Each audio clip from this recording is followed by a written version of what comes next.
EMS health and wellness. And whereas Jason's leadership contributed to the Insurance Service Office upgrading Botetourt County's public protection classification from Class 55Y to Class 33Y, placing the county among the top performing fire protection systems nationwide. Years of investment in emergency communications, training, staff, equipment, and infrastructure. And whereas Jason also led important organizational initiatives, including the creation of the department's first Assistant Chief of EMS, health and safety position, reinforcing the department's long-term leadership structure and commitment to the citizens of Botetourt County. And whereas Jason remained active in emergency medical services beyond Botetourt County, serving as a flex-time paramedic transport specialist with Carilion Clinic patient transportation critical care flight team from 2015 to 2021, as an adjunct instructor for the Virginia Department of Fire programs from 2011 to 2021, and in numerous statewide leadership roles supporting EMS policy, education, and emergency services.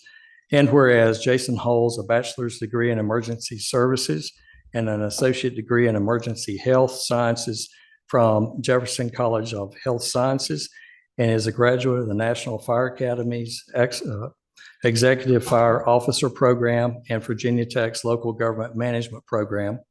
And whereas Jason has led with humility, professionalism, and genuine desire to make Botetourt County safer, leaving the department well-positioned for the future. And whereas Jason will be leaving Botetourt County to become fire chief in Bedford County and fire and rescue. He will greatly be missed, and we sincerely thank him for his outstanding service and wish him continued success in the new leadership role. Now, therefore, be it resolved, Botetourt County Board of Supervisors does hereby recognize Chief Ferguson for his dedicated service to the citizens of Botetourt County on this, the 28th day of July, 2026. Mr. Chair. Thank you.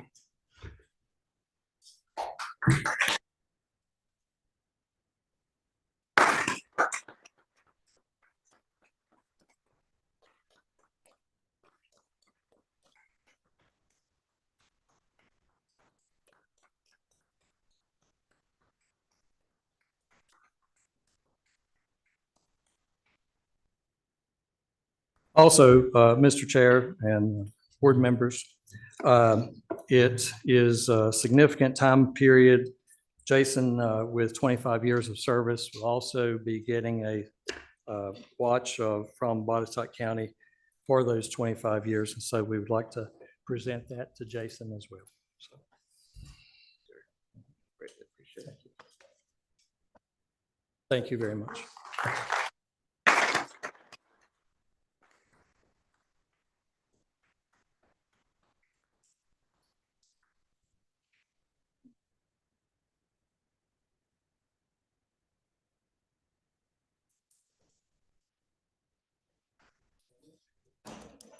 Well, Chief, do you have any words? I know you do.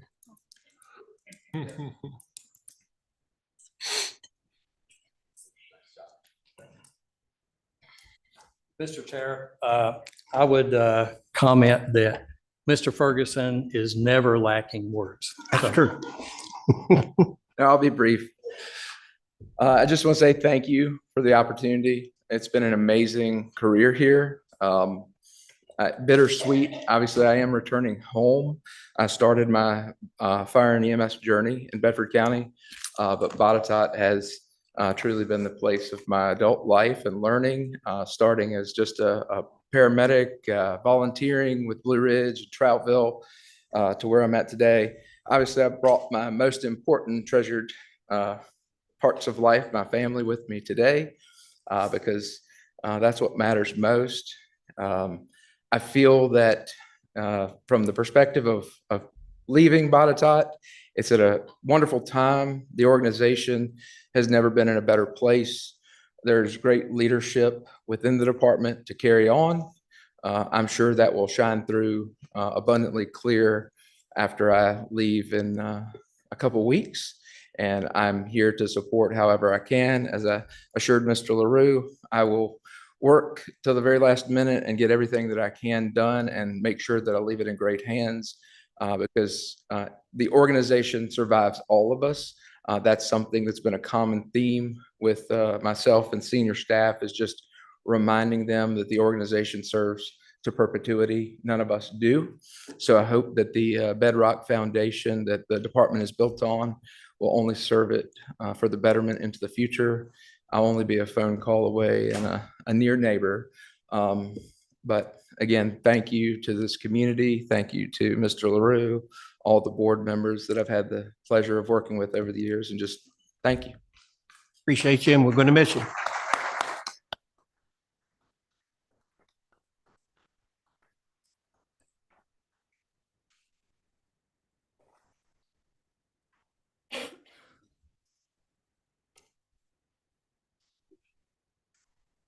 Okay, now we can get to the citizen comment period. Ms. Phillips. Our first citizen commenter is Judy Wilhelm, followed by Kathy Kernan. If you could make your way to the nearest microphone, there's one up here at front and two here on the side.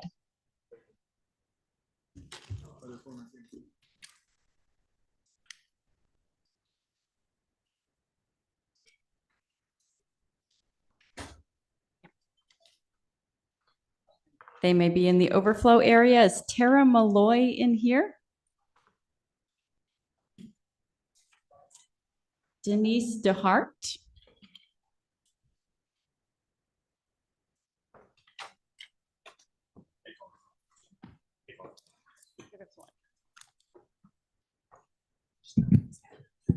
Thank you, Board of Supervisors. Today I come to you to just reiterate, on July 6th, I emailed each of you individually urging you to vote yes on the Planning Commission's request for an independent water study. And I'd like to thank Ms. Rotman for acknowledging my email. She was the only board member to extend that courtesy.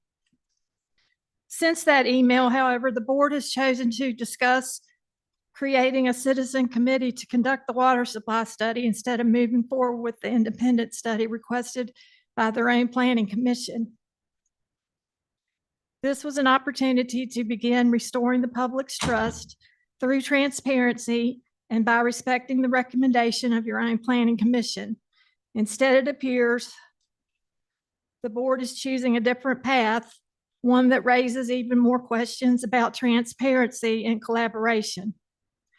I stand before you today to respectfully ask that you honor the Planning Commission's request and authorize the independent water supply study they recommended, rather than replacing it with a handpicked citizen committee. Our community deserves an objective, professional, and independent assessment of our water resources. Nothing less will provide the confidence and credibility this process requires. Thank you for your time and consideration.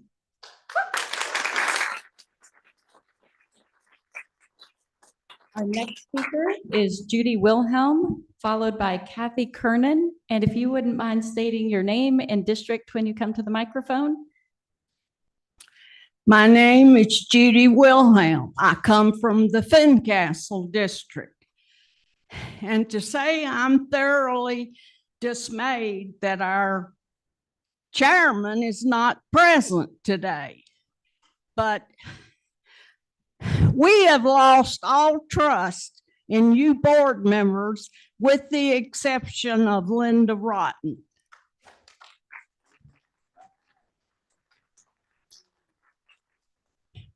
And because I don't trust you all, I don't trust your decision to select people on your own to form this committee to look into the water situation. So it needs to be independent, not from you all. And you all have a long way to go before you get my trust again. And let me say that Mr. LaRue needs to go.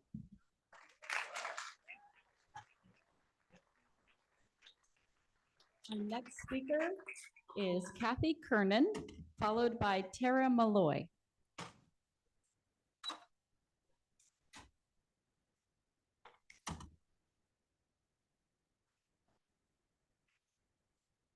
They may be coming from a longer route. Is Robert Kemp in the room?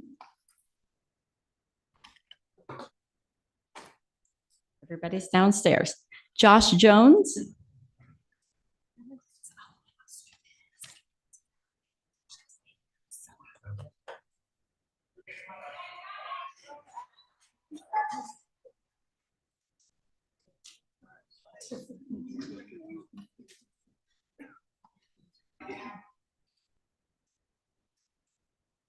All right.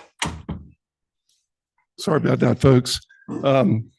We were talking about chairs, so it is a big deal. I'm from Amsterdam, and the first thing I wanted to say, there's two things. One is I'm against the proposal to change the name of Daleville to Googleville. Okay, that's okay. It's the wrong agenda. Okay, that might be down the road, but I have 5 adults in my household. They're all above 26, and I'm representing them today along with my grandson, Ziggy. 3 generations. And I don't want to happen what I believe looks like it's going to happen. It's not up to you, but you guys can make the right decision in terms of supporting the Planning Commission, and we support that in that independent study. So thank you for your consideration.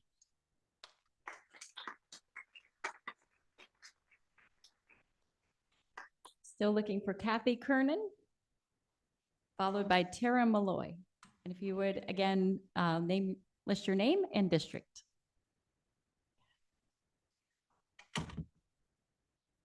Josh Jones. Jackie Lynch.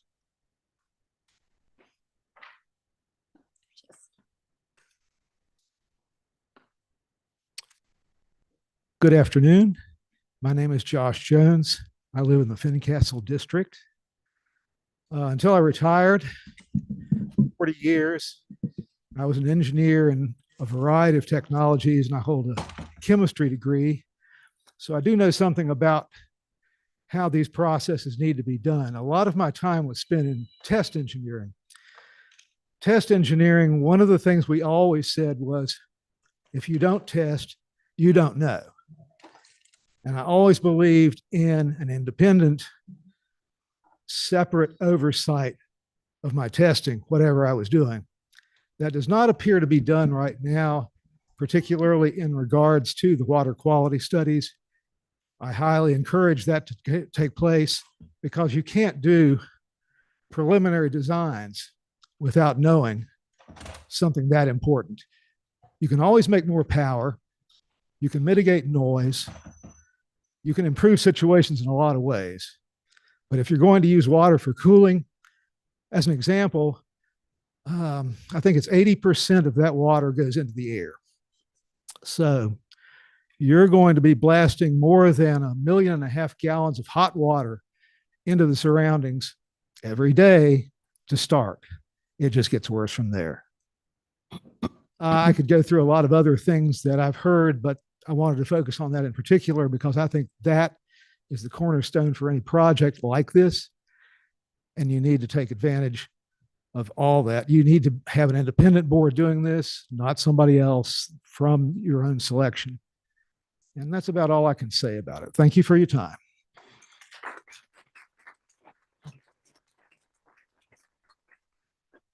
Our next speaker is Jackie Lynch, and also looking for Kathy Kernan and Tara Malloy. Hello, my name is Jackie Lynch. I'm in the Valley District. With regard to the water study, the Planning Commission should take charge. They've already done half the work coming up with all the questions. Let them simply hire an expert and be done with it.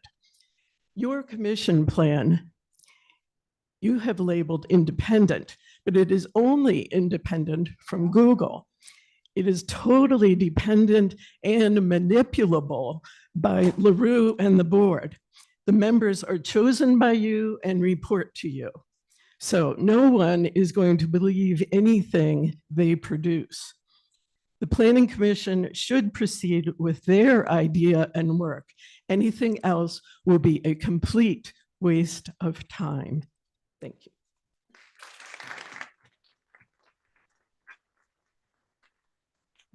We're looking for Kathy Kernan, then Tara Malloy, followed by Adam Cuba. Hi, my name is Tara Malloy, and I just want to second that getting an independent commission to assess the effects. I also just want us to consider the fact that Appalachian people have been represented poorly by companies in the past, and we are asking for some more information, some more faith that we are able to, that this is not going to be harming us as an Appalachian community. We have seen what has happened in West Virginia with coal companies, and frankly, we don't want to have to go through that even more. Roanoke was hurt by decreasing the coal exports, and really this is a matter of more than just greatly it's our water, but it's also an issue of how we are going to proceed and protect our community. I also want us to consider the fact that the locations that we are taking our water from are some of the most biodiverse. Appalachians are one of the most biodiverse areas in the country. And especially if you look at any birding records online, you'll find that the #1 birding record in Botetourt County is for Botetourt Center at Greenfield, which would be highly dampened by the noise, any pollution. Birds are very sensitive, things like that. And also Carvin's Cove is the second most. So that is the other place in the county where people see the most variety of birds. And even if you don't care about birds, that's fine. But ecotourism matters. It matters to our economy. There are birds every year that bring people from across the state. I know of 2 just off the top of my head. I had friends come from the other side of the state to visit. So if we want to continue with our ecotourism, we want to continue to have sustainable, we need to know what the effects are going to be, because there is a risk of flying in blindly. And as people have said, the more trust that we can gain in this process is going to be the better. Thank you.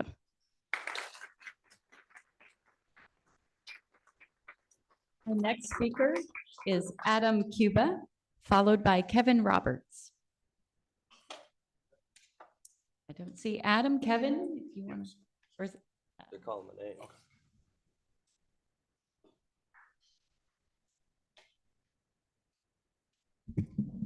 Check, check. Kevin Roberts, Fincastle District. Regarding agenda item 11, consideration of the water supply forum.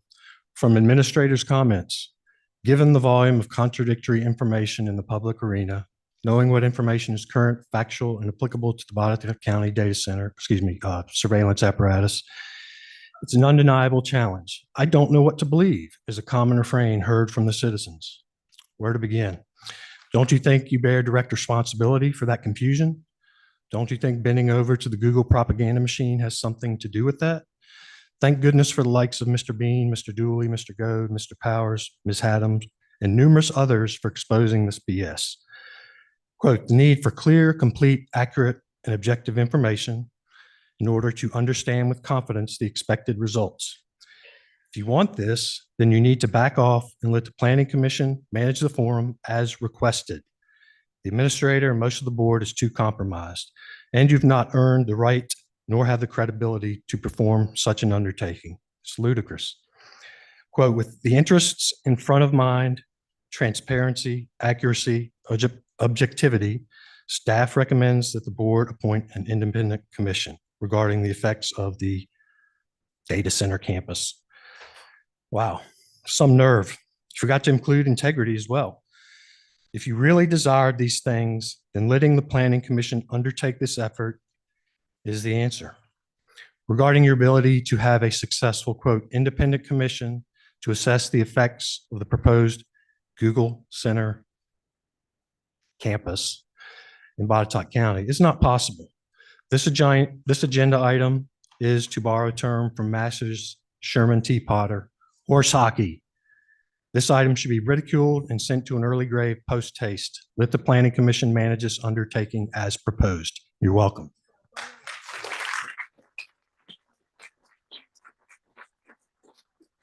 Next speaker is Adam Cuba, followed by Chelsea Wimmer. Hello, I'm Adam Cuba, Blue Ridge District. I am not very much of a public speaker, and I wasn't planning on saying anything, but I just wanted to start off saying I've lived in the county my entire life. My family raised 5 children in Blue Ridge. To say that we have lost our trust in our county is an understatement. And today is a perfect opportunity for you all to earn that trust back pretty easily by voting yes for the independent water study. I don't want to leave this county. I have a 13-year-old in the school system, and I love living here. So please, please, if you actually care about us, you will vote yes for the independent study today. Thank you. Next speaker is Chelsea Wimmer, followed by Chloe Johnson. Good afternoon. My name is Chelsea Wimmer of the Amsterdam District. I have been a Botetourt County resident for almost 40 years. What I have to say applies only to those that voted yes or would have voted yes for all the irresponsible development that has happened in Botetourt. As I've heard it put so eloquently before, this seems fitting. You have stolen my peace. I feel speaking today is the only way I can gain back even an ounce of it. While this will likely fall on deaf ears and change nothing, I will say it. I do not want the data center. The speculation alone of how much water consumption this will take is outrageous. Even if one of the facilities will be air-cooled, which leaves additional questions, at the least, we are likely still looking at 2 million gallons of water a day, which is inconceivable considering everything you are building here that will also require that water. I agree with others in saying if this is to move forward, an independent water study should be completed. However, I do not want this monstrosity near my home or my kids' school. You keep throwing around all the Google money, but you probably wouldn't have needed all this money if other companies in the Valley weren't getting such huge tax breaks for extended periods to come here, including Google. We probably wouldn't have needed this money if we weren't spending it faster than it's coming in. For instance, do we need a new museum? Does that seem like a good appropriation of funds? I say no, but others may disagree. All of this irresponsible development has ruined what everyone loves about Botetourt County. People moved to Botetourt for a small town country living lifestyle. They went to Roanoke for the extras. You have made Botetourt into Roanoke, Daleville particularly, but if we all know it will continue to move up to Fincastle and into Troutville. You will just continue. Oddly enough, while I want none of this, and it wouldn't hurt my feelings if everything that's been built in the last 10 years disappeared tomorrow, I've heard numerous people say they would love a steakhouse. Not a hotel, not a vision center, which is 15A on today's agenda, not another grocery store. Most people do not want these things. Stop building just because you can. The natural beauty of Botetourt is the reason people love it. It would be appreciated if you made some type of effort to preserve it. Thank you.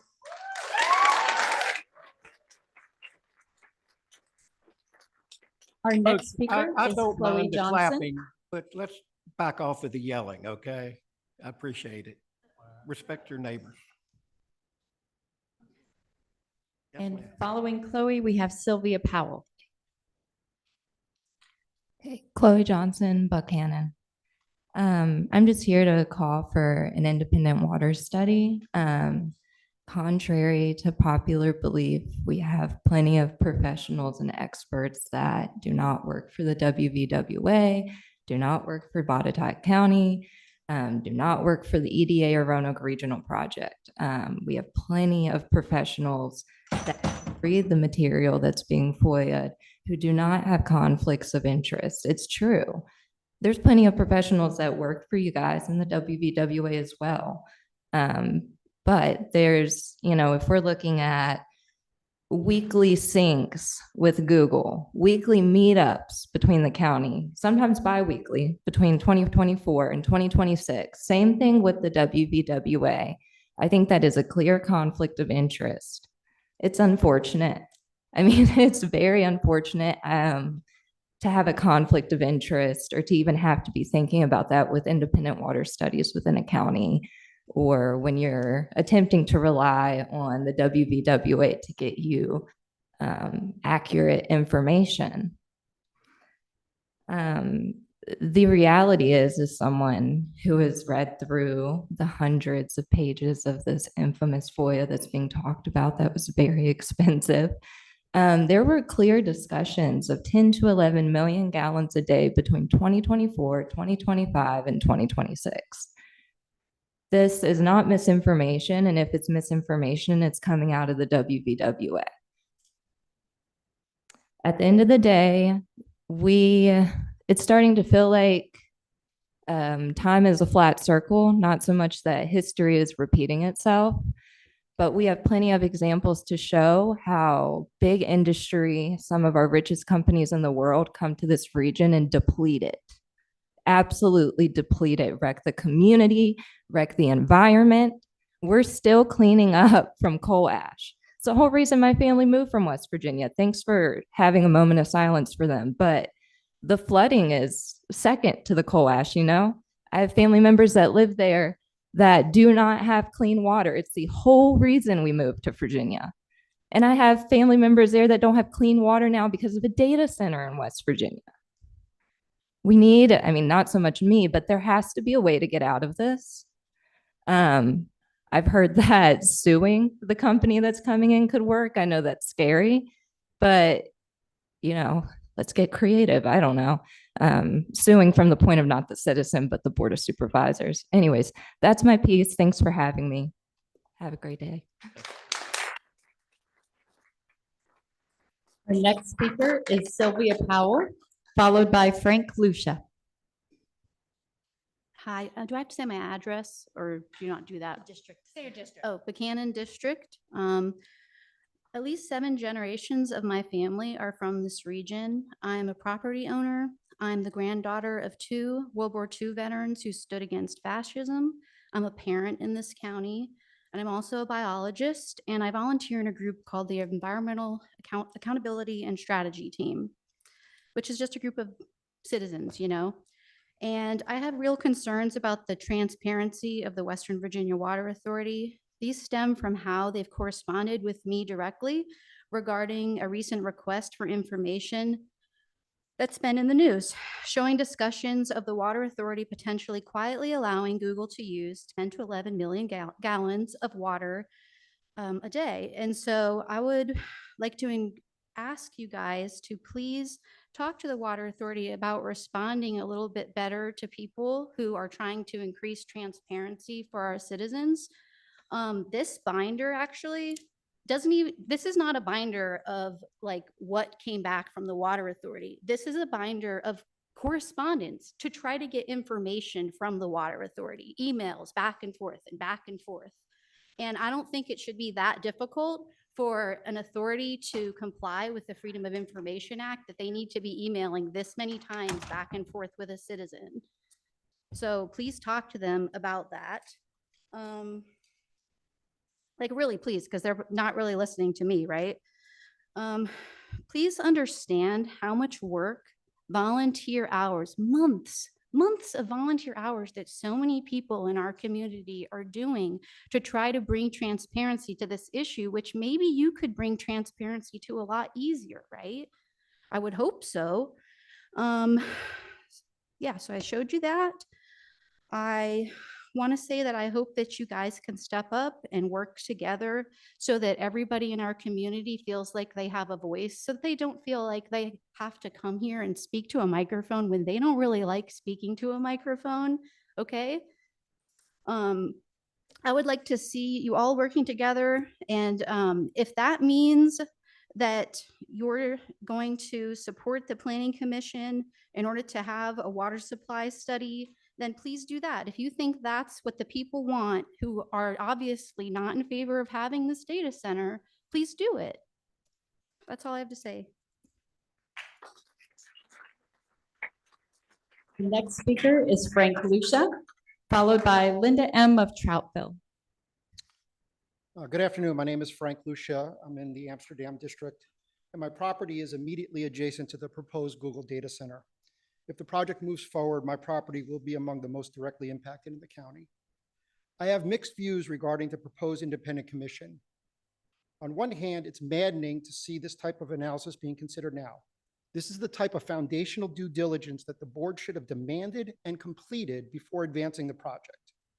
On the other hand, I'm skeptical that this is a classic political maneuver to push an item or a topic to a committee or commission that has no real authority with the expectation that it dies there. That being said, I do not support the framework for an independent commission as outlined in the board materials. Specifically, the proposed participation criteria are too restrictive and risk limiting the diversity of viewpoints that are essential to a credible review. Independence from the Botetourt County Data Center project is important, but excluding individuals who may hold informed, evidence-based concerns about data centers or artificial intelligence undermines the goal of a balanced analysis. A successful commission should include experts and stakeholders representing a full range of perspectives. I respectfully request that the board authorize the Planning Commission to develop the scope, purpose, and objectives of this effort and to oversee the selection of any commission members and outside subject matter experts. After all, it was the Planning Commission that demonstrated leadership in advancing a proposal since the board has failed to act on feedback from residents for months. This analysis should begin with the 18 technical infrastructure questions submitted by Steve Hartman and the water supply white paper prepared by Mark Tyson. At a minimum, the analysis should address both short-term and long-term water supplies, private wells, aquifers, and groundwater levels. It should also thoroughly evaluate ambient and low-frequency noise, electrical grid capacity, and potential costs to residents and taxpayers. Finally, before this effort begins, the board should clearly define how any findings will be used. The last thing we need is for taxpayers to fund a document that sits on a shelf and is only referenced when convenient, like the county's comprehensive plan. Thank you.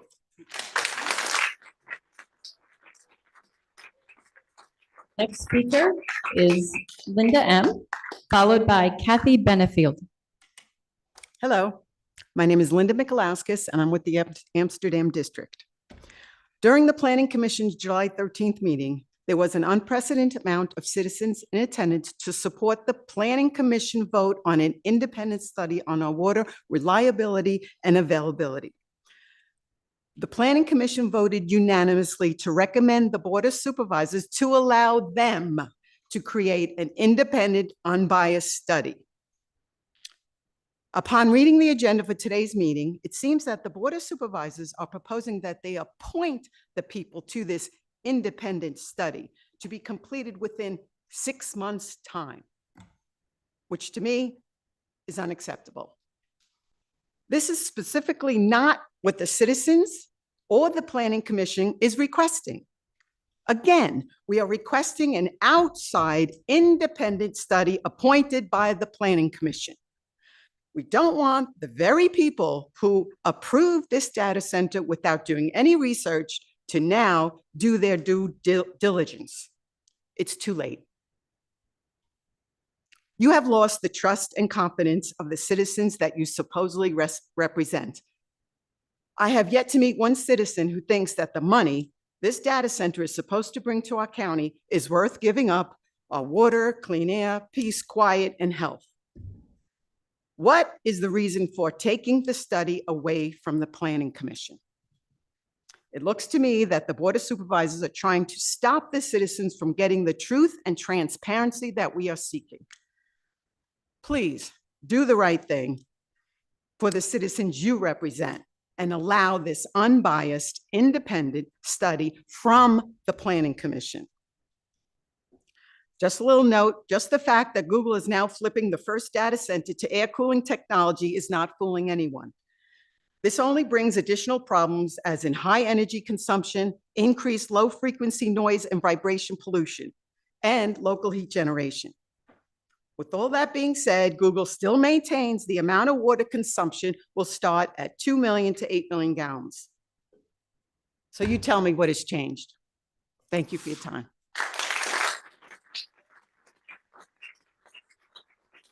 Our next speaker is Kathy Benefield, followed by Susanna Corey. Good afternoon. My name is Kathy Benefield, and I live in the Amsterdam district. I thank you for the opportunity to address you, Mr. Chair, and the members of the board. Had we done our due diligence long before now, we would not be having this conversation today. But hence, I stand here today before you as a concerned citizen, not fully understanding why as a board that you would not allow an independent water study to be conducted. I find it deeply concerning that the leaders of this community and the representatives of Google still do not know exactly what type of facility they plan to build, as evident by their recent flip to build the first data center as a closed loop system. It's distressing on so many levels why the leaders of this community value money over human life.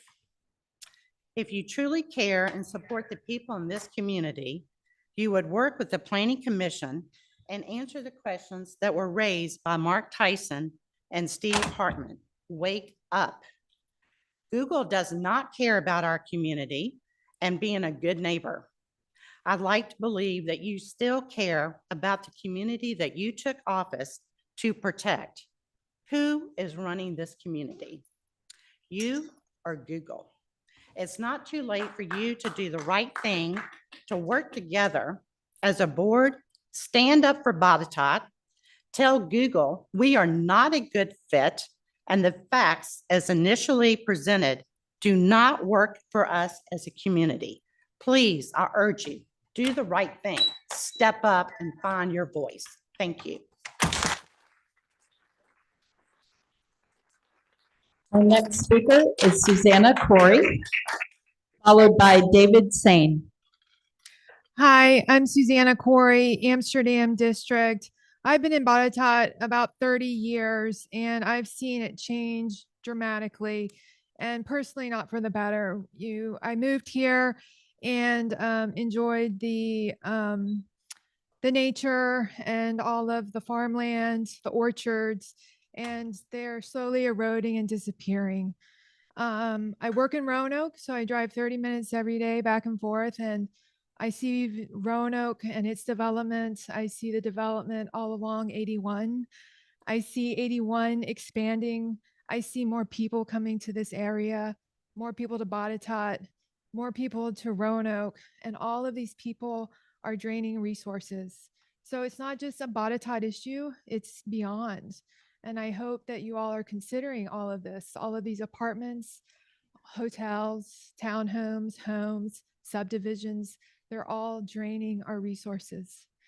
And so I would ask that you please go with the Planning Commission to have an independent water study. And beyond that, you should have other studies for sound. I'm going to live very near the data center. This is more than just the data center too. As I said, all of these people are coming in, and we need to reserve and keep our resources for the people who started here, who elected you. I ask that you please remember that you were voted to protect the citizens, our health. I mean, that's in your hands. And that's a great responsibility I hope you hold dear, because it's a great one. So please consider that when you're making your decisions. And remember all of these people who are speaking to you and asking for your help and your kindness and your wisdom, that you hold a lot in your hands. And I hope you can put your head on your pillow at night and sleep well with that. Thank you for your consideration. Our next speaker is David Sane, followed by Jane Beasley. Thank you, David Sane, Amsterdam. First of all, I'm just blown away by the individual eloquence of the citizens here, and also by their collective brilliance.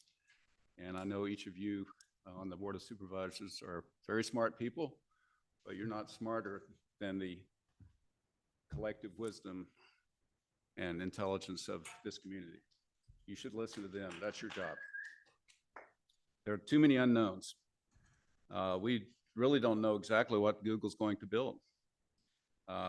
We're at the 12th hour of this project, and we still don't know. Too many things have been signed without knowing details. That's just dereliction of duty to not know exactly what's going to be built. We in the community don't know. And if we don't know what's going to be built, we don't know how much water is going to be used. I, like others, urge you to follow the Planning Commission's recommendations. They're appointed by you. You certainly seem to listen to them when they want to build. So why not listen to them now? This would be, you can't opinion shop or cherry pick deciding when to listen to your Planning Commission and when not to. They were yours. They are yours. They are ours. You should listen to them. So I urge you to do an independent study. And as was mentioned before, this will help restore confidence where confidence has been lost. Thank you. The next speaker is Jane Beasley, followed by Chris Karageorge. Hi, Jane Beasley, Amsterdam. First of all, I want to call your attention, if you haven't already seen it, to an article in the Roanoke Times today. It's on page 8A3. DEQ warns of data center impact on groundwater supply. And this is not just limited to something local like the Roanoke Times. This is going national now. It's on Fox News. It's on leftist news media. It's everywhere. Okay, my prepared comments. It's well known that I am opposed to Google and all the negative impacts it can have and will cause citizens, not the least of which is water. The citizens in Botetourt and surrounding areas, and I suggest you follow Franklin County closely, are all speaking out against data centers and are alarmed by how they have gotten to this level. But we here in Botetourt know how we got there, don't we? We are alarmed because of the very thing that has been proposed for you to vote today, and that is an alternative proposal to the Planning Commission's unanimous proposal.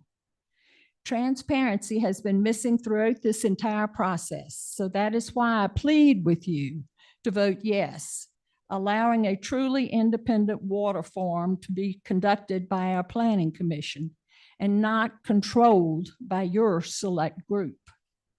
Again, this request was unanimously approved at the Planning Commission's last meeting in front of an overflow crowd. Botetourt citizens at least deserve this independent water forum, free of any influence by you and the administration. As an add-on, I also want to say that I find it ironic that today you're limiting the number of occupants in this room. How long have citizens been allowed to stand at this back wall? But today, you send it to overflow. Thank you.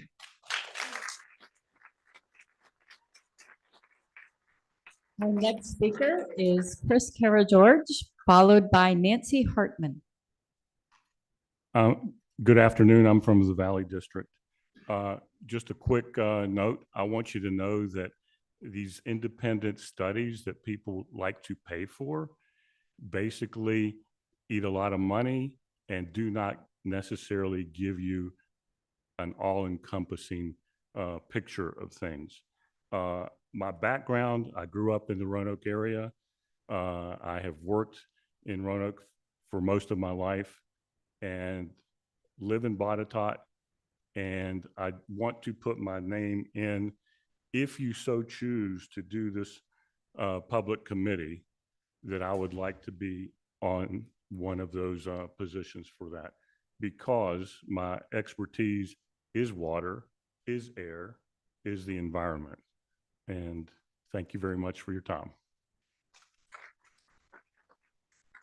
Our next speaker is Nancy Hartman, followed by Jerry Riley. Good afternoon. My name is Nancy Hartman. I'm from the Amsterdam District, And I'm here today in support of Agenda Item 11, consideration of the Water Supply Special Forum, to respectfully remind our Board of Supervisors that it is not too late and now is the time to carefully scrutinize and reconsider the commitment you have made without citizen input or adequate expert information to allow a Google data center to deplete our resources and negatively impact our community for generations to come. I support the proposed water supply plan special forum, critically incorporating genuinely independent experts, and additionally urge your attention to Planning Commissioner Tyson's white paper and more comprehensively Planning Commissioner Stephen Hartman's infrastructure and accountability request. We are counting upon your fair representation of your constituency. The data center is not a feather in the cap, but a dagger in the heart.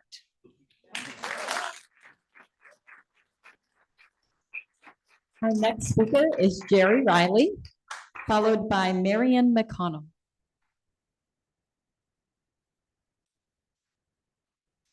My name is Jerry Riley, Fincastle District.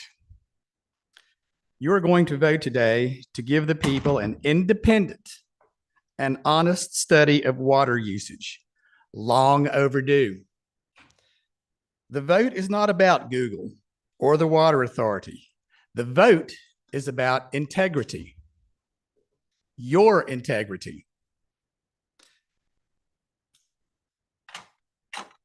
It's about time that you decide whether you're going to serve the citizens of this county or your masters. Of this county are counting on you to step up and make the right decision. Remember, your integrity is on the line.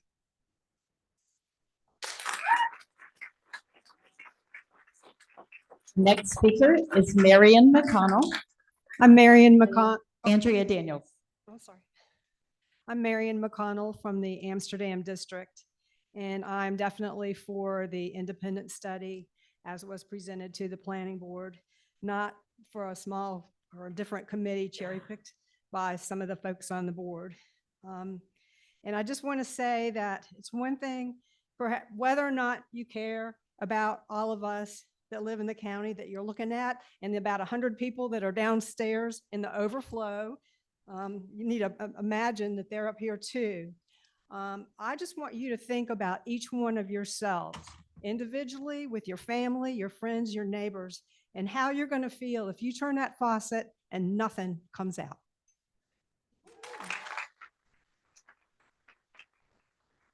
Our next speaker is Andrea Daniels, followed by Dawn Openshane. My name is Andrea Daniels, and I live in the Amsterdam District. I want to go on record as stating that bringing a data center to beautiful Botetourt County was a serious error in judgment. There were so many issues to be concerned about, most of which are unknown negative consequences because of NDAs and secret meetings that were intentionally hidden from Botetourt residents. The lack of transparency and honesty is shameful, especially when the future of our county is at stake. Water usage is obviously a top concern for this county.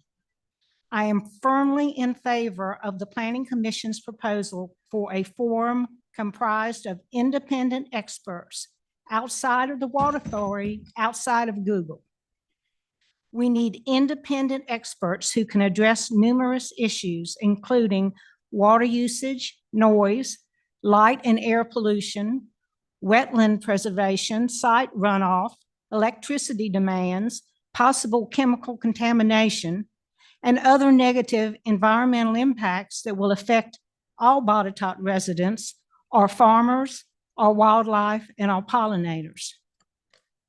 Lastly, I understand that Botetourt County is tasked with providing funding for finding another water source for the county's future use. Where is that money to fund that endeavor coming from? Doesn't the contract with Google state that the county must fund this? I hope that is on everyone's radar because there are serious implications for the residents of this county. Board of Supervisors, I ask that you choose wisely going forward. Thank you.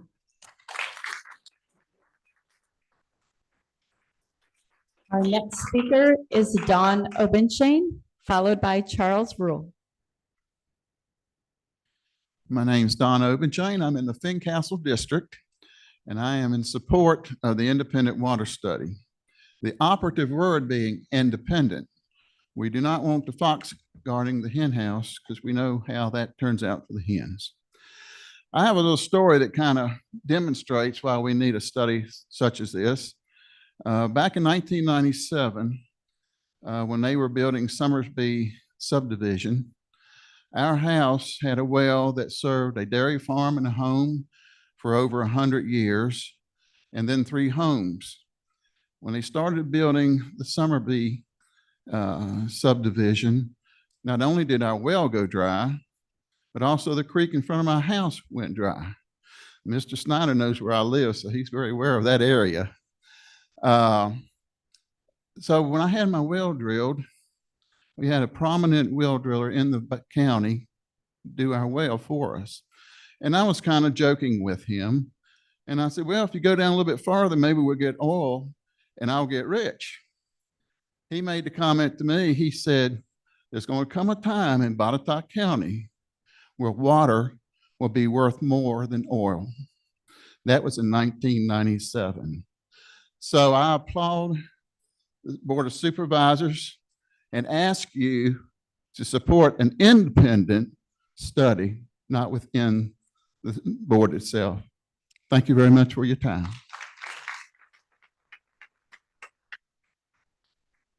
Next speaker is Charles Rule, followed by Bob Patterson.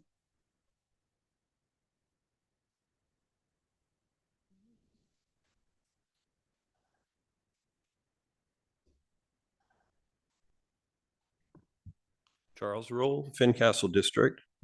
This is concerning item 11, the consideration of a water plan forum. It would be better if it was led by the Planning Commission and not by a newly formed committee. We don't trust the county administration and the Board of Supervisors majority to create an objective, unbiased committee that will not end up giving Google whatever it wants. We keep hearing citizens being accused of spreading misinformation, but it was the county that put out a clarification on July 3rd on what the Planning Commission can and can't do that was an embarrassing attempt to control the discussion. It said, quote, "The commission does not have the legal authority to independently convene or direct public hearings," unquote. If so, then were the 4 public hearings conducted by the Planning Commission this year illegal? It also said that, quote, "The Western Virginia Water Authority, not Botetourt County, is the public utility responsible for water treatment, delivery, infrastructure planning, and long-term supply management," unquote. But the Western Virginia Water Authority has no jurisdiction over large parts of the county where water is supplied by private wells. Many of us are concerned that the tremendous amount of water that Google will use from Carvin's Cove could affect our wells.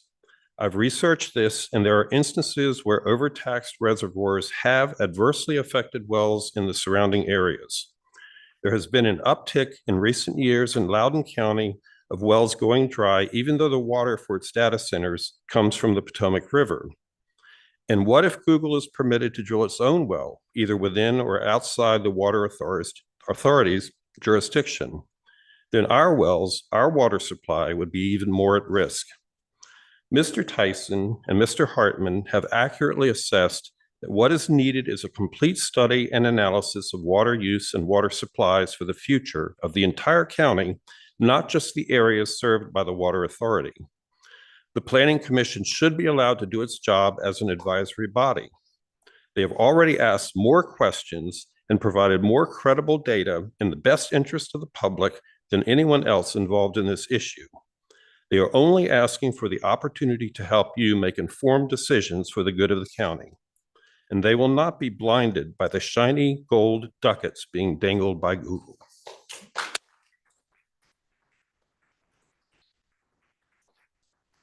Our next speaker is Bob Patterson, followed by Gary Whitley.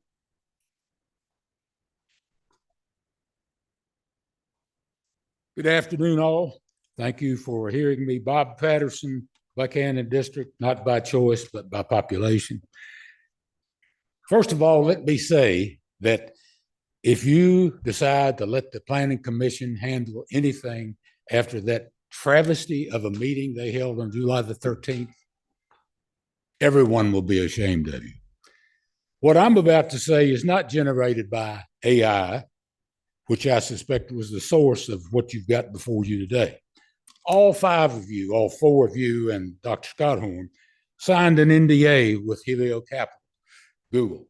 The same NDA about which an appointed member of the Planning Commission screamed, bellowed, and cursed at that public meeting on July the 13th, and who apparently believes that anyone who signs an NDA is hiding something. Why not have each member of this board appoint an unbiased substitute as their proxy to vote on who serves on this proposed form? You can't be blamed for being involved if you do that. And remember, unbiased, and that is totally defined in your proposal. Perhaps we need to look for people who have lived and continue to live in a complete and total isolation from anything regarding AI in Botetourt County or in the world today. Don't believe you can find any, but you can look for it. My guess is that you will not be able to find 5 people who will check all the boxes you have proposed, and there are more boxes that need to be added. You've stated the mission of this commission is to assess and publicly report the expected effects. Expected by whom? Those who support it, those who want to know more about it, or just those who oppose it? Has Botetourt County ever done this for any other industry moving into Greenfield? Don't industries like Altec, Munters, Eldor, and others use water, electricity, air, sewer? And if this goes forward and is accomplished, you don't think for a minute that those who oppose it will accept the results if they do not fit their narrative. So knowing that in advance, why are you even considering this? And that's just the beginning. What will it cost? 10,000, 100,000, 50,000, who knows? You talk about quality of life, my time runs out. What standards are supposed to be used by the independent commission? Isn't part of one's quality of life determined by the location where one chooses to live? What kind of quality of life might you expect when you voluntarily, knowingly choose to live on property adjoining or in close proximity to an industrial park, as opposed to living in a very rural area, nowhere near an industrial park and nowhere near the most developed, very small portion of a very, very large county? My time's up. Unlike many, I'll stop. Thank you very much. I appreciate it. Our next speaker is Gary Whitley, followed by Catherine Haddam.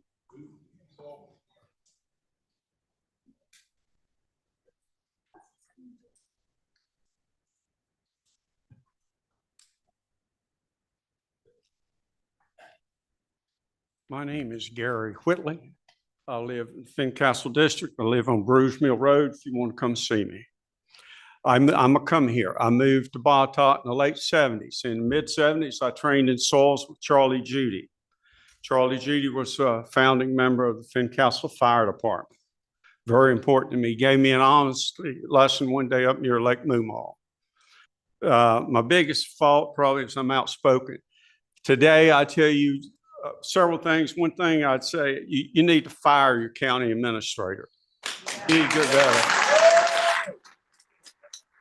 We had the care thing set up over at the school for talking. Went in, you couldn't ask a question. You'd have a buddy, they'd talk for 30 minutes, but you couldn't get a question. I went to the health side, environmental health. I didn't think Google Police were there. I think most of them were county employees. They said there's no health problems.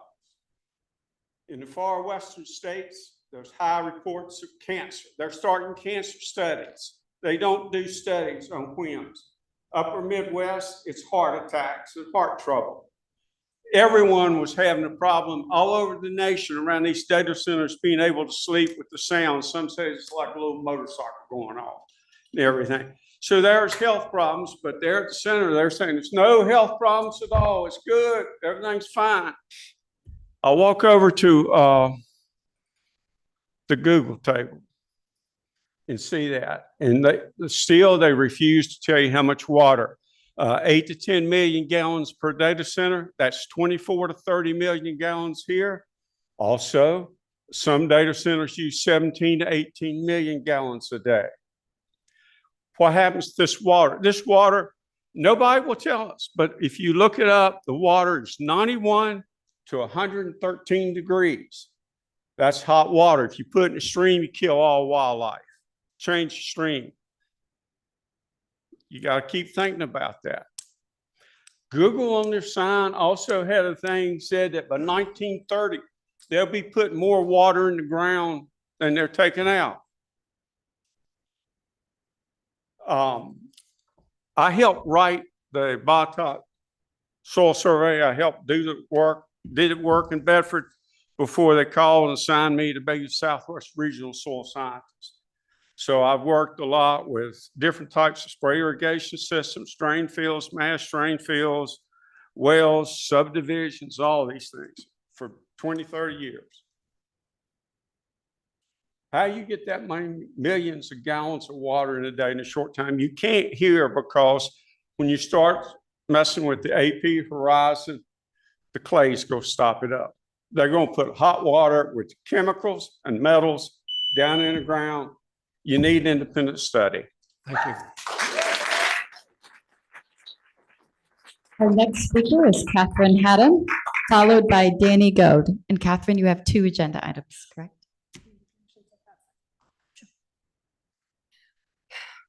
All righty. So, hi everyone, Catherine Haddam, Valley District. Thank you so much. We are actually here to thank you in a way, because right now you guys are admitting that there is a study needed. And that is what the folks behind me and folks in the community have been asking for months. So thank you. Congratulations. You have made the first step, and we sincerely appreciate it.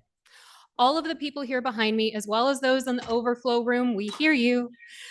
We are asking that you actually try and achieve the goal that the agenda says that you want. You want the citizens to trust this, right? So why would you orchestrate something that seems set up specifically to make us trust you less? The Planning Commission proposed this, you smacked them down once. They proposed it again, they gave you a full proposal, and their proposal was that they administer this. They're your people too. They and you represent us, right? Then why wouldn't we let them do their job, what they proposed to do? Why wouldn't we give as many opportunities as possible for this to be unbiased? Now, I know that some might say, we gave you what you wanted. Why are you mad? We're mad because it seems like this is another attempt to mislead us. You guys at Botetourt County, the Western Virginia Water Authority, and many other bodies have withheld FOIA information for now months, weeks. That's illegal. Somebody already got taken to court for that. Please encourage your people to stop that. Please do better, okay? Now, what we would like is for this board series of hearings to include citizens, you guys, the Planning Commission, the Western Virginia Water Authority, and Google. All interested stakeholders have to come to the table, and it has to be administered by people who are as unbiased as you can be, knowing the evidence, but all stakeholders need to be there.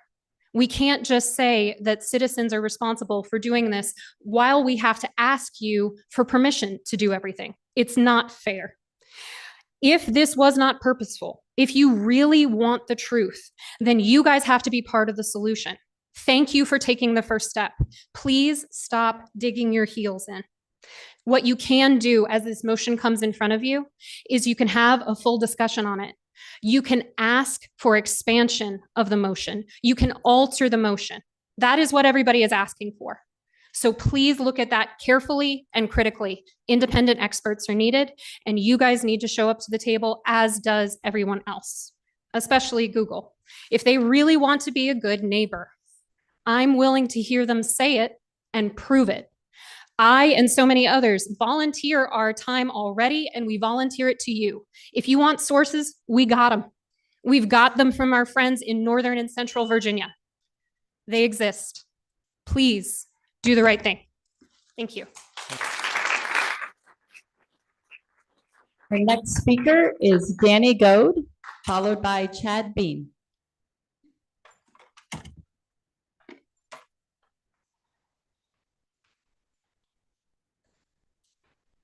My name's Danny Goad. I reside in the Valley District. I don't really know what to say today. I would like to say thank you to Planning Commissioner Mark Tyson and to Steve Hartman for the proposals that they put forward. I think Steve Hartman's proposal puts a lot of information and raises a lot of concerns about the data centers in general. I think Mark Tyson's proposal is a bit more narrow, but I believe it's the linchpin for the entire project. It's been a year ago and a month, I guess, since Google announced they bought the property. It's been a year and a half ago since you made it so that Google could come to Botetourt County. And just this week, it hit me. Google does not even have a preliminary design for these data centers. Now, they may know about what electronics they want to go into it, but just this week, they said that they were going to go to an air-cooled technology. They didn't tell the Western Virginia Water Authority that they wanted to rewrite the contract and that their water requirements were going to be less, because that's their backup. They don't even have a preliminary design for their site. And the chief negotiator, who knows nothing about development, should know better and has put this county in a tremendous lurch. Now, what does water do for you? If you find out about this water and the water that Google demands or will demand, you'll know everything else. You'll know how much power. You'll know how much noise. You'll know how many diesel generators. You won't just be throwing something at a wall and see what sticks, as Google is doing now. Water defines everything. Are they going to use a once-through water system? Are they going to use evaporative cooling? Are they going to use air cooling? They've got to say what they're going to do. For a grocery store, you make them draw you a picture of what that grocery store is going to look like before you let them even do it. And you've got an industrial consumer of our drinking water that may be in excess of 11 million gallons a day. And you don't even ask the question, how much water will you use? You've admitted you don't have the information. You haven't looked at it. And I ask you, do the right thing. Thank you. Our next speaker is Chad Bean, followed by Kathy Kernan, and then we have 4 non-county residents, beginning with Catherine Lee. Good afternoon. My name is Chad Bean. I'm a resident in Fincastle. Today, in front of the citizens of the county, the media, possibly the nation, you have an opportunity to choose to move forward with the right thing or not. Your planning commission has made a recommendation for an independent water study. Independent, not citizens, independent experts. Your residents have spoken, the commission has spoken, and again, it's an opportunity. I want to repeat that. An opportunity to begin rebuilding trust or to further dissolve it. It's an opportunity to show you're a leader or not. The agenda recommendation is not going to cut it, not in the way you presented it. There is unquestioned bias currently involved in the process and we demand unbiased analysis from experts. We await your decision. We're watching. We're listening. This isn't going away. It's going to get louder. Choose wisely.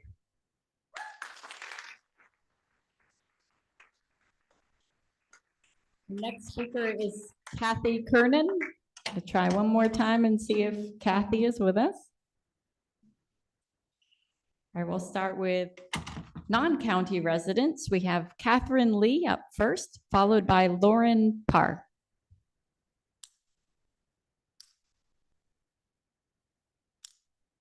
They may be downstairs. Julie Bivens. All right, okay, don't come up.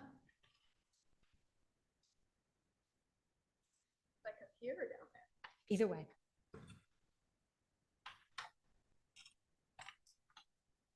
Hello, everyone. I'm Lauren Pear. My house is in Craig County, but unfortunately, even though we're affected by all this, we don't even have a seat on the water board. So I'm coming to speak to you all today.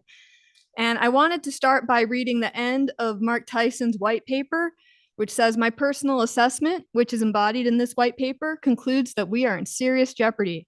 I agree with the water expert I spoke with at length about what the Google data center water demands may mean to the Roanoke Valley, who condensed it into just one word: suicide." This is very serious. This is our water supply. This is why we care so much. This is why all of us are here today. And so I just want to ask that you please do the most thorough job, get those independent experts. And I do really think obviously you've lost a lot of trust. I do really think there is a path back. And this is the first step forward. And we're seeing across the country, more people find out about data centers, the less they like it, the more mad they get, the more crowds come out. So this is just the beginning.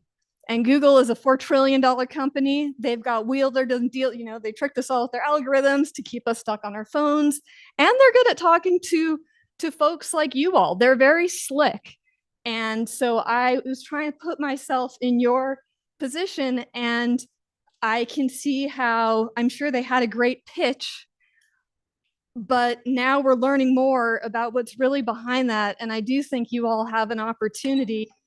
Doing a really good water study could be part of how you unwind a deal that your people are upset about, and they're going to get more upset about as they learn more, as water issues become a problem. And so I agree with the last person who spoke. You do have an opportunity, and people love a redemption story, and we know it's hard to turn around. So we will appreciate it if you do turn around.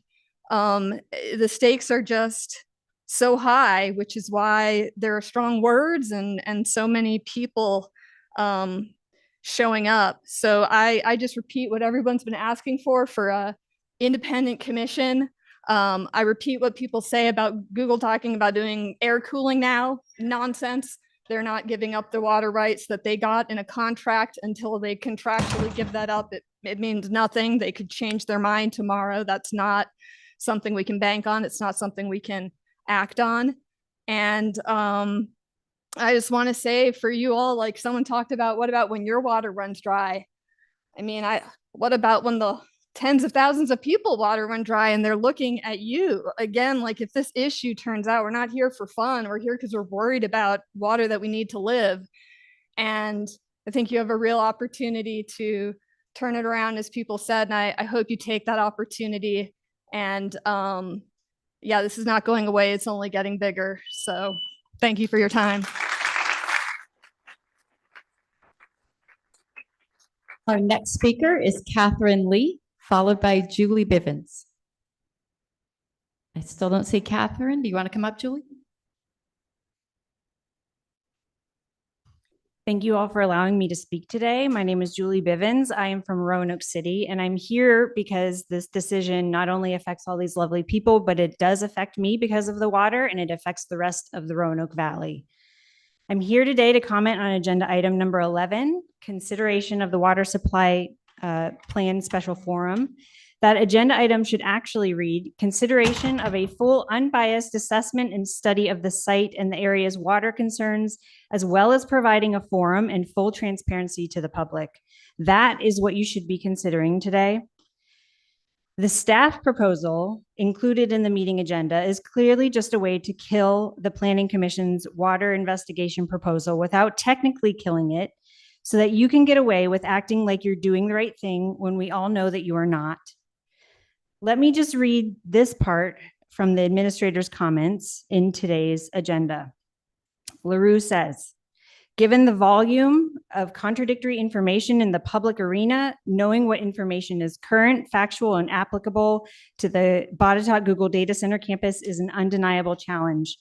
I don't know what to believe is a common refrain heard from citizens. Well, guess whose job it is to know the current, factual, and applicable information of this data center and to ensure that the public also knows this information? You all are the ones who have failed here. And this very proposal is seeking to change that. The way to get current, factual, and applicable information is to ensure that it is experts in the field who have no conflict of interest, such as getting paid by Google, and that they are the ones completing the study, not some handpicked citizen commission group. If you can't tell by now, we are all beyond tired of partial answers and generalizations and the changing of critical information about this project's power use, about the water supply amounts, about the cooling technology. All of this confusion is largely due to the fact that there was no due diligence done on this project before you signed the contracts. This was so poorly thought out. I want to end my statement with a prime example of how poorly this whole thing has been managed by reading an email written by Gary LaRue. It says, Brian, can you look at the attached plan and give some idea of how far the data center will be from the most northwestern resident in Greenfield? I tried to show it on the attached. Also, will there be any sound barriers, or is there even a need? The other question that has been asked several times with regard to water, what type of system will be installed? I would guess not a closed loop. However, is it an intermittent loop or something? Basically, how does it work? I would make something up. However, why do that when we have an expert like you? Thanks, Gary.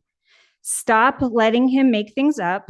Do the right thing today and approve the Planning Commission's proposal to give us all accurate and factual information about our water.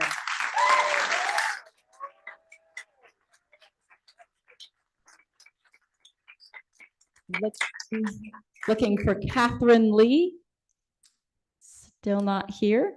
I have Tim Dooley, and I have a comment on agenda item that is, we're not sure what the agenda item is, but a Bruce Noble. Go ahead, Bruce. What about Tim? Is he supposed to be for me? He is, but he's not arrived yet, so go ahead. Right here, he's coming. Okay. Where'd I go? Hope I'm in the right place. I'm Tim Dooley. I'm an attorney from Roanoke, but I grew up in Blue Ridge. So this is super, personal for me. This is kind of home. So I have kind of a history lesson, very short. The Commonwealth underwent a revolution of government in 1950. We've been colonized by these things called public-private partnerships.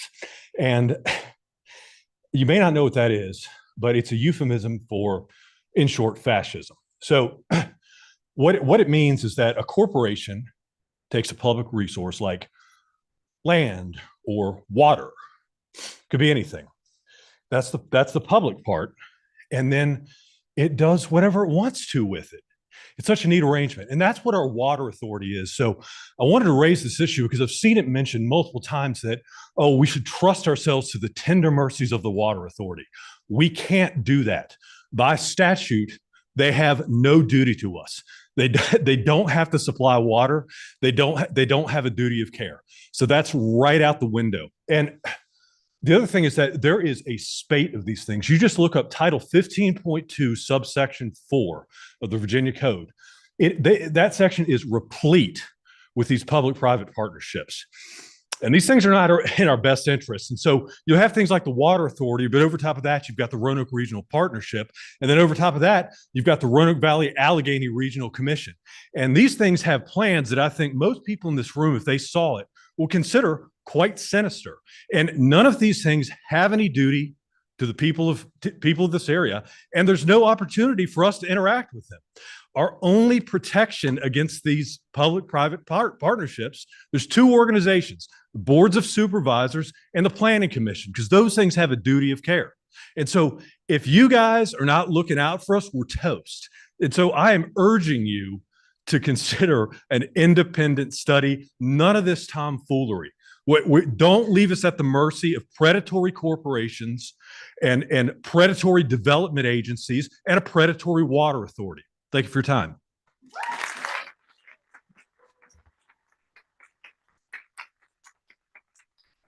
Our last speaker signed up for this citizen comment period is Bruce Noble. Okay, first off, Linda, I'm leaving you alone today on this, okay? Okay, my wife and I've told you before, we live on a farm. We've been there, farm I grew up on.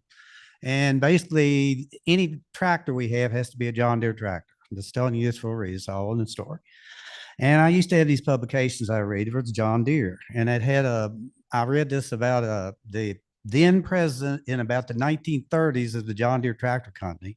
He was having a board meeting and there was some sort of a issue there with some things with some people that work for him. And he stood up all of a sudden, and of course, everybody got real quiet. He is president.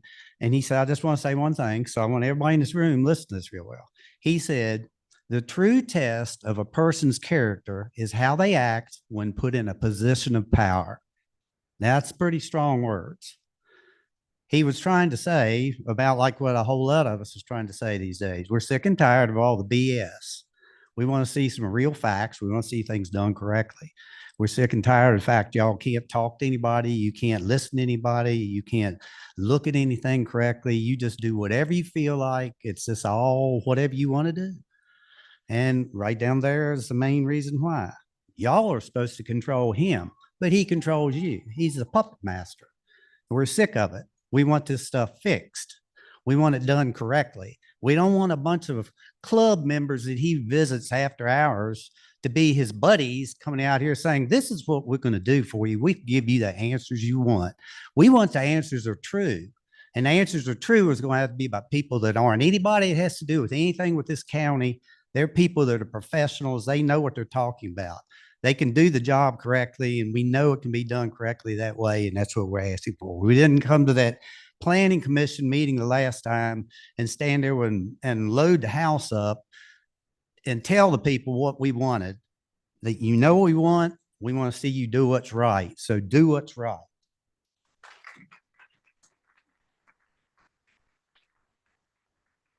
That concludes all the people signed up for this public comment period. Thank you, ma'am. Move on to the consent agenda.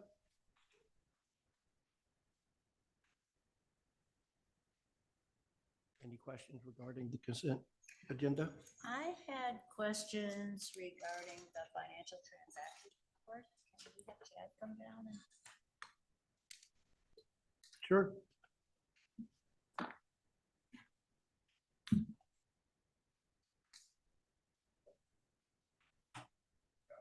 sorry, Chad.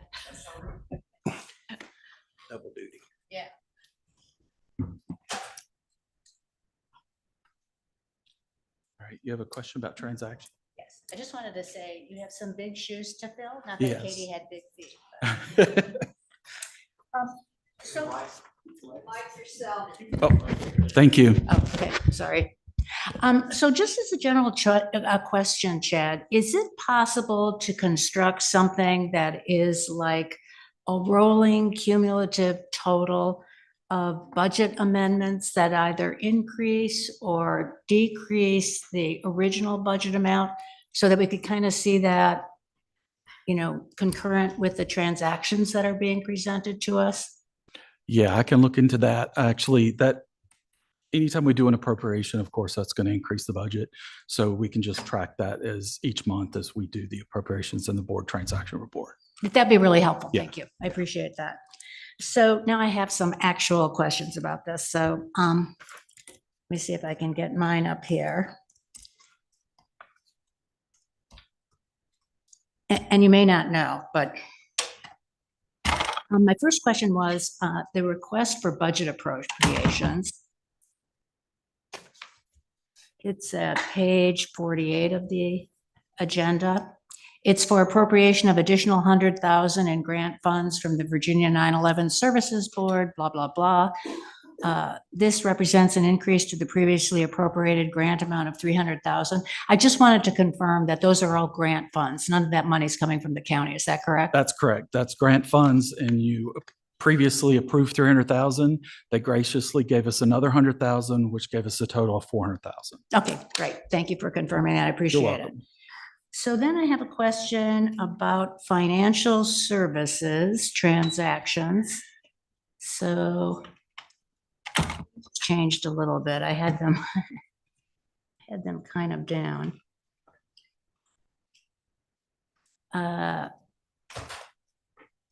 Where is financial services?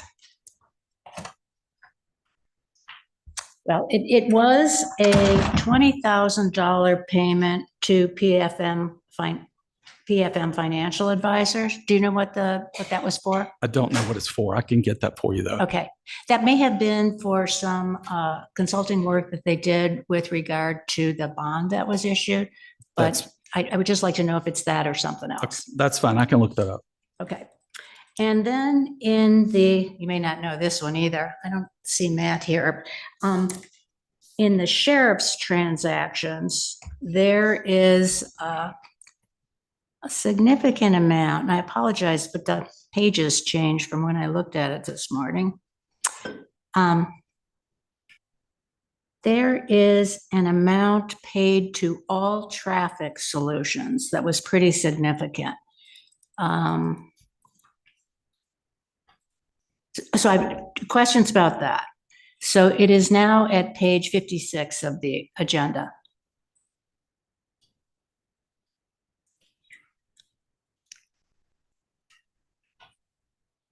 I'll have to get the detail behind that. Okay. As well. Can you look at that? And can you also look at Avon Protection Systems, Inc.? That's a little bit further down the page, Chad. The where? Avon Protection Services, Inc. When I look it up on the internet, that looks to be a company that does respirators. Seems more like a fire thing than a sheriff thing. I'm just trying to figure out what that is. Okay, then I think I'm current here on the pages now. Whoops. On page 65, Fire and EMS has a $24,000 payment to Target Solutions Learning. I'm guessing offhand you don't know what that is. Okay. Then It's their training software, Vector Solutions, we think. it's training software, Julie? Yep. But I can look at it. If you could just look at it, Chad, and give me Yeah, I kind of can. definitive, I'd appreciate that. And then on page 75, I think I saw Tom here. He might be able to answer this, but there is an $18,865 payment to Gravely Lawn and Maintenance. I'm just kind of interested in, we have a maintenance department. Why are we paying funds outside for maintenance kind of work? And there's another one on page 76 for $19,000. So on page 82, Parks and Recs has a $5,250 payment to Engineering Concepts, Inc. I'd like to know what that's about. On page 87, this is for community development. There is a $24,000 payment to Polymorphic Inc. So that's community development. And then there's another one in that section for demolition services for $15,258. And then on pages 89 to 90, I'm sorry, there's a whole slew of expenditures under the category of general expenditures. So one of those sections adds up to $223,275. So I'm not clear that there is an item that we approved in the budget for general expenditures. Do you know offhand what those are? What you don't see are the different funds that are on here. And if I'm not mistaken, that's probably for Rich's projects at Reed Mountain, but I'll take a look at that. Okay, right, because it's pretty significant. Even though it says general expenditures to AECom, it's probably something like that. Okay. I'll look for those. Okay, thank you. You're welcome.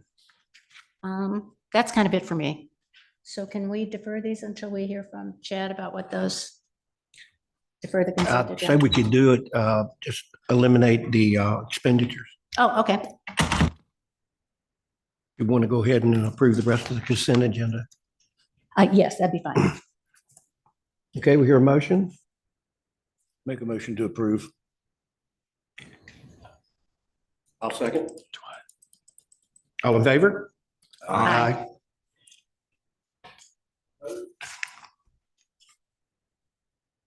Thanks for accepting those, Brandon. We're 250K since you're here. Yes. All Item right. number 4 is accounts payable approval for those items exceeding 250,000. We actually have 5 of those. First one is MB Contractors. That's for the Reed Mountain Fire Department 911 complex for application 10, work completed through 6/30/26, $669,194.44. The second one is for the Entrado phone equipment for the new 911 center. That's $250,315.94. The next one is for Vertiv. That is for the technology equipment room, HVAC, and associated equipment at the new Reed Mountain Fire Department 911 complex. The fourth item is the retainage payment for the Givati grant to Lumos for the broadband project, $558,731. And then the last one is the annual body camera contract for the sheriff's office. That's Axum Enterprises, $364,510.49. Recommendation is to approve these payments totaling $2,196,426.87. Any question? No, thank you. Motion?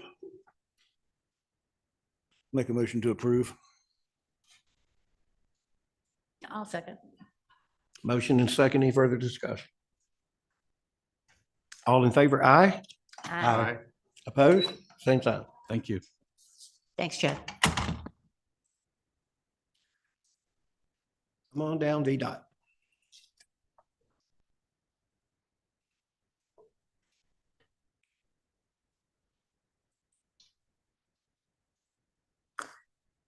Good afternoon. I'm Ashley Mathena. I'm the acting resident engineer in our local VDOT office. Our report this month is you'll still continue to see us prepping our roads for our paving schedule. We'll be moving into Botetourt over the next 2 to 3 months, but we have a lot of prep work still to do before that happens. We've reviewed a lot of site plans over the past month and issued a few permits. Project updates, our 162 northbound acceleration lane project continues. We're still working on the drainage installation along the ramp area. Our I-81 project from 143 to 150 is ongoing. I'm sure you've seen a lot of dirt moving with that project. And then our Layman Town project is still on schedule to be complete and back open before school starts next month. Our area headquarters are busy with gravel road maintenance, dust control, some ditch work, tree trimming, some site distance issues in areas that we've found. And we will be starting our primary mowing, our next round starting next week along the 460 Bonsack area, moving up alternate 220 and then out from there. I am aware of one issue that Mr. Snyder wanted us to take a look at on Victoria Drive over off of Etzler. So we're looking into that one for you. Thank you. Was there anything else that I can look into or answer questions about today? Andrew was looking into some signage issue on the 11. Do you remember? I don't know. Was that the truck restriction sign? Yes. So that is a new sign that we had installed last fall. So that is a recent installation. Okay, so here's the problem. So since that time, these semis have gone down there, tried to park in tried to use the boat ramp to turn around in. So I guess the question was whether there could be some, some other kind of signage that would make more of an impression on the truck drivers. We can certainly look into if there's some additional signage that we could put there. But that was the latest signage that we had put into to help address that issue. So we'll look into what other Yeah, type see of if there's signage. something else, because Sure. it hasn't worked that well. Understood. Thank you. Fincastle's good. I wanted to ask about Wheatland Road, where the road was getting eat out by the ditch cutting over. I just wondered. It was still on our schedule to address. They looked at it and they agreed that some work needed to be done there. I'm not sure if they've gotten to that area or not, but I'll follow up to see. Super, thank you. Yes. Blue Ridge? Wanted to thank you for taking care of the weeds there on Webster and up Archway. Thank you. Yes, you're welcome. Amsterdam? No, Mr. Thorpe and Ms. Mathena have answered my questions. No further questions at this time. Thank you. You're welcome. All right. Have a good afternoon. You know where to find us. Thanks, Ashley. Right here. Excuse me. Okay, sure. Okay, we'll take a 10-minute recess. Thank you.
Come out of recess now, and we'll go to item number 6, discussion of the Eagle Rock Greenway.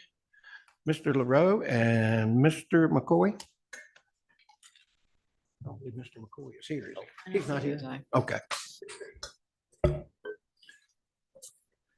Thank you, Mr. Chair.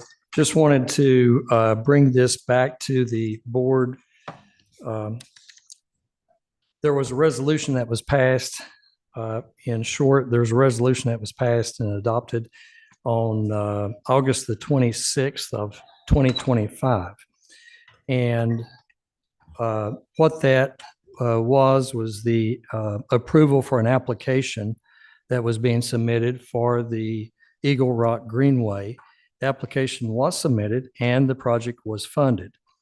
Recently, VDOT sent the request for me to sign and to move forward. However, I wanted to make sure that this was something that was still in a priority of the board because the grant for this project is substantial. The grant is $2,188,910 from VDOT, and that's absolutely wonderful. However, the locality share of this project is $2,649,585 for a total project cost of $4,838,495.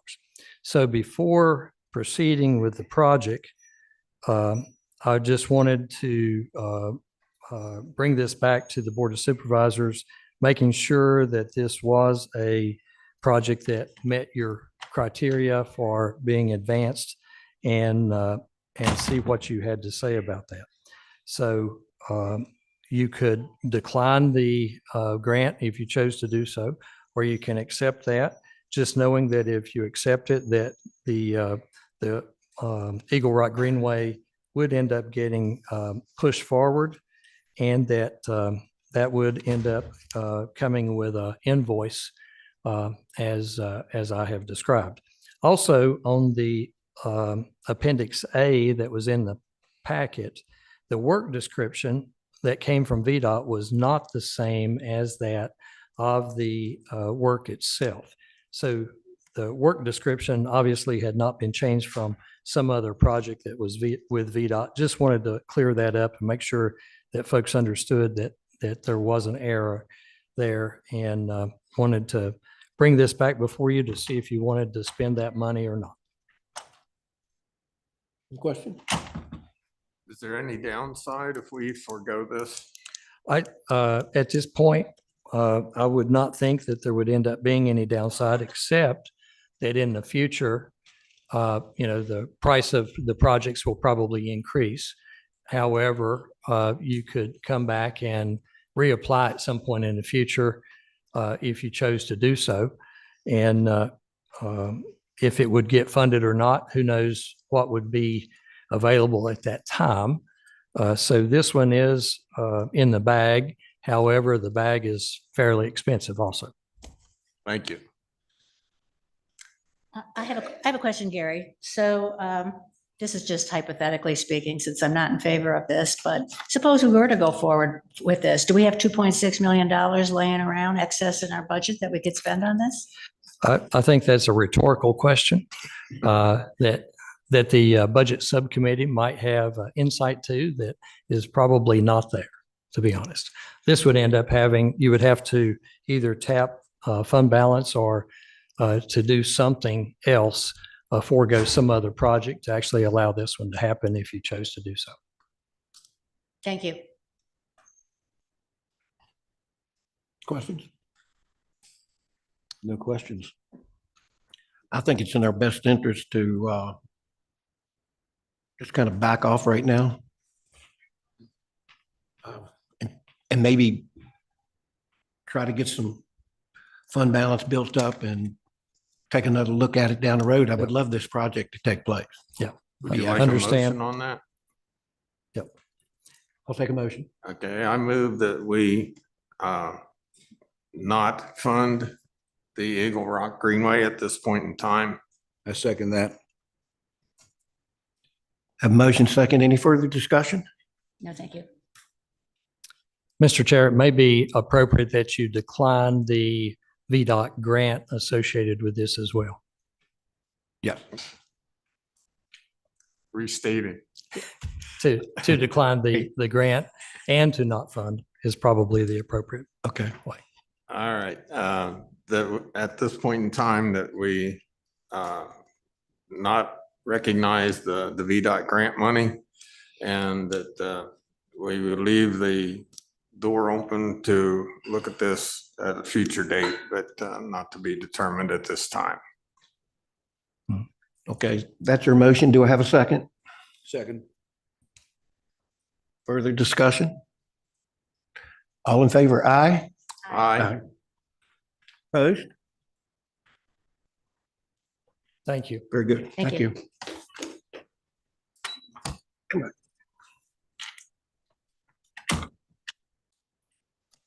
Okay, Gateway Crossing Text Amendment, Ms. Pendleton. Thank you, Chairman, members of the board. This resolution request has actually been asked by the applicant that you consider it at a future time. So if you're willing to entertain a motion to consider this later, that's the request before you. I have a question, Nicole. Isn't this something that could be done by special exception permit rather than having to, project, so an evaluation could be made rather than making an amendment? I think that there have been opportunities that the developer has had for some time to pursue some of these uses through the overlay district in the way that the code is written now. And I think the second request that they have made they have not substantiated a need for staff to support changing the code at this time. Okay, thank you. Any other questions? One way or the other? I will move to decline the Gateway Crossing text amendment request. Second. Have a motion and a second. Any further discussion? All in favor? Aye. All opposed? Thank you. Thank you, ma'am. Thank you.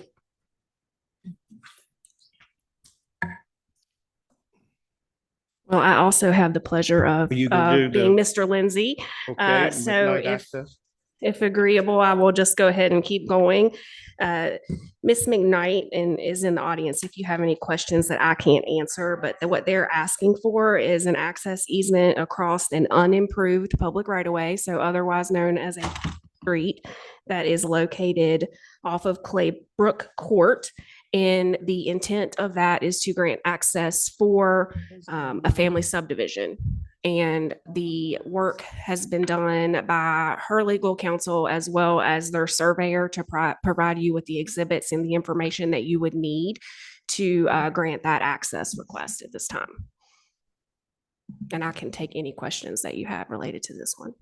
Located again? This is Cobblestone. Cobblestone subdivision. Okay, got you. And it's pretty good sized parcel back in there. Yes, it is. Yep. So, so is this is to enable development of the parcel? Only a family subdivision, which would be allowed. Only what? Only what we call a family subdivision, which, so no VDOT right of way, only access easement, and it is the deed and plat are written exclusively for the use of family members only. So this wouldn't enable any future development of a subdivision or anything more than the 3 lots that are included in the board packet. So what would happen then if this family decided to move elsewhere? What would happen to the family subdivision? Can somebody else come in and then develop it as a development? The only way that it ever could be developed is if a public road were created and everything were subdivided in accord with today's regulations. And so this isn't enabling that or taking that opportunity away. It's only providing for Ms. McKnight to create the 2 lots for her family members and give them legal access. Okay, so this is just in the nature of a family compound? Yes. And how large is the property? Oh, sorry. 48 acres. And she's subdividing 16 and 16 each. And what? 16 to each family member. Thank you. Welcome.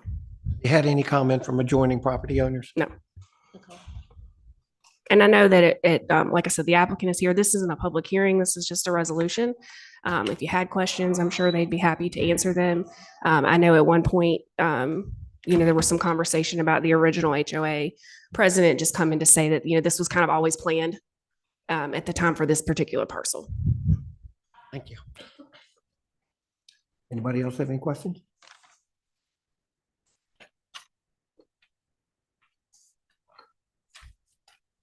So we are just at this time looking to see whether to move this on to the planning Nope, commission. wouldn't take a public hearing. This is because the county, this is a paper street. So the county Botetourt owns the paper street. Oh, right. So you're granting an easement on your property as the decision makers. Is this the one that there was a prior hearing on? No, we actually have two more Oh, there's that are two more? pending, and we have a few that are kind of working through the system right now. This is one that they've actually provided all the required information, given us the information. The county attorneys reviewed it and could move it forward based on the information provided to us. Does the planning department have a recommendation? I don't see any objections to this one. I have one other question. I noticed they're asking for a 50-foot right of way. Is that typical? So the existing right of way is 50 feet. So the family subdivisions require a 20-foot access easement. And so it isn't, they would have access to work within the confines of what's there today. Because there's a similar situation where I live, and it's more of that flavor than the 50-foot. It seemed awfully wide. Yep. Now, do we have the ability to change that? It would come at an additional cost to the applicant because they'd have to get a surveyor out there to put more pins in and identify what that would look like. Now, I also understand this is their own land and hate to be to their own property. That just sort of jumped out of the page at me at the 50-foot. It's kind of weird, really, that, it's their own land and they can't grant a private easement to themselves. So I think I can give a little history to how paper streets came around, and I will have council jump in and correct me if I say anything wrong. VDOT requires, and the county subdivision ordinance requires you to build connections, to at least plat connections for future development. It's a requirement by VDOT. It's good planning practice. There's a lot of those. There's a lot of stubs in the county, if you will. This is one of those stubs. So the developer, Pete McKnight, when he built Cobblestone, had that paper street. They retained their land for their own use, and now Miss McKnight wants to convey that to her kids, but there's no access unless you are willing to grant an access easement across the property that the county owns, which is what we call a paper street, it looks like a paper street. But if you go out there, it really just looks like you can't tell it's there. Yeah, land. Yeah, a lot of plants. Yeah. Okay, thank you. I appreciate that. Hope that's helpful. To also add along on that was Mrs. McKnight did call me on this, and we talked about the possibility of coming in by way of Cobblestone because they own that property also. And that was pretty well rejected by Mrs. McKnight. Well, why was it rejected? Why didn't they want to do that? Didn't want to come in that way.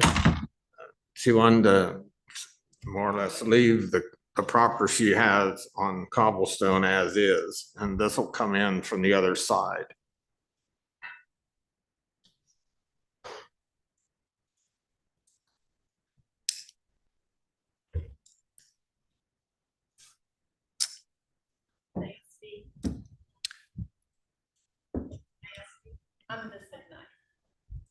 Yes, ma'am. Could you come down?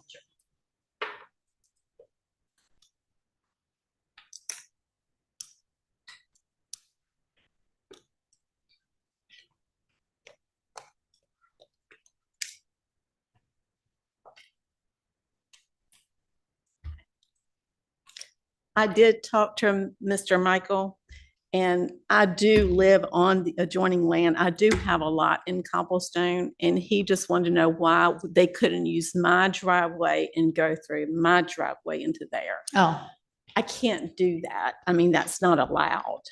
There is a paper street down here that we put in there when we developed a subdivision for us to get into that property.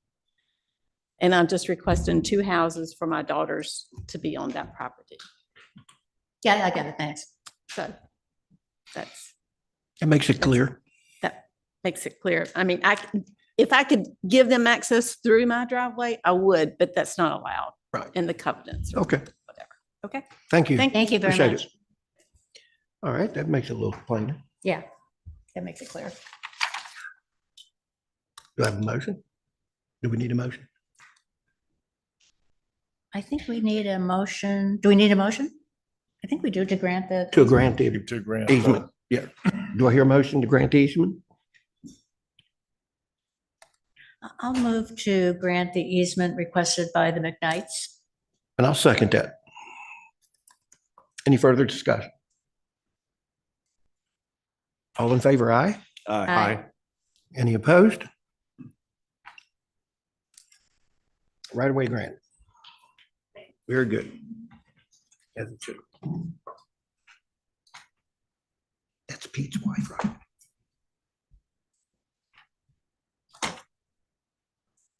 Okay, number 9, consideration of special election for the clerk of circuit court.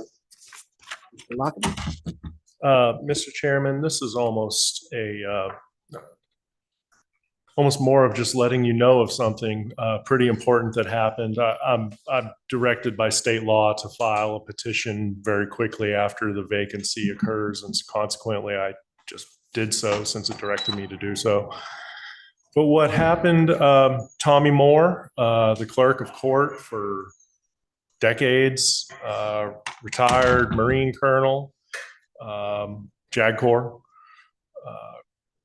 good fella, who taught me a lot about how to do title searches when I was still figuring all of that out.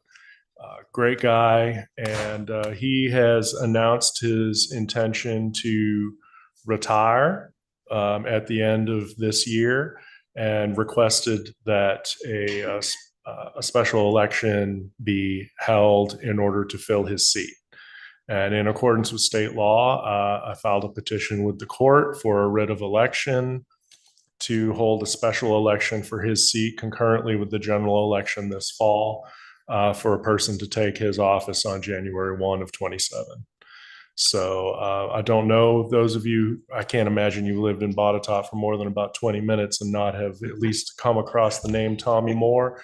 But those of you who know him, go and shake his hand for a career well done. And he's going to get to see this courthouse pretty much finished before he's done. And I think that that was really his goal. So. Okay, thank you.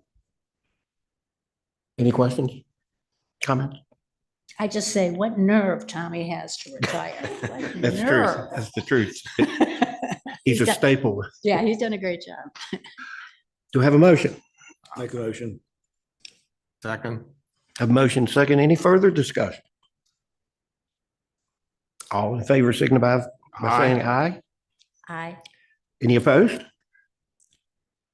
And to be clear, Celeste, that's a ratification of my having filed the petition for a writ, because there was a timeline in state law that I needed to meet. Okay. Okay, item number 10, consideration of the conversion of a part-time position to a full-time position. Mr. Chair, board members, come back to you again this afternoon. This is in community development, and since prior to 2020, community development has had open positions that have not been able to be filled. And so there happened to be an opportunity here of actually combining a couple part-time positions that may end up actually alleviating some of that problem with a conversion to a full-time position that would end up having site plan review as part of their operation and also code enforcement. And I know we've had absences of code enforcement for some time, and it's just because of the nature of the business.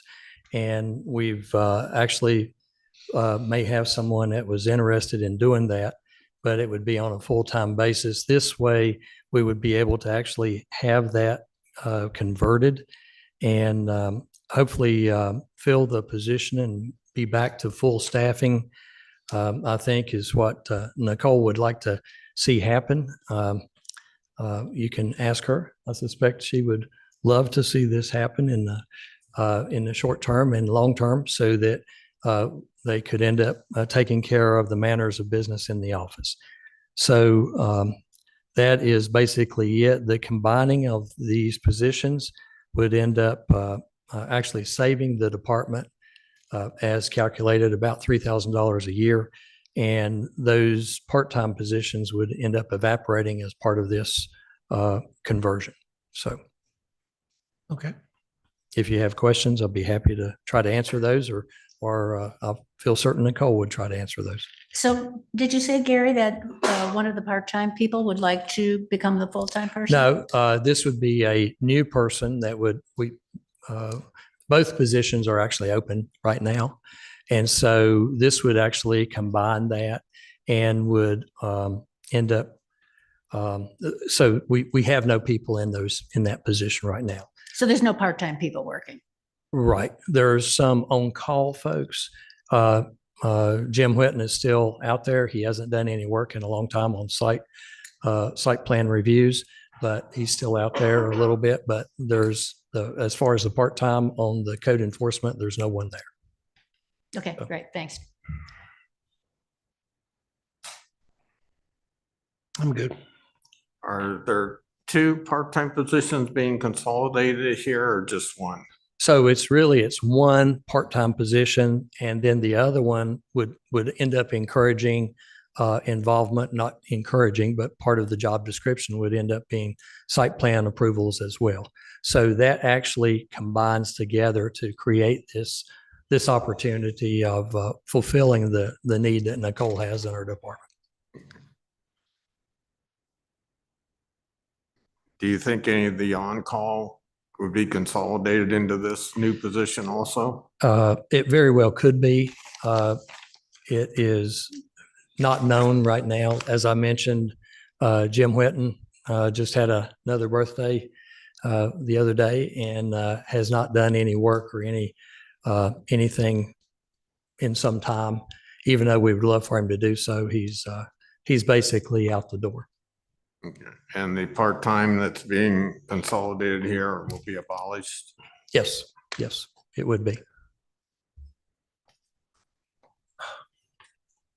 Any questions? Not at this time. I understand the options put before us.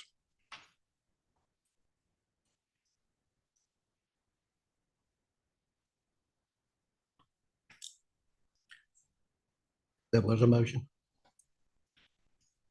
I'll make a motion to accept the part-time role moving into a permanent full-time role. Second.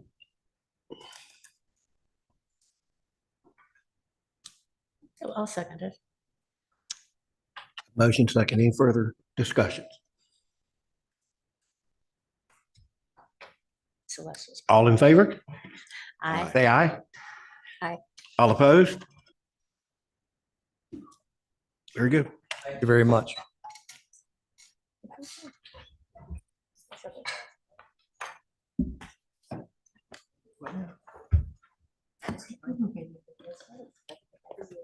Mr. Michael. Yeah, they did that. I think he just turned away. I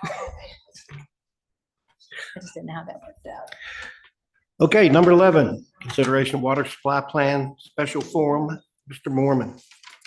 Good afternoon, Mr. Vice Chairman, members of the board. In your packet, you have before you a request from the Planning Commission that you authorize the commission to conduct a water supply plan special forum. You have information in your packet that was forwarded from the Planning Commission to you in support of that request. You also have in your packet a recommendation from staff for you to consider, recommending that an independent commission with no affiliation with Botetourt County government whatsoever be formed, and that the commission be tasked with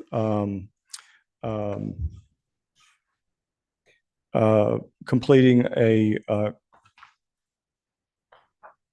that the commission assess and publicly report the expected effects of a data center campus development on and operation on the environment, infrastructure, and utility resources of the county, and on the quality of life of the county.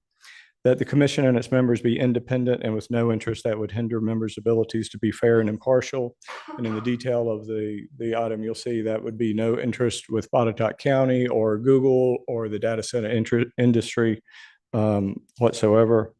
That commission members be persons of upstanding character, reputations, and that they possess particular knowledge, experience, skill, education, and training that equips them to effectively do this work. And that the board appropriates sufficient funds for the commission's work so that they, again, could work independently, and that the commission's work be conducted and completed as quickly as possible. Be happy to answer any questions that you have about this proposal or the Planning Commission's proposal as you see fit. So is the Planning Commission's proposal under consideration today, or only this proposal to appoint a citizen commission to handle the water? Both. Both are under consideration today? Yes, ma'am. The 2 votes. Need one. It is according to what you do. So just out of curiosity, I mean, not to bang on you, David, but I'm pretty confident that you've heard the sentiment of every single person in this room, other than Mr. Patterson, opposing a citizen commission. So these people actually wrote to me, and not to bang on you, David, and I think it kind of encapsulates what everyone here has been saying, but this was from Bruce and Dee Dee Noble, your district, Fincastle, and they write, after reviewing the agenda and packet information for Tuesday's meeting, we have a few comments to make pertaining to item number 11. We are very supportive of the water supply study that the Planning Commission requested be done. However, why is the administration taking the study away from the Planning Commission and wanting to handpick the commission themselves? This does not address the public's concern about transparency, accountability, and truthfulness. Quite the opposite, and a huge conflict of interest in our opinion. This proposal enables the same majority that approved Google without insisting on a water study beforehand to appoint their hand-picked people to serve on the commission. We cannot expect these appointees to be independent on their findings of this water study investigation. That is like having the fox guard the hen house. And this last bit that they added in kind of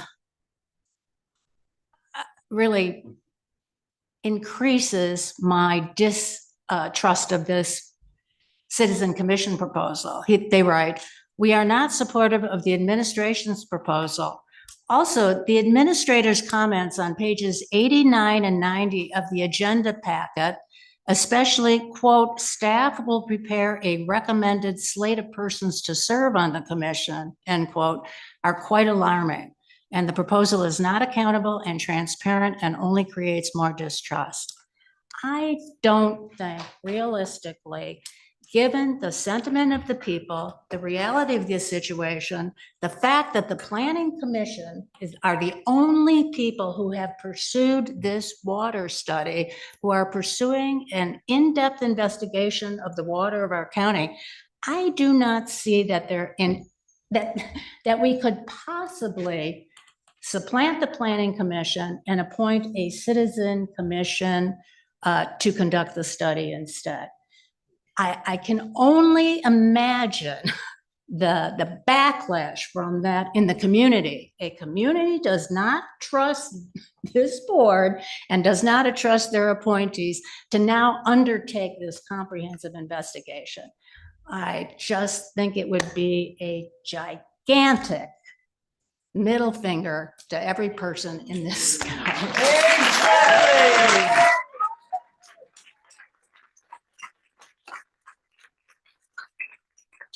Mr. Chairman, the white paper ends with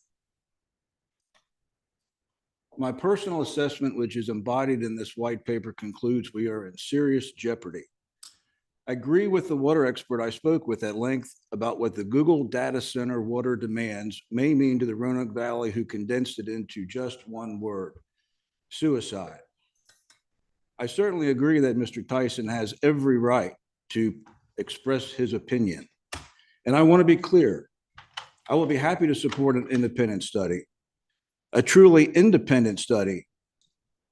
Mr. Chairman, I make a motion to approve the impact study as presented by Mr. Mormon. Well, before we go on with that, we're still in the discussion period.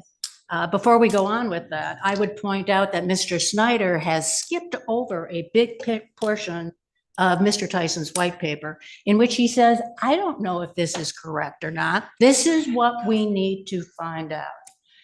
What we need on the commission are people who have a brain, who are committed to this county, who have an obligation to this county to further the kind of investigation that Mr. Tyson has started.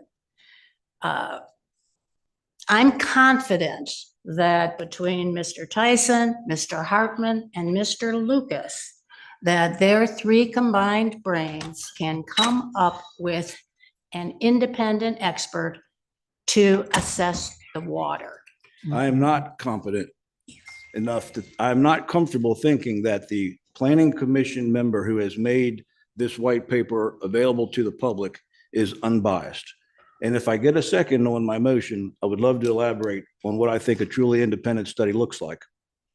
Well, I think you heard the comments. I mean, a predominant number of the people in the audience today were from your Amsterdam district who distrust the commission that you're promoting.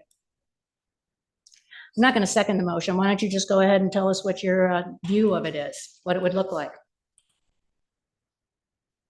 Is there a second to my motion?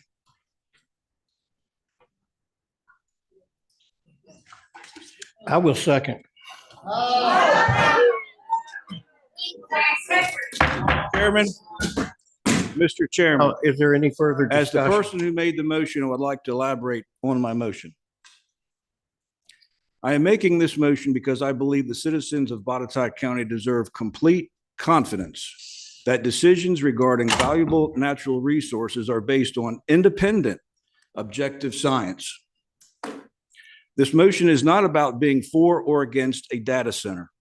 It is about ensuring that our community has access to factual, unbiased information. The public has clearly expressed a desire for greater insight into this process, and I believe an opportunity therefore presents itself. By commissioning an independent impact study devoid of Botetourt County employees, Board of Supervisor members, Planning Commission members, and Botetourt citizens, we demonstrate our commitment to thoughtful, informed decision-making. If the work already completed by the Western Virginia Water Authority, the Roanoke Valley Allegheny Regional Commission, and other technical experts is confirmed, we will have strengthened public confidence in the decisions made by this board. If additional considerations are identified, we will have the opportunity to include them in any future decisions that will affect our community for generations. Let me be clear. Either outcome benefits Botetourt County. Maybe more importantly, I believe Botetourt County has incentive to lead. Botetourt County is in a unique position to inform not only its citizens, but to leaders and citizens of our neighboring localities as well. Communities across Virginia and throughout the nation are grappling with how to evaluate large-scale data center projects. Projects offer tremendous economic opportunity, but they also raise legitimate questions about long-term impacts on critical resources, infrastructure, and quality of life. Despite the growing number of proposals, there is no recognized blueprint for how local governments should independently evaluate projects of this scale and complexity. Botetourt County has the opportunity to help create that blueprint. The value of this effort extends well beyond our county. It can provide a framework that other communities look to when faced with similar decisions, showing that economic development and responsible stewardship are not competing priorities, but complementary responsibilities. Technology will continue to evolve, and communities across the country will continue to face these same challenges. Botetourt County has an opportunity to be recognized not simply as a community that considered a data center proposal, but as one that established a credible, balanced, and responsible model for evaluating projects of this magnitude. That is a legacy worth creating. And for those reasons, I respectfully ask for your support of this motion. I would, since we're in the discussion. Any further discussion? Oh, thank you, Brandon. Yes, I would like to discuss this further. So everything that Mr. Snyder has said, don't take this personally, Tim, but everything he said is the kind of generic pablum that he likes to say to reassure people that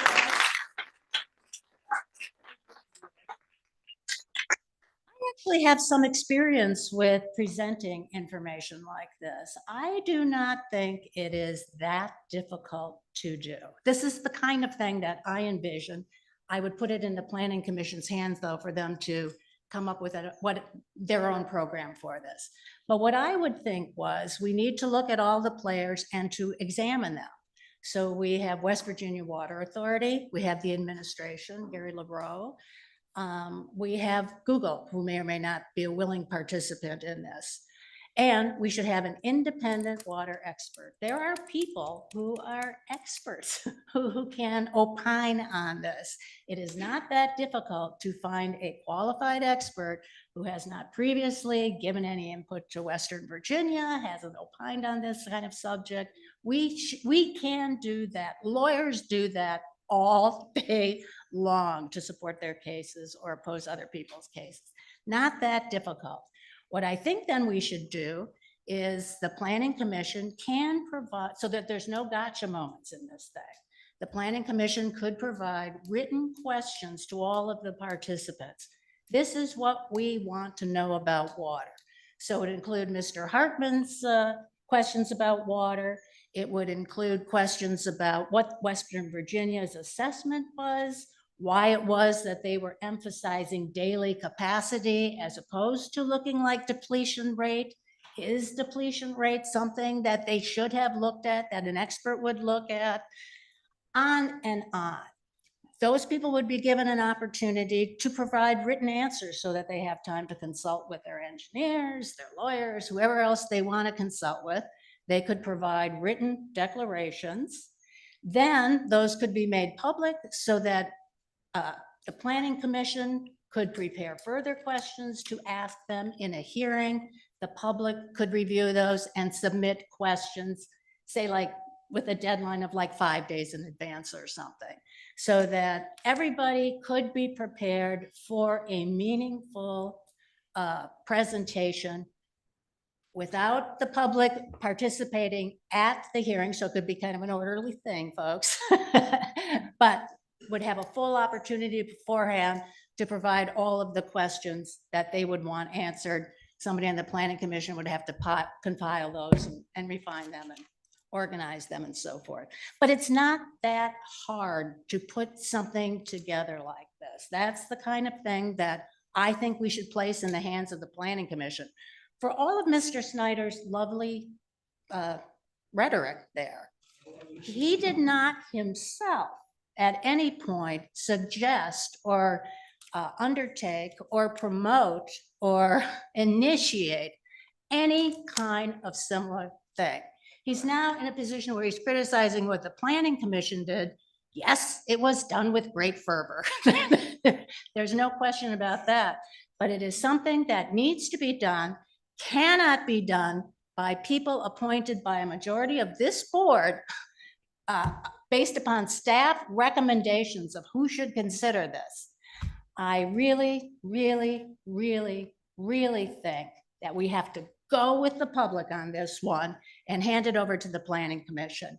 They can present a plan to the Board of Supervisors about what they're going to do, who they're going to call, who their expert is, and we could have an opportunity to review that and make comments on it, but we should not take it out of their hands and place it in the hands of a hand-picked commission of citizens. So.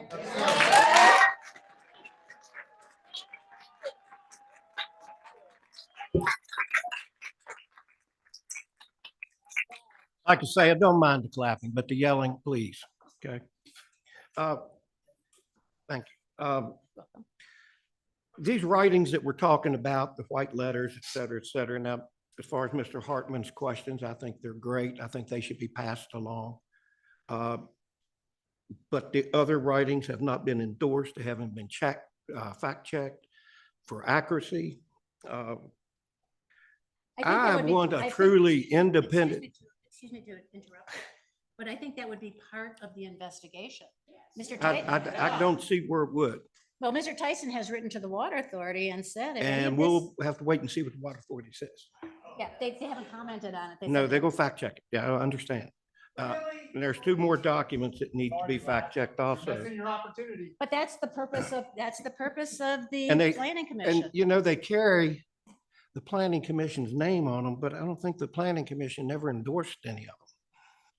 Mr. Chairman, I did want to make sure and point out something important here, which is that we're a Dillon Rule state. Both the Board of Supervisors and the Planning Commission need to follow the rules that the General Assembly has set out for us. And part of the reason I believe why staff suggested an independent commission is that pursuant to state law, the ability to carry out investigations is lodged in the Board of Supervisors. The Planning Commission can carry out special studies. And I think that that's what we've recommended it do if this were in a particular position. And it also can ask for information from state agencies in order to carry those out. Those special studies are actually carried out by county staff under the direction of the Planning Commission. That's what the specific language says. If there were an independent commission, they could be almost given a budget and all the county staff would do is administer the procurement to make sure it follows the Public Procurement Act, but otherwise hand it over, the committee decides what they're going to do. Are we precluded from the Board of Supervisors authorizing the Planning Commission to carry out a study and give them a budget and outline what they can do? Are we precluded from doing that, or we can do that? Well, the statute specifically says that the power to carry out investigations of legislative affairs is given to the Board of Supervisors, which if it meant to say that it was delegable, it would have said it was delegable. Yeah, but what is the actual legal distinction between the Board of Supervisors creating a citizen commission and just directing the planning authority to do it? Doesn't sound like we can do either of those 2 things. Well, you can't give either of them the ability to ask questions that people actually have to respond to, other than, again, you have the ability as the Board of Supervisors, you can demand papers and people to appear. The Planning Commission can ask state agencies for information, and they have to provide such reasonable information as they want, effectively. And that's why VDOT constantly works with the Planning Commission. It's why DEQ works with the Planning Commission. It's why VDH does, because they kind of have to up to a point. The Board of Supervisors has a more hard and fast investigative power. Either body could potentially ask you to go up, although you have a little bit more authority to decide what the scope is of what a committee chosen to advise you can look at. State law sets out exactly what planning commissions can look at and what they can't, and under what circumstances. So it's not just a free form thing. Now, admittedly, you could appoint a committee and say the members of that committee are going to be the 5 members of the planning commission, but it would still be a separate, it would be a separate setup in order to make it able to actually cover the ground that you want covered. Okay, well, that makes me dizzy. So the options are then let me see if I have them right, Mike, if I have what the options are.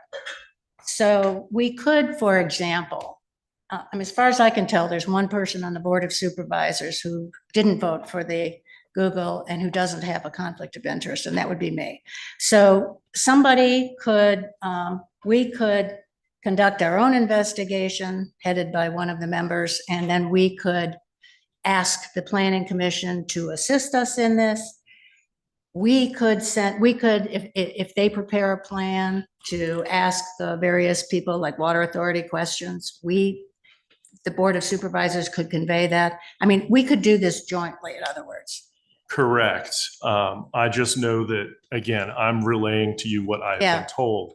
I know that the reason why the independent commission was put in was to get county staff out of the middle of it and have it be something that the politicians were directing, rather than it be something where the county staff is involved in, because that seems to be the suspicion that the public has, is the county staff is somehow putting a thumb on the scale. Have it be the legislative officials who are, in fact, making the calls and deciding who's going to be involved and what they're going to do.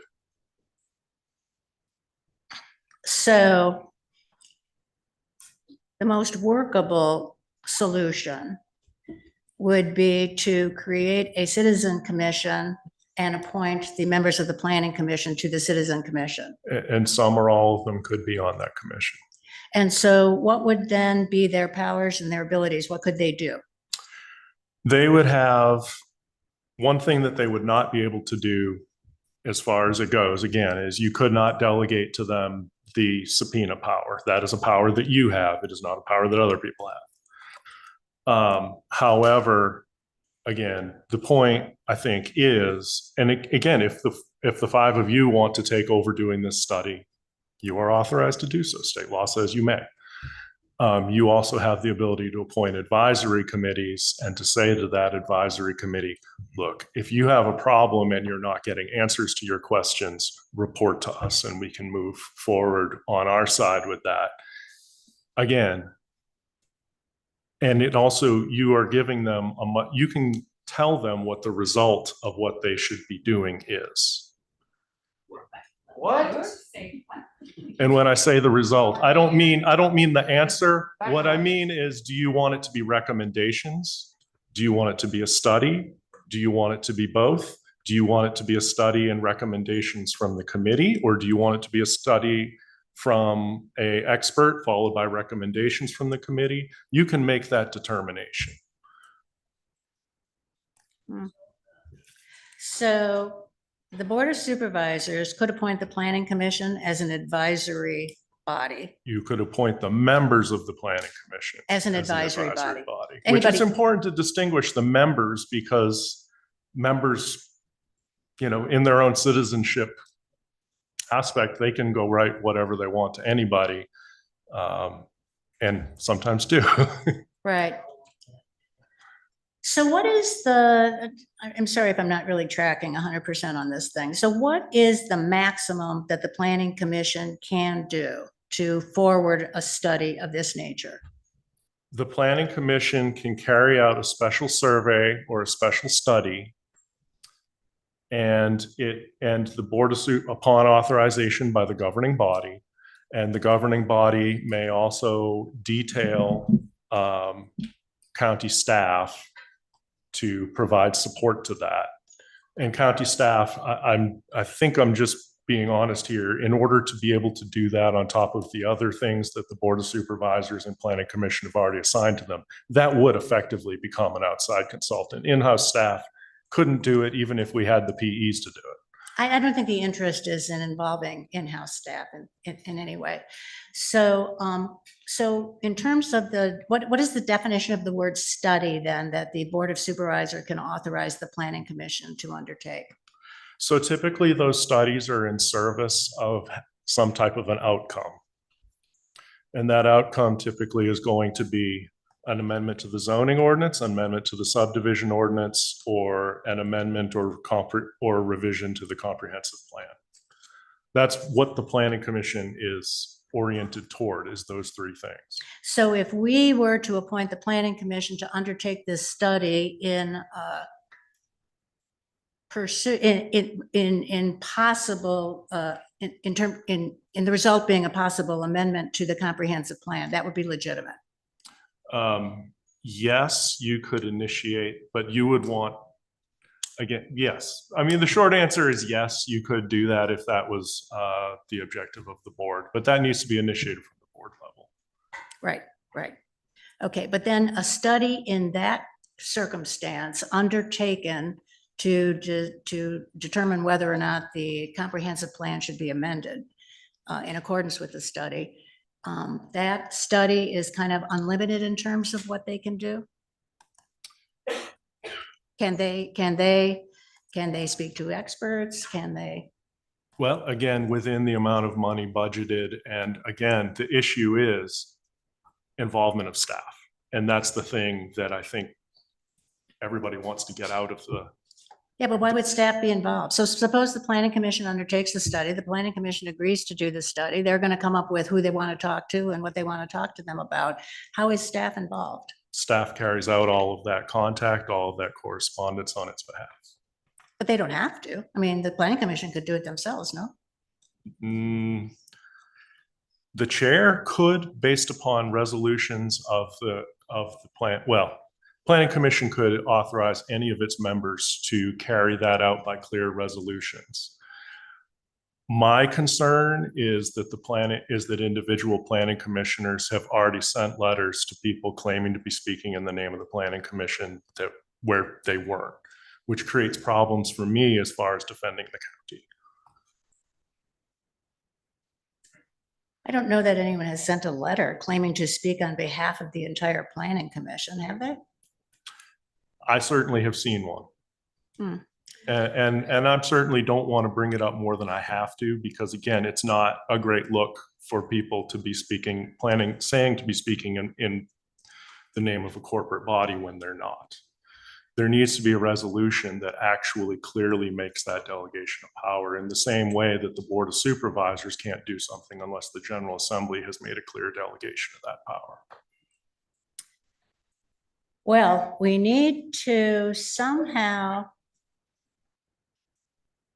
embrace a study that is going to work and that is going to increase rather than decrease the public trust in our governing bodies.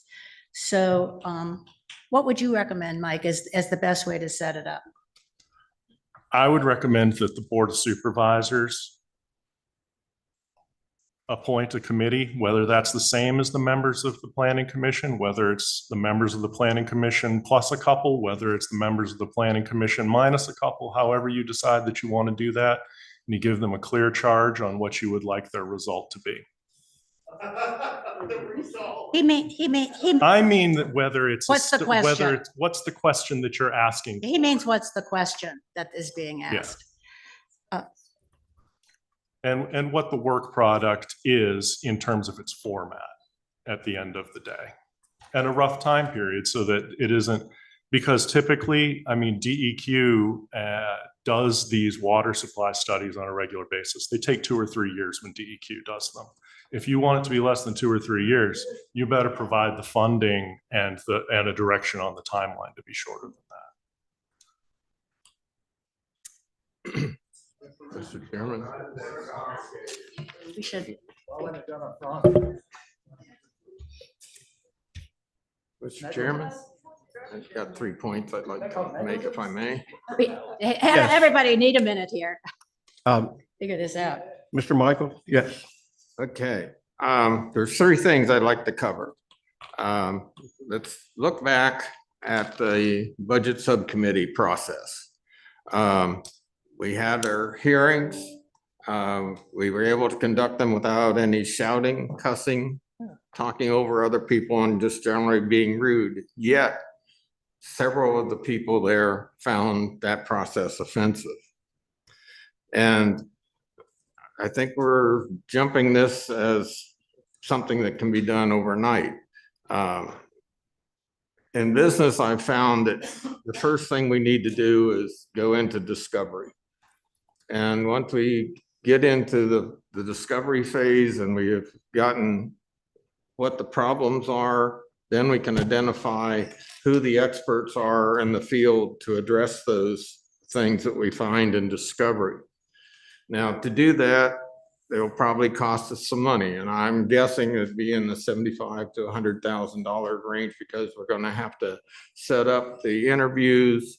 And once we get the experts lined up, then we can do depositions.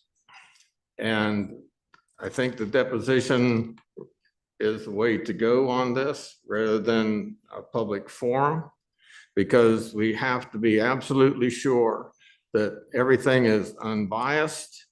It is done in total isolation from the Board of Supervisors and the Planning Commission, so there's no hint of any impropriety in this process. And we have only one chance to do it correctly. So I think we need to go down those steps first of going into discovery, identifying the experts in the field that can answer the questions and give testimony, go through the deposition process. And I think we can have at least weekly updates for the citizens so that they know where we're going, how it's progressing, and most of all, make sure that it's in total and complete unbiased. Can I just ask a environment. question, Mom? Pardon me? Can I just ask a question? Who do you contemplate conducting this discovery phase? I think that's a function of the Board of Supervisors to appoint people that are experts in the field so that they know what questions to ask. And that's part of the discovery process. And before we go addressing what the solution is, we have to identify the problem. So don't we kind of have a grasp of the broad outlines of the problem, which is we would like to know what resources of water we have, how much water is available, how much can be used, how would a big user like Google affect it? What are the options in the event that the Carson's Cove karst fails? I don't think it's a mystery what we're after. We want to know what our water capacity is, how much we have, how long it's going to be last, and how much of it we can use. I don't think it's that involved. That's why I'm saying I think we are at the stage where we can ask questions, whoever's going to do it, ask questions of the Water Authority, ask questions of our administration in terms of what they know, what they did, what they understand about our water capacity. Mrs. And- Rotman, I don't think there's any question about what the questions are. I think we all understand what's at stake. I think we all understand the resources that we're discussing. I think what is at stake is who will the public listen to? Because I think regardless of the information that comes out, if it's not coming out in a truly unbiased fashion, performed by people who don't have a financial or personal stake in anything that's going on, that would be the answer that I would want. I would want to hear from someone who is impartial 100%. Well, there is nobody on earth who is 100% impartial. I have deposed maybe a bazillion experts. There is nobody who's entirely impartial.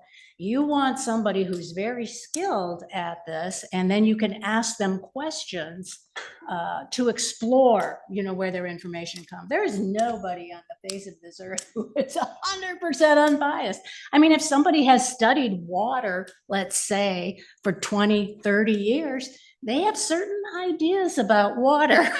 They're not, And so let's not get caught up in 100% or 90% or 40%, but let's get caught up in finding folks who are data gatherers, finding people who are fact finders, people who can then look at that material and come to a conclusion and then present that conclusion. And I don't think there's anyone in this room who this public would believe at this time.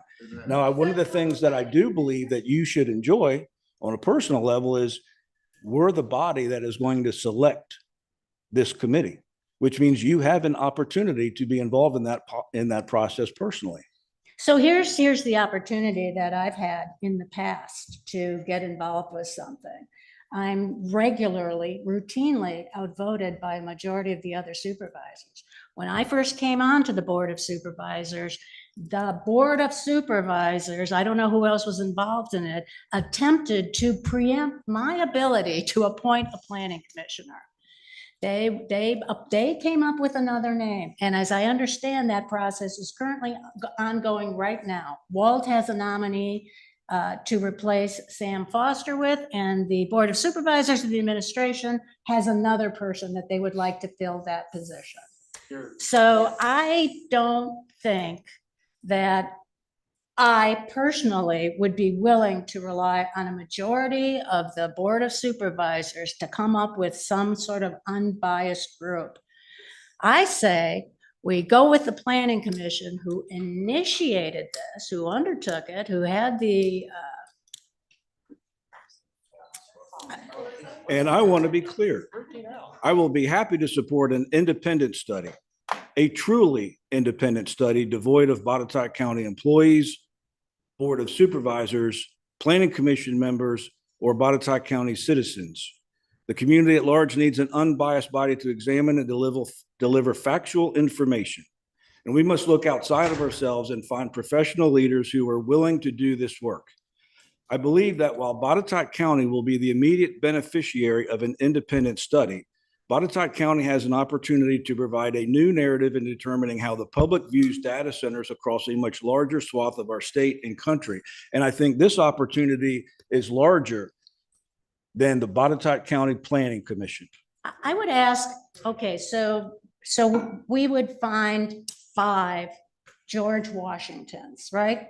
5 George Washingtons, impeccable integrity, no bias whatsoever, know a ton about water. Who selects them? Where do they come from? How do we find these George Washingtons? Shouldn't we just take some regular human beings who are willing to put their nose to the grindstone and do some work on this? We can evaluate the results of it. We can say your expert was biased. You get a new expert. We can say, we can oversee the whole thing. And again, I offer to you that you have an opportunity to be a part of that process. And the people that we find, the people that we select, I think that is part of what Mr. Michael is referring to in terms of there's some due diligence required here. And going through a deposition process or going through a selection criteria process where we all vote on who is going to become a member of the committee. That to the people of this county will look like, well, it would look like, whitewashing this thing would look like just tanking the entire investigation. We would be putting it back. This is their view. I think I share it. Putting the investigation back into the hands of the people who didn't do an investigation to begin with.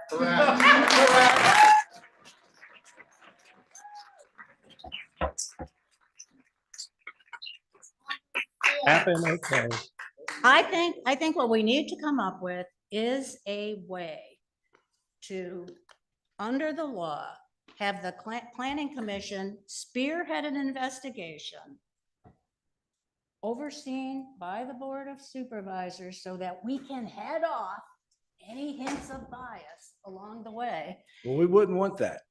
No, and I wouldn't want you to feel that that occurred, which is why this would be an unbiased opportunity. I hear this over and over again, unbiased opportunity connected with being appointed by a biased board. That's the part that I have trouble with. So I would add to that, if that is true, if you feel that that is true, and it's certainly your opinion and you are able to state that, but I think I would state that my opinion is that Planning Commission is biased. And so you're offering an opportunity to provide a biased board or commission to do the work that you're afraid to do, because I'm not afraid to do this work. Oh, for crying out loud. What an accusation. I'm not afraid to do the work. You were on the Planning Commission when BoCo was approved. And I'll be very clear.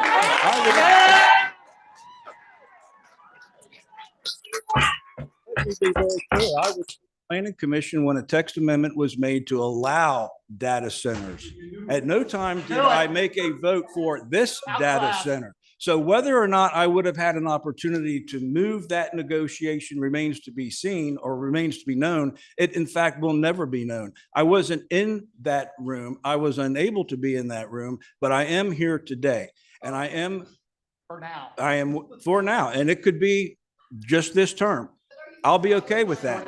But the fact remains, I am working for an unbiased solution. You work for us. And Enough yelling. And that is exactly what I'm going to continue to pursue, unbiased. Okay, this is what I would propose then. I would propose that the Board of Supervisors hand this back to the Planning Commission. Have the Planning Commission come up with an idea of how the investigation would proceed in an unbiased fashion. Return it to the Board of Supervisors. We will vote on that plan. Mr. Chairman, we have a motion. We and have a motion second. on the table. We have a motion and a second. I ask that we put it to vote.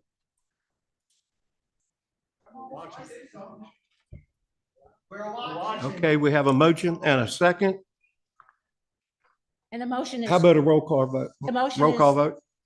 Brandon, can you clarify what the motion is for, please?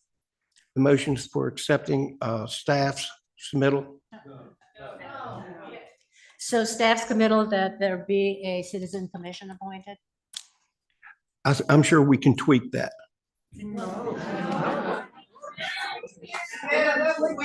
You're talking about adding that to the motion? No. I just want to know what the motion is. So I just want you to delineate. It was staff's proposal. Staff's. That was in our, Okay, so the staff's agenda. proposal is, let me just make sure I get this. Point of order. Point of order. No. So you're denying point of order.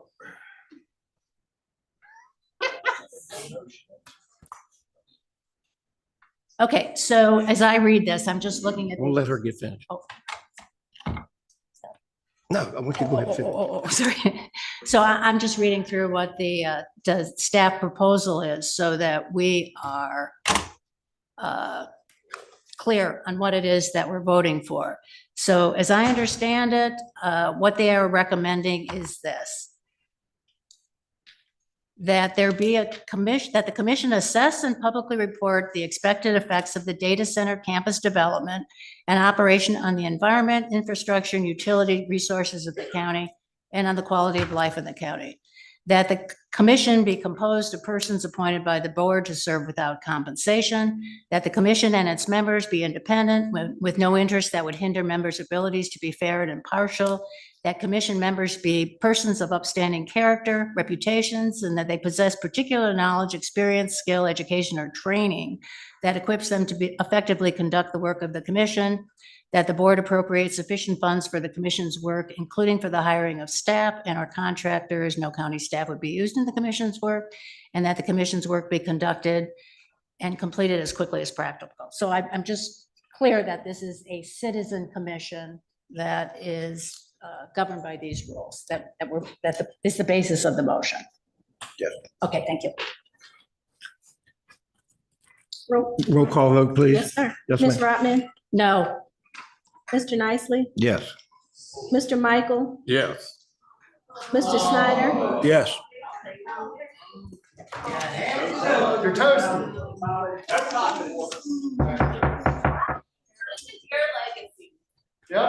You're going to get a top quality, you're going to get a top quality independent study. You're going to get it. I promise. You heard the people spoke, you ignored them. Okay. Let's move on. Number 12, appointment. Please quit yelling out. I don't want to have anybody removed. We can help you. So maybe we should set, Brandon, maybe we should set some timelines for when for how this commission is going to be appointed, who's going to do it, when we're going to hear it, how. Yeah, we do. I think we can work that out with staff. Let them start lining things up. See what we can get. We just said the staff's not going to be involved. We just voted. Well, they will try to get named, aren't you? Yeah. And if you come up with somebody that lives in another county, I think that's what we need. Who's going to handle the appointment? Okay, on appointments here, we're going to consider the appointment of Mr. Mormon as physical agent for the Community Policy and Management Team, pending the appointment of a new finance director. Should we do them individually? Okay. Motion? Motion. Second. Second, we have a motion second. All in favor? Aye. Aye. All opposed? Staying because I didn't hear the motion. I'm just abstaining. I didn't hear it. We're just on this here. My agenda here. All right. Oh, I got you. I got you. All right, on B, consider the appointment of Lee Martin, Botetourt County DSS, to the Community Policy and Management Team as a regular member for a 2-year term beginning July 31, 2028.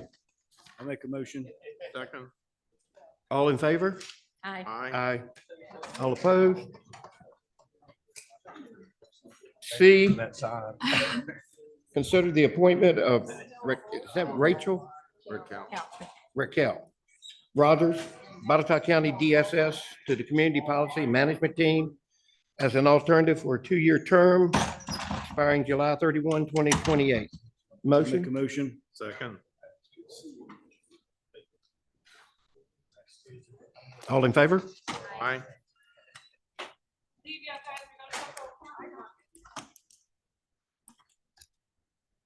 Okay. Okay, number 13, citizen comment period. Phillips, you're back up. Our first citizen commenter is Chloe Johnson, followed by Sylvia Powell. This is general comment.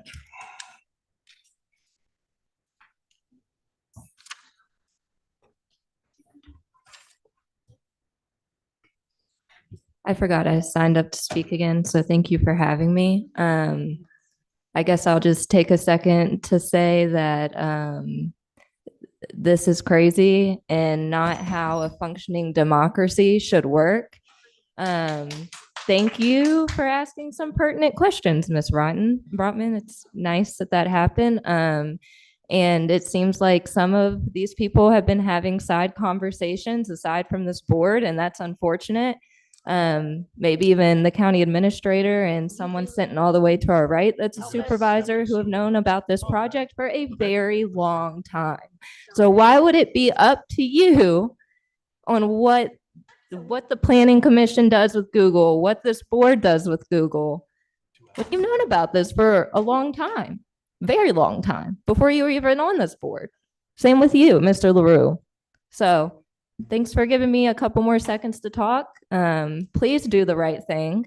I mean, after all of you are gone, some of us will still be here, and your legacy is what is left.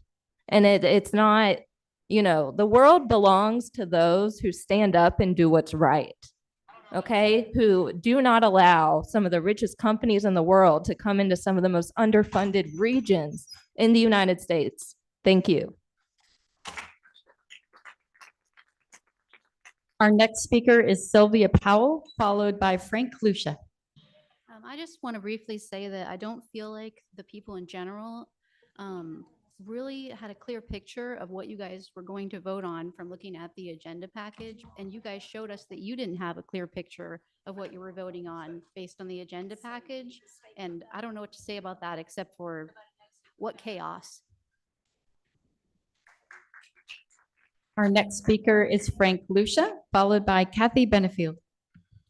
Thank you. I had some prepared comments, but I really don't know where to take this after that last display. Let me see. Just would like to remind the board of a couple important things. So first, the comprehensive plan talks about groundwater protection, and that means for all residents. So as this water study gets analyzed, you need to factor in construction risk. There is going to be construction risk. Second, there are protective covenants that govern the greenfield. Those protective covenants have been amended over time and are certainly being loosely interpreted to allow this. Third, and I'm going to pick on a word that you used, Mr. Snyder, blueprint. Was it a blueprint for the county to mislead the community in terms of the status of negotiations when the zoning change was up for vote?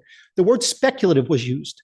The zoning change was presented as speculative in nature. I think I know what the definition of speculative is. The fact that a real estate purchase option agreement already existed at the time the vote came forward is not speculative. So I don't know if that was part of the blueprint. Was a part of the blueprint to obligate the taxpayers to fund a new public water source without any public disclosure or discussion. I don't know what your definition of blueprint is, but if that's how you wanted to run the government, that is not efficient or effective. You know, we talk about the West Virginia Water Authority. I've written them several times. First of all, they've not responded, and they take no responsibility for any of the wells in the community. So just recognize that. They're not going to be the source of answer to protect how many of the residents rely on wells. I could go on, but it's just, I don't know, the display here tonight was just very frustrating. I wish you all would do better. Thank you. Our next speaker is Kathy Benefield, followed by Jane Beasley.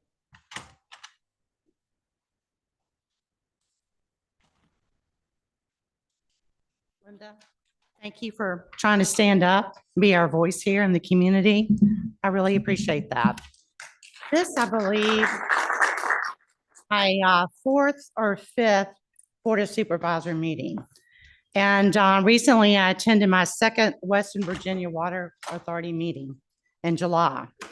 And it's evident to me that there is a misconception of what the truth actually is.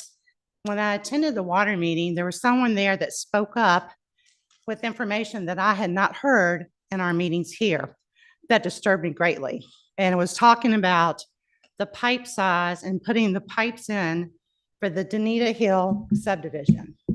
He said the number one reason for putting in new pipes for that subdivision was because their water was polluted. They have PFAS in the water, and those citizens deserve clean drinking water. The second reason was to improve the water pressure. Now, in all the meetings that I have attended here, not at one time did we talk about the quality of water for those citizens.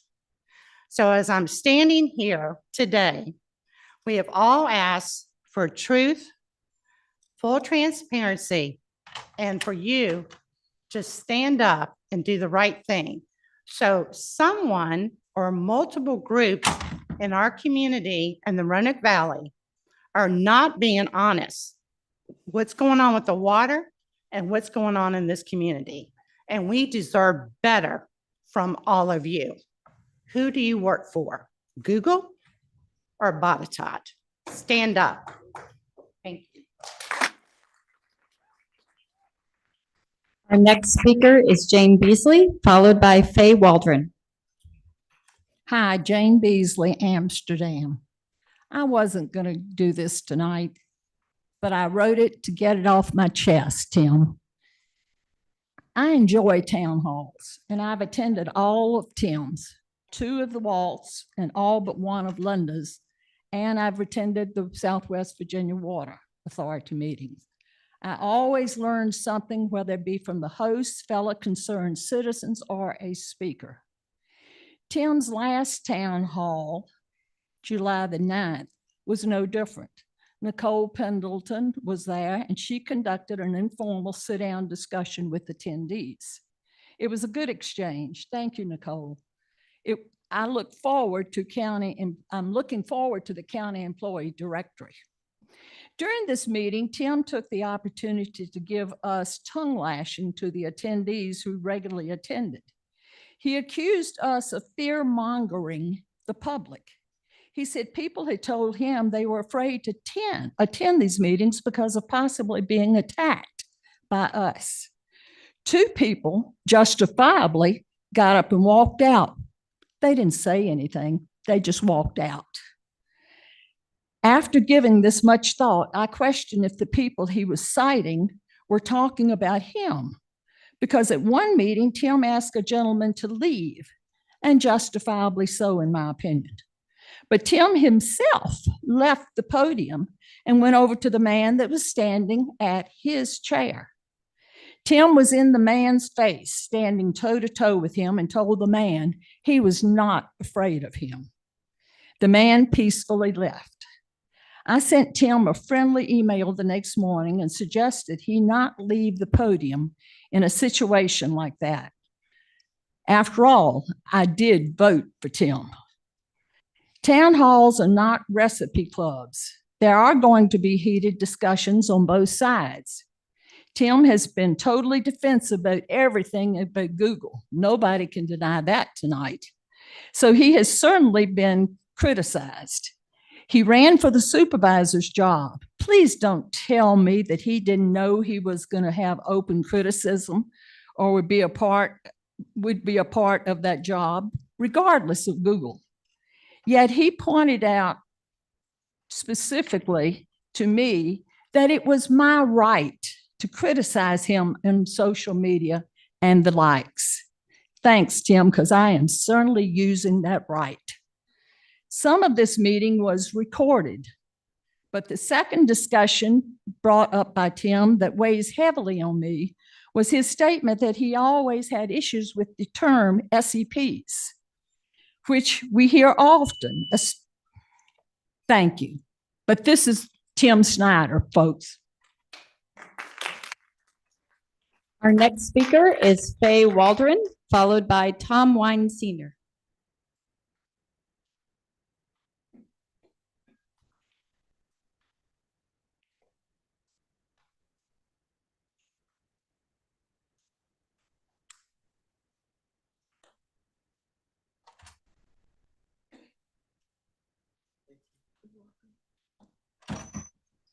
Good afternoon. I'm Faye Waldron from the Buchanan District. I first addressed you back in 2024 about property that my family purchased in 1982. And since 1982, for 45 years almost, we've been assessed by the treasurer, the commissioner of revenue for the wrong property. I thought a picture would be worth 1,000 words. And so you have a picture of the property that is next to mine and around mine. And they have a big arrow there in the middle. It shows that what Botetourt County did was actually give me someone else's driveway instead of the property that my family purchased back in 1982. So I have my neighbor's driveway. That's what I'm paying taxes for every year. And I've talked to the Commissioner of Revenue. I've spoke with the attorney way back when, but we didn't get anybody to address the issue at hand. That back in 1982, somebody probably just made a clerical error. And that clerical error has continued for 44 years, despite Botetourt County being notified about it 4 years ago, because actually Drew Pearson notified me what the problem was, and he was working for Botetourt County at that time. So what I'd like to do is have you look at my deed and observe how clear it is about where my property should be. It begins by saying in the description, beginning at a point on the westerly right-of-way line of US Highway 11, corner to lot 20. This with the highway, south 33 degrees, 31 minutes and 11 seconds. West 46.47 feet to a point corner to Melville Washington's house. This with the ladder north 54 degrees, 31 minutes, 36 seconds, west 64.93 feet to a point. This with a new line, north 54 degrees, 4 minutes, 45 seconds, west 100 feet to a point in the rear line of lot 21. We're only talking about lot 21 here. This with the ladder 46.47 feet, just like it started, to a point, corner to lot 20. This with the ladder south 54 degrees, 4 minutes, 45 seconds east, 164.84 feet to the beginning. That description is everything anybody would need for a location of the property. But as you see, my name has been assessed for the property in the middle that is just a driveway. And the meeting house that my uncle and father purchased back in 1982 has been given to someone else. None of us have our own property. Botetourt County has switched them all. None of us have a competing claim. Our only competing claim is with Botetourt County. Can I just say, Faye, because I have looked into this and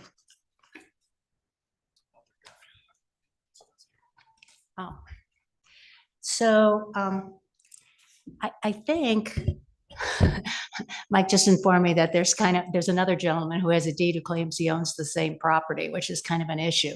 But I think there's not an issue. It's not an issue. He acknowledges that my property is not his. He's acknowledged it to Chris back in April of 23 in person, and he's acknowledged to me in writing that the property is not his. Okay. There are no competing claims. Okay, Faye. All right. So that part's good. So I'm informed by Mike. I don't know if it's true, but I'm informed by Mike that there's kind of two issues here. And one of the issues is that not you, your predecessor, incorrectly subdivided the property. So you would need a survey and re-subdivide the property according to the rules of the town of Buchanan, or get the town of Buchanan to accept the way the subdivision is already laid out. Again, not a competing claim even with Buchanan, because that subdivision portion goes from the town to the state.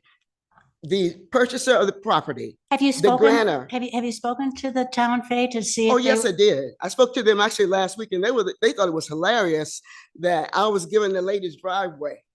You know, So because they I- hadn't looked into it before. But the thing about it is that piece of paper that's missing, every piece of paper that is missing, and I don't know how you prove a negative, but every piece of paper that is missing is a problem of the county government. It's not a problem of the person that purchased. The person that purchased the property does not go to the state of Virginia and say, we are dividing this property. In addition, if you flip your page over, you'll see on the back page where it says, there's a little paragraph at the top that says, there's further granted to the parties of the second part, the right of first refusal of the purchase of the residue of lot 20, of lot 21, in the event the parties of the first part determined to sell the same. So it makes it very clear that the property is divided. There's a part of the property that became a residue because my uncle didn't want it. They only wanted the place where their meeting room was for the Masonic Lodge, that lot where they met for over 50 years. That's all they wanted. And so there was another part of lot 21 that belongs to that gentleman. And all somebody had to do was read the Excuse deed me, and excuse find me it one out. second, Faye. I want to see if I can advance the ball on this. Okay. So if the town of Buchanan agrees in writing to accept the subdivision that has been accomplished, what else would need to be done? It would certainly be very, very helpful as far as being able to figure out, and again, part of this is not Ms. Waldron's issue. Part of it is also her neighbor's issue. But this particular parcel, lot 21, has been subdivided twice in violation of the town of Buchanan subdivision ordinance. Once by Ms. Waldron's predecessor and once by Melva Washington's or her predecessor. And her lot can be mostly located. I don't know. I don't think there's a pin. I haven't personally been out there, but I know there aren't pins for the Washington parcel. And again, these are parts of this. And then the other thing that needs to be sorted out is that Mr. Logan, who in the land records, if you go to the land records, his name comes up before Ms. Waldron's as owner of this property. He needs to actually quit claim his interest.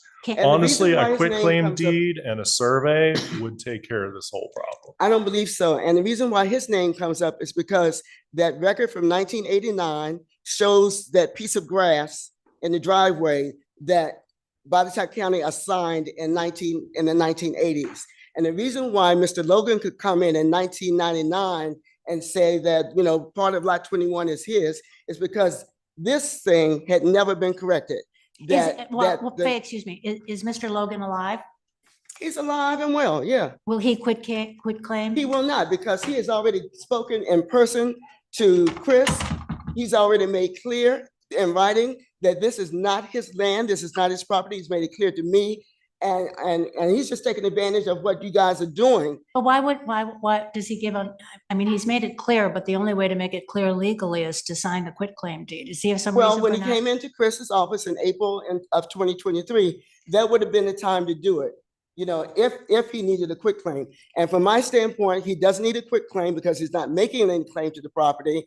What we do need to do is get this record corrected so that what you sent to my family beginning in the 1980s as a tax assessment record needs to be corrected. And I've talked to Tommy Moore. Tommy Moore concurs that my deed is correct. My deed gives me the proper location, and nobody in this commissioner office, et cetera, has actually bothered to read my deed and apply the correct tax assessment number and pass it on to Chris Booth and the 44 years. Is that the reason for the survey though, Mike, to make sure that the deed coordinates with the survey, or what is the purpose of the survey? The deed, well, to make sure that the deed coordinates with the survey. If the town of Buchanan wants to actually figure out where these lots are, because neither of these lots, again, pretty sure that they're not where that the tax map is wrong, but not entirely, certainly not sure with the Washington parcel, and only basically sure with Ms. Waldron's parcel. We almost no idea where the Washington parcel was carved out. If the town of Buchanan is okay with that, there still needs to be something put into the land records showing where those parcels are and in rough compliance with Buchanan subdivision ordinance. And then that will give the commissioner of the revenue something certain that he can rely upon to make a revision to the tax map. So Faye, did you talk to Tim at the town of Buchanan? Did you talk to Tim at the town of Buchanan? Yeah, and you know, as is usually done, you know, when you bring an issue to Botetourt, they'll say somebody else, you know, needs to do something about it. And that's not the case this time. And No, I understand that. It just so happens that the land is located in the town of Buchanan. That's the only issue and I with it. appreciate them because they have been supportive of me all along. Once they Have admitted- you asked them? Have you asked them specifically? Will you accept this and will you put something in the land record? No, Ms. Robin, because this is a county government issue. It's not an issue about somebody that purchased the property and did not know what somebody did afterwards, that they were responsible to the state of Virginia or to the county or whatever. That was not my uncle's responsibility back in 1982, and certainly not my responsibility in 2026 to go around and. I'm happy to go with you and talk to Tim and see if we can work something out at the town of Buchanan. Why don't we? No, this is a government issue. This is not a citizen issue. If the Well, government did not file the papers that they needed to file. The government is the town of Buchanan. That's why I wanted to talk to the town of Buchanan, see if we could accomplish You're welcome to. We something. had good laughs last week, you know, because this is nonsense. Yes, this is nonsense. And going back to, you know, blaming it on Buchanan. And the other thing that Mr. Lockerbie doesn't bring up is that this requirement is a requirement of the state of Virginia. And 45 years, but the state of Virginia has not bothered Buchanan about sending them that piece of paper because they have lots of options to let them know how the land is divided. It's not just that one piece of paper. So I don't know what happened back in 1982. And for all I know, that paper was given to the state, which is why the state hasn't had a problem with it. And that's the only, when you say legality, that would be the only place that would have a problem with it. But Buchanan doesn't have a problem with it. And they have been supportive. As I told I understand they've been supportive. I'm totally happy to go with you, talk to Tim. Not me, the attorney Lockerbie. Yes, it's not in my court. This is why I'm bringing it to you. This is not my issue. This is not a citizen's issue. And I don't want to debate it any longer with people that will give me the runaround. Mr. LaRue told me if I just get a lawyer, they would fix it. And that was 2 years ago. It's not fixed. Mr. Chris has told me over and over again, if I just get a survey, if you read my deed. How about if we do this, Faye? How about if we do this? I am happy to go with you, talk to Tim. I will arrange a time with Mike. If we have any questions, I can call Mike from the town of Buchanan's office and he can answer questions. Does that work for you, Mike? That's fine. And this is something that a lawyer and a surveyor could clear up, but unfortunately it would probably cost $1,500 to do that. And that's the good and bad. Let's try it, Faye. Let's just give it a try. Let's just, you and I, we will go and talk to Tim and we'll have Mike on the phone and see if he can assist us with getting what we need from the town of Buchanan. I've gotten all I need from the county. If you want to go, I would appreciate you going and solving this government issue, because anytime you kick it back in my court, it stretches out for another year or two. It's not in my court. I have nothing to do with the paperwork that Buchanan is supposed to file. I have nothing to do with their obligations to the state. All I want to do is build this property up and make it a respectable property, because it has my name on it for sure. Even though you guys have not fixed the tax assessment record, it has my name on it. And I want anything that represents my name and my family's name to be impressionable, to be impressive. I don't want to see that building falling down with the roof off of it. But because of Botetourt County, that roof has been falling off. Vagrants, I've had to run them off. I paid $500. Recently I've invested thousands of dollars into that property before I even brought this issue to you. And I'm constantly now feeling like this is a pay to play, because as Mr. LaRue said, just get a lawyer and we'll fix it. You did not fix it. Chris says, if you just get a survey, when you listen to those degrees, minutes, and seconds, they come from a survey. What Buchanan or Botetourt did with that survey, I don't know. But I do trust Mr. Stuart Carter and that law firm that did the survey and did this deed. My uncle didn't just dream it up. He wrote it, and he wrote it specifically. And when you look at the other deeds that are in the area, there are none as specific as mine is, down to degrees, minutes, and seconds, which if you Google it, survey reports with degrees, minutes, and seconds, it'll tell you that's exactly what it is. It came from a survey. I'm not going to do 2 surveys, and I'm not going to keep jumping through hoops over this stuff that is created, because the state of Virginia has not notified anybody they have a problem with their not reporting. Okay, so thank let's you. not play Thanks games. very much, Faye. Thank you. Okay.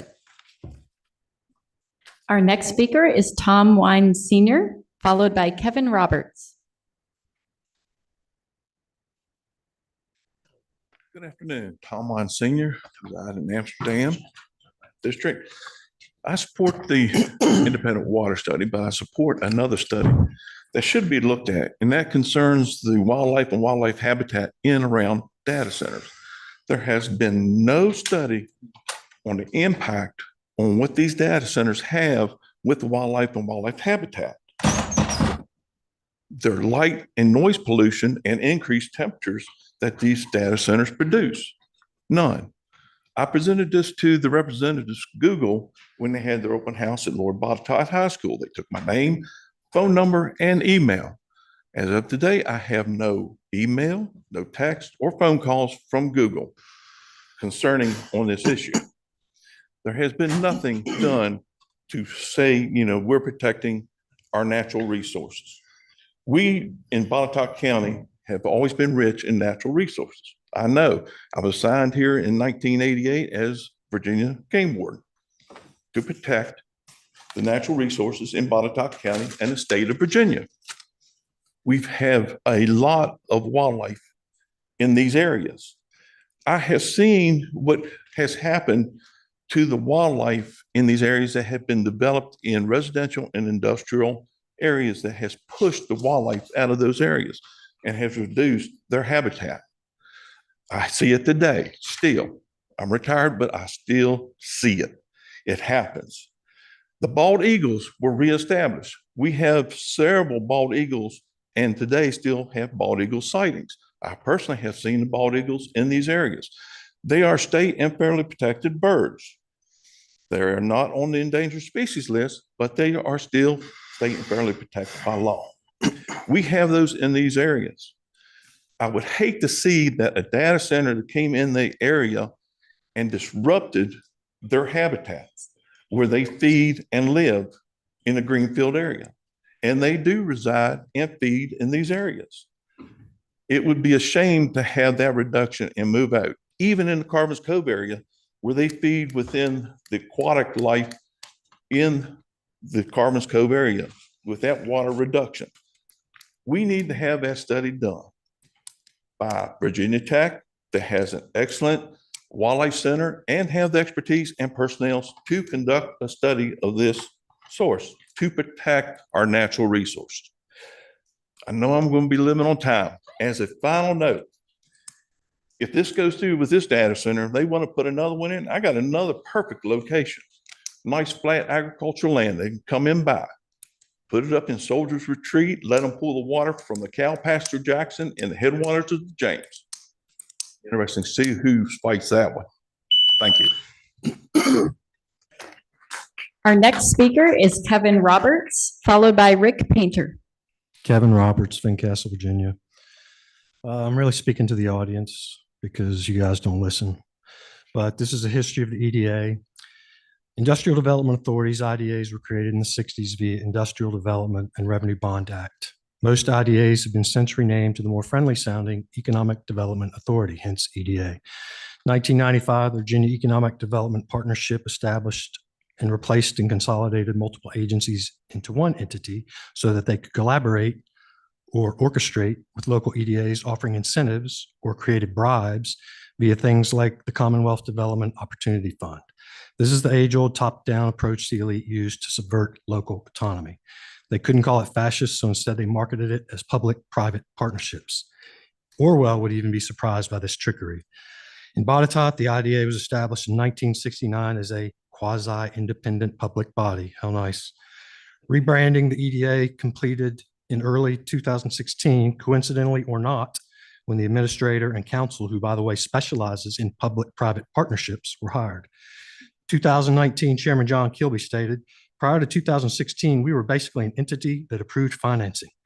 The Botetourt B elaborated, this new way basically placed the county's economic development into the hands of 7 appointed EDA members plus county administration. The EDA now manages assets, negotiates performance agreements, and coordinates with other quasi-independent public bodies like the Roanoke Regional Commission and the Roanoke Valley Allegheny Regional Commission and others. Public-private partnerships were created to increase county debt and subvert local autonomy. They are unfortunately succeeding. What can be done? Virginia authorizes the right to create an EDA, but is not mandated. Unfortunately, once it's created, it's difficult to remove. It can be dissolved after the EDA adopts a resolution stating its mandates have been substantially fulfilled, all bonds and obligations have been paid, the BOS agrees to these conditions, and adopts a resolution to dissolve it. Assets would then be transferred back to the county. My recommendation is remove and replace EDA board members and establish term limits, restrict EDA funding, transfer future EDA functions back to the county, direct the disposition of EDA-owned property back to the county. Bottom line is you have 3 powerful levers: appointment authority, removal authority, although it has to be unanimous, and budgetary and policy influence. Please consider getting rid of these public-private partnerships in your entanglement with them. Our next speaker is Rick Painter, followed by Danny Goad.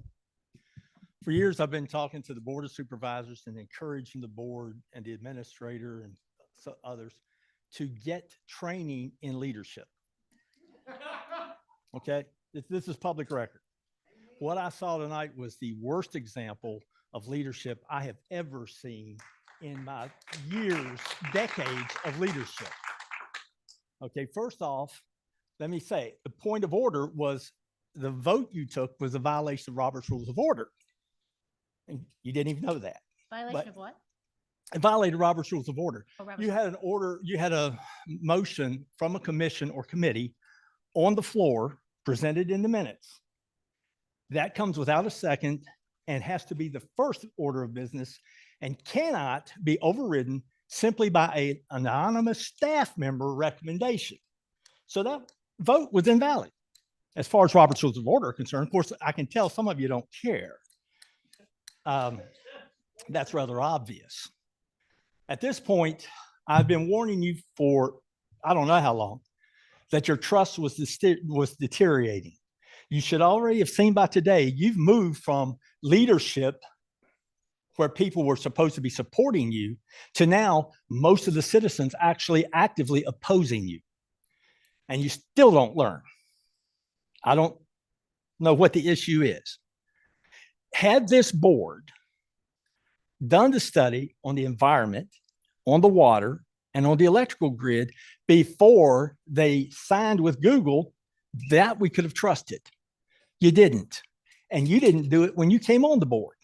This had to come from a member of the Planning Commission to get the information we want and that we need. You want us to support you, you've got to be supportable. You want us to honor you, you've got to be honorable. And you're not. Okay? This week alone, the state of Virginia, Spanberger has released a study, a water study in the Tidewater area showing that the data centers are putting a major aquifer in danger, putting water support to millions because of the data center. She kept it buried and hidden until this week.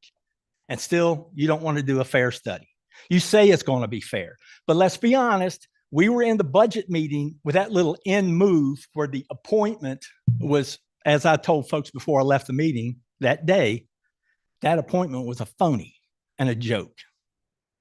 We've seen it. Okay. We're tired of playing the games. We're tired of, we simply don't believe you. You had a mission, you had a motion from the commission for the study, and you stepped out of Robert's Rules of Order to bypass that commission. And you want us to trust you? Trust is earned. We give it to you when you're elected, but then you've destroyed it. So, Thank you. That's it. Our next is Danny Goad, followed by Bob Patterson. Danny Goad, followed by Bob Patterson.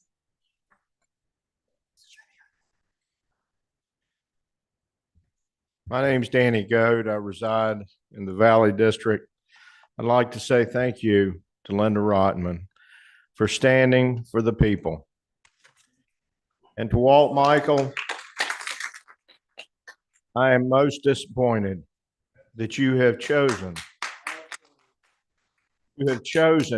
to have a petty argument about a meeting and how someone spoke, and you put greater weight on that than you do securing the water for the people of Botetourt County and the Roanoke Valley. It's a shame. It's a travesty. You know, the Virginia Constitution says that as elected representatives of the people, that you're amenable to the people. That means you love the people. That doesn't mean you hear somebody speaking in a way that you don't particularly like and maybe hurt someone's feelings, but they say the truth, and truth is what we need. And thankfully, the Planning Commission has given us a little bit of truth. This board hasn't given us any truth with the exception of one. That's a shame. You have no idea still today how important this water issue is. Google doesn't even have a preliminary design, and yet we negotiated with them. That's a travesty to the people. You're not going to survive this. It's a shame. This is not us people just out here ringing bells. We have a real water problem. And water controls everything. Not only the Google data centers and what it means to the area, but it's our lives. We've got to have water. How much water do you drink in a week? You drink 7 gallons a week? Our children need water. You have no idea what you're doing and what you're propagating on the people. And all I can say is, thankfully, we have a group of people in our community that aren't going to give up because you're willing to sit back and cowardly not do your job.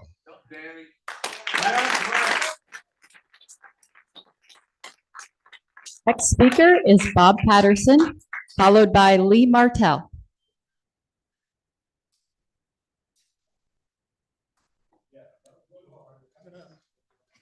First of all, I'd like to clarify a couple of things that happened here tonight. Ms. Rotman made the comment that she's the only one on this board that doesn't have a conflict of interest. That either means one of two things. Either she wasn't on the board when Google was approved. That wouldn't be true because Mr. Snyder wasn't on the board then.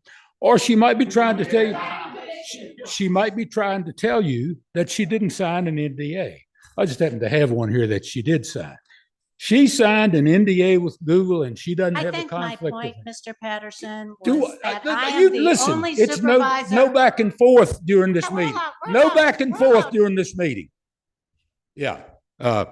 We violated that enough earlier tonight. Mr. Snyder has enough decorum, conscience, and ability. He didn't say a word when Ms. Beasley told about 1/4 of the story that happened at his town meeting. He didn't say a word. He didn't say a word about the man who, after he was asked to leave, stands outside the door and screams and hollers to the point where he almost interrupted the meeting as it continued. So hats off to you. Hats off to the three of you who have enough sense to take this matter forward with an investigation done with totally unbiased people. You've made the right decision. Thank you.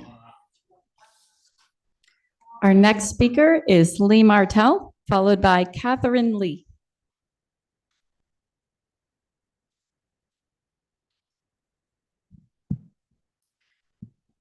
Thank you for the opportunity to speak. 4 of you, including Scott Horn, you gentlemen were on a government body when the data center rezoning was approved in 2024. One on the planning commission, which hears rezoning before the board. So yes, on a government body when this was happening. In my view, you had a duty to ask these questions and get expert unbiased answers before you or LaRue signed anything with Google and Helios or whoever. Mr. Snyder, you can't claim that as a planning commission member in 2024 that you knew nothing about a specific data center deal happening at the time of rezoning. That was about 7 months before June 2025, when Gary LaRue nearly wept, announcing to the public that he had been working for about 18 months to bring the Google data center here. These questions that the voters want answered are questions that you, Mr. Scott Horn, Mr. Nicely, Mr. Michael, and Mr. LaRue should have obtained before signing a contract. Before. No contract as big as Google should have been perpetrated by a county administrator whose unsupervised spending is capped at a still exorbitant $250,000. Now, I'll be shocked if Mr. Nicely and Mr. Scott Horn run for election. They both look utterly miserable at every board meeting due to the civic carnage their votes have created. So we have 17 months of lame duck legislating to put up with from them. It would be nice if you bunch could recover your dignity and your integrity by telling LaRue, your employee, what to do instead of him pulling your strings. For my fellow voters, campaign season starts January 4th, 2027 for your seats in Fincastle, Valley, and Blue Ridge. And we're circulating a petition to get LaRue out. Civic duty no longer stops at voting. I'm asking for the help of my fellow citizens who drink water or use water to wash and otherwise live. So everybody needs to help here. Water is an equalizer. The board today, led by members who were complicit in bringing Google here in secret, today blustered, read prepared pablum. Yes, that is the best word, pablum, and put on political theater to make it look like they want truth and due diligence when that ship sailed for you four about 2 years ago. Shame, shame, shame, shame. LaRue out. Shame.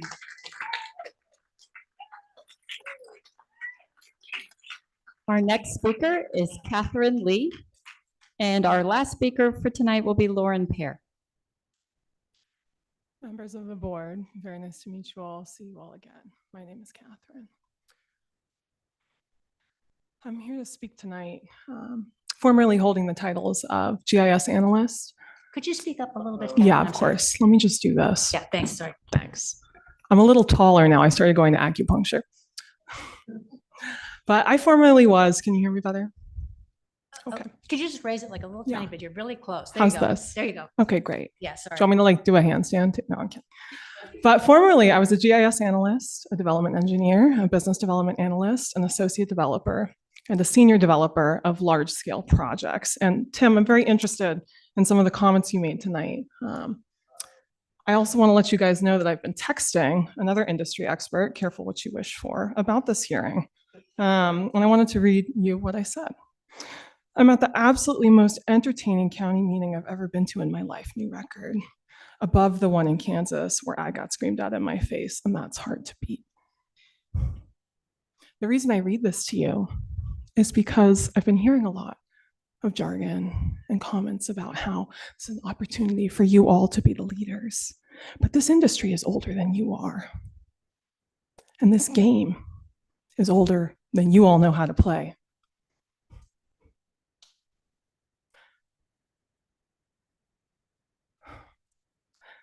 To these developers, you're just another contact in their phone. You're a means to the end of another development-based milestone bonus. But this is your lives, and this is the physical place you live in, you know? So I'm not here to encourage you to do anything different. I actually find it quite entertaining in a sick way, probably like how the Colosseum in Rome was. But I want to remind you, regardless of intent, impact follows. And I think this point of no return is much closer than you think.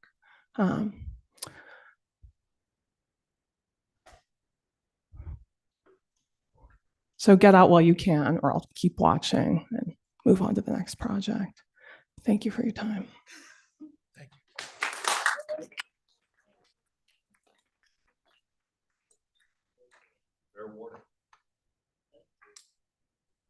Okay, that'll be a public hearing. Do you want to wait till the public hearing? Okay. Our last speaker is Lauren Pear. Hello again. Tim Snyder, I have to say your performance tonight, I believe, is why people are losing so much faith in politicians. It was so disingenuous for you to pretend like you were listening to the people with the drivel you railed off about how the people want something that they can have confidence in, when you heard again and again and again, we didn't want the citizens committee, which you were proposing, dressing it up in your language. That's the sort of thing, it's bad enough just to vote against what we're saying, but to think we're so stupid to wrap it up in these words as though you're giving us what you want, what we want, or are listening to us when you so plainly are not. And when Linda Rotman really laid out and articulated what we said, I mean, that just is very discouraging for us. And, you know, to, yeah, you know, I want to say I'm not against economic development, but let's be real. Google's promising 50 jobs and they're wanting to double the water, which supports what, over 100,000 people. That's a terrible deal. It's like over 2,000. I mean, that's economic development, not for completely mortgaging our futures and our children's futures. And, you know, I noticed, and I think this is important, that you were disregarding Mr. Tyson's work because of his conclusion. You didn't actually argue with the data he used. You didn't argue with any analysis. You concluded because he is concerned about the water usage, which many of us would find rational, that he was biased. And to me, that's a really, it's concerning to see that. I also was a little concerning that there was accusations of them pretending or professing to speak on behalf of the planning committee when no evidence was supported, but that was like given as a reason why they are not trustworthy. I didn't know exactly what to expect coming here, but I will say one challenge I have for you, Mr. Snyder, is I would like to see a 10 to 12 page report responding to Mark Tyson's white paper, actually looking at the data, actually responding to if there's any substantive issue with it, or if you just don't like, I'm curious if you just don't like his conclusion, or if you actually think that there is bias in the sources that he's using or the analysis. I think we deserve that. And given your dismissal of him, I think it's fair that you give the people a good accounting for why you take that stand. Thank you. Those are all the people who have signed up for the last public comment period. Thank you. We have 3 minutes. We've got board member comments. Am I first? Sure. All I can say is I am incomprehensibly disappointed in all of you. We heard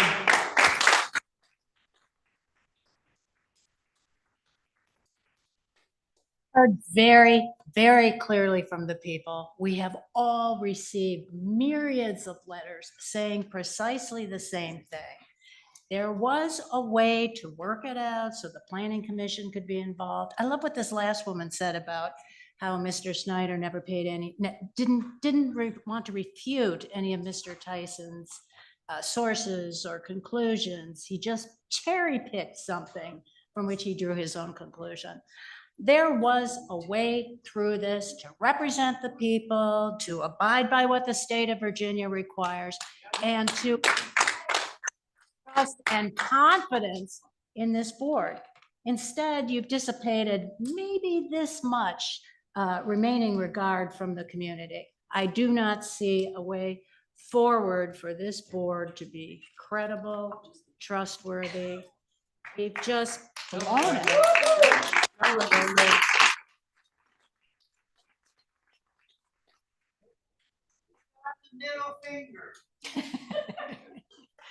I think, Mr. Chairman, my comments tonight revolve around the fact that unbiased, nonpartisan decisions, research, conclusions, fact gathering must come from people who, in fact, aren't on public record with a position, that aren't, in fact, in a position that could make a decision and or coerce a decision, present something in a fashion that would then be unbiased. If you are clearly in one camp or another, it is very difficult to come outside of that camp with an unbiased opinion that people can gravitate to. I maintain that this board has an opportunity to select people from the community at large, people who can then go and fact find, pull that data, mine the data that's coming from experts in the field, and then we'll evaluate the data when it comes back. But it will come from people who are unbiased. Thank you. Mr. Michael? If this commission succeeds at being unbiased and actually producing a result, given this kind of comment, that a statement of strong inquiry, we need to know what's going on here, this could be suicide, is interpreted as strong bias. If this commission works out and actually produces a result, I will eat my riding boots. I do.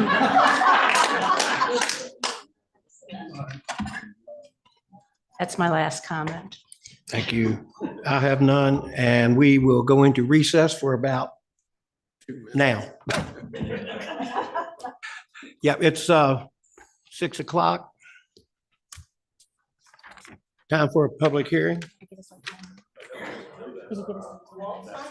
Okay, we will start at 6:10. We'll recess till 6:10.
Amsterdam District, Fralin and Waldron, Ms. Pendleton. Thank you, Chairman. If you'll give me just a second, I think Mr. Watts is hooking us up with the presentation. Is he not, Gary? Did he say anything? Who's,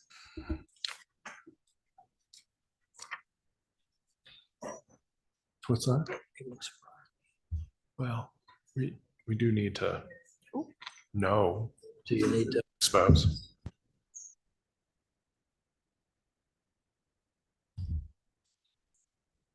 I'm listening, Nicole. Okay. I'm just going to walk up here for a second, but I'm listening. Do- You don't do- have to wait for me. I don't, okay. Cole, it might be that we, actually, pardon me, Mr. Chairman. We just want to verify that Supervisor Scott Horn is not in any way involved in this company. We don't believe he is, but we wanted to verify that one more time because I think a question was asked by someone. I think it's a completely different eye center, but if it is, want to make sure and check off that box. Okay, thank you. So, Mr. Chairman, would it be all right if we, or excuse me, Mr. Vice Chairman, would it be all right if we did the other item, or would that be too difficult for you, Nicole? Go ahead and do the sign. Yeah, I apologize. I just don't want there to be any issue as we're running down that last detail.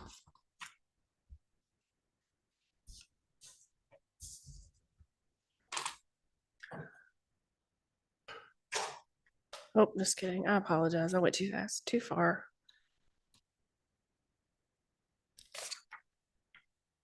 All right, so the second public hearing on your agenda. Taking me off script here. 1 second.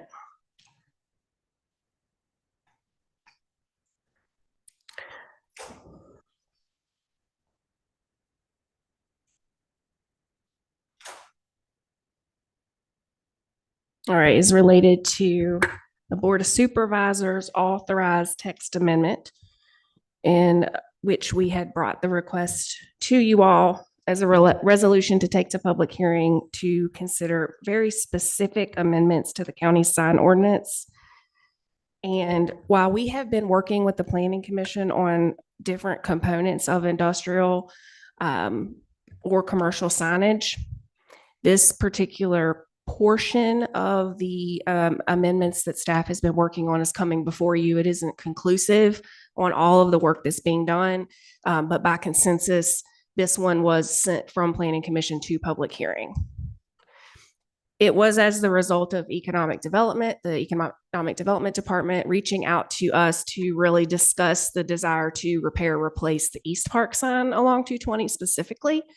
And I will say that we have heard from other users in the community or other corporate partners related to folks who have an industrial facility that is off of a public right of way, and the difficulty in advertising or helping folks get to those facilities. And so specifically, the definition and regulations didn't really help in the repair or replacement of signage.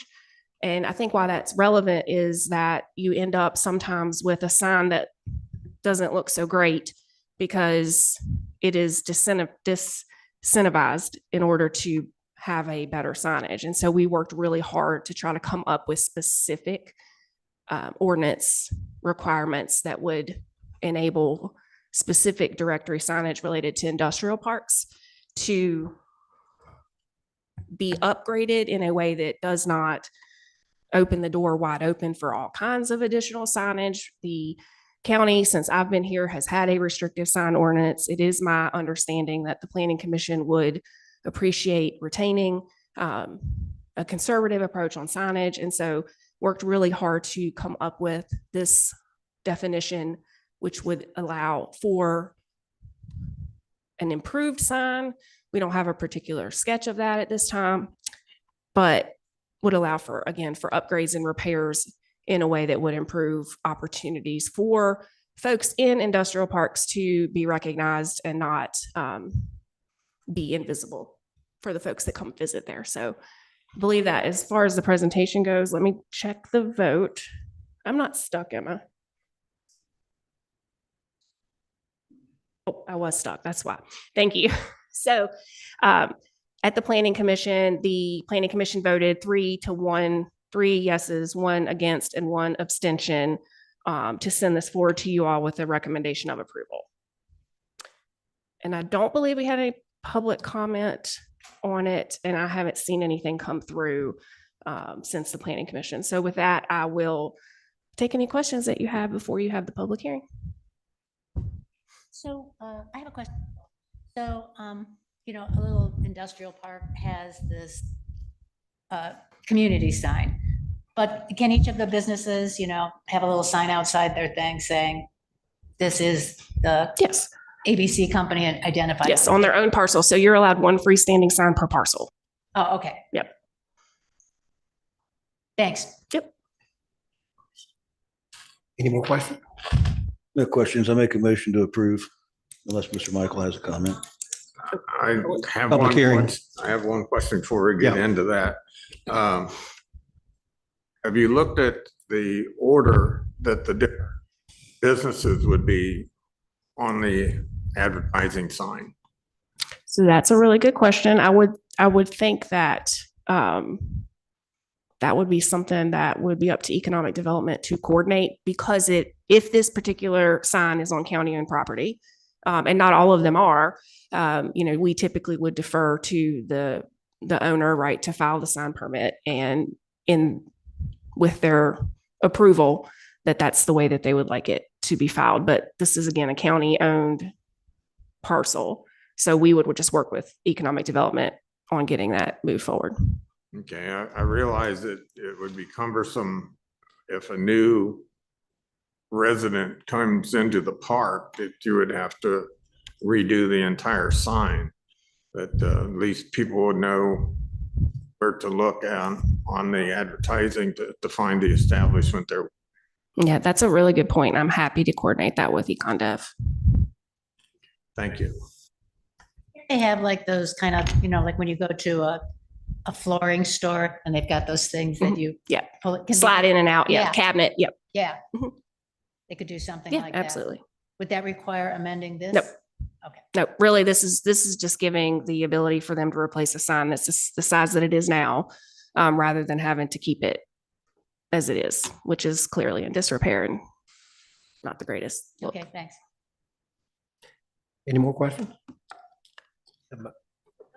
How about public hearings now open? We have one person signed up, and there may be others who want to participate as well. Sylvia Powell.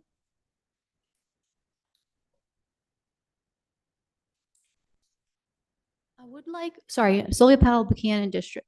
I just would like a little clarity on what exactly this ordinance change is needed for. What would be the process? Do you need to change those covenants that somebody mentioned for the property? Because in the industrial park, isn't there like some laws to do with signage already? And you were mentioning, you know, if a new person or a new entity or whatever comes later, including them on the sign already now, would that be Google? I don't think we need to have a new sign that has Google on it. And I think that, you know, based on all of what happened today, let's make sure that if we're changing these signs or one sign, it's not clear to me if we're changing multiple signs or one sign, or the law to do with signs in a way that facilitates a new sign for Google, that we aren't just making a new sign for Google. I would love you all to say that you're not making a new sign for Google. Thank you. That kind of brings up a question, Nicole. Do people with existing signs, you don't have to get up, do people with existing signs have to redo their signs because of this amendment? No, okay, thanks.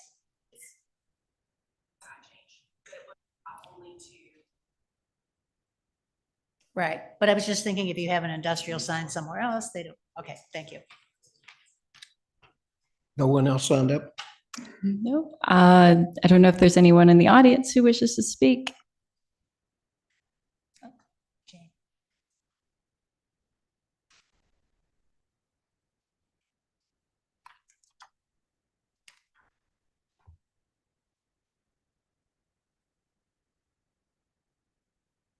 that I learned. Is it not on? It's on. Yeah, you're good. Am I okay now? Okay, thanks. Another thing I learned at a town hall meeting was about special exception permits, and I briefly addressed that earlier today. We were kind of told that there really are no special exceptions. And I brought it up 3 different times and didn't get an answer. If it's not, then why does the developer have to do a presentation to the board and then a board member make a motion to accept it or deny it, and then the board has to vote on it? There are special exceptions, are there not? I mean, Fralin and Waldron is a prime example. And maybe I'm missing something, because my question 3 times I asked, and it was never addressed, was it, Tim? You know, he said something, but it did not address that. He doesn't like the term special exceptions. So please, somebody take the time to explain to me if it's not an exception, because they've got a contract. And if it's not an exception, what do they need to do this presentation and ask for specialty, like the exit and the entrance off of Glebe Road? To me, that was a special exception. Thank you. Please give me an answer.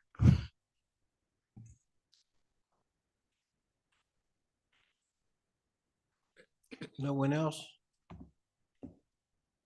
Close the public hearing.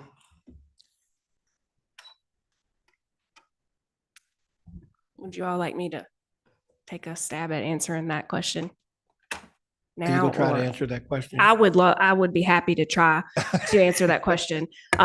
So one of the things that we're working on and with comms and with our team, and legal has brought it up, Supervisor Snyder has brought it up, is that the term special exception permit is misunderstood. It is by the very nature of the terminology, sounds like we are granting an exception to someone to do something that they could not do. Other localities and other places use the term a conditional use permit.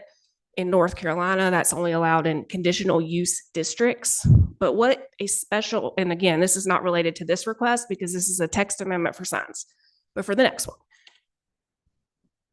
In each zoning district, in R1, in the TND, you have a list of things you can do. In R1, let's just say you can build a house and you can build an accessory garage and a couple other things.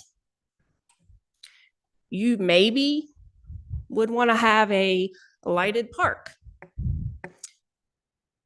It might fit with the community and it might not. So a consideration by the board, which is a vote that comes with a motion and a second, also comes with the ability for you all to impose conditions to mitigate the impact of that use that might or might not fit in that zoning district.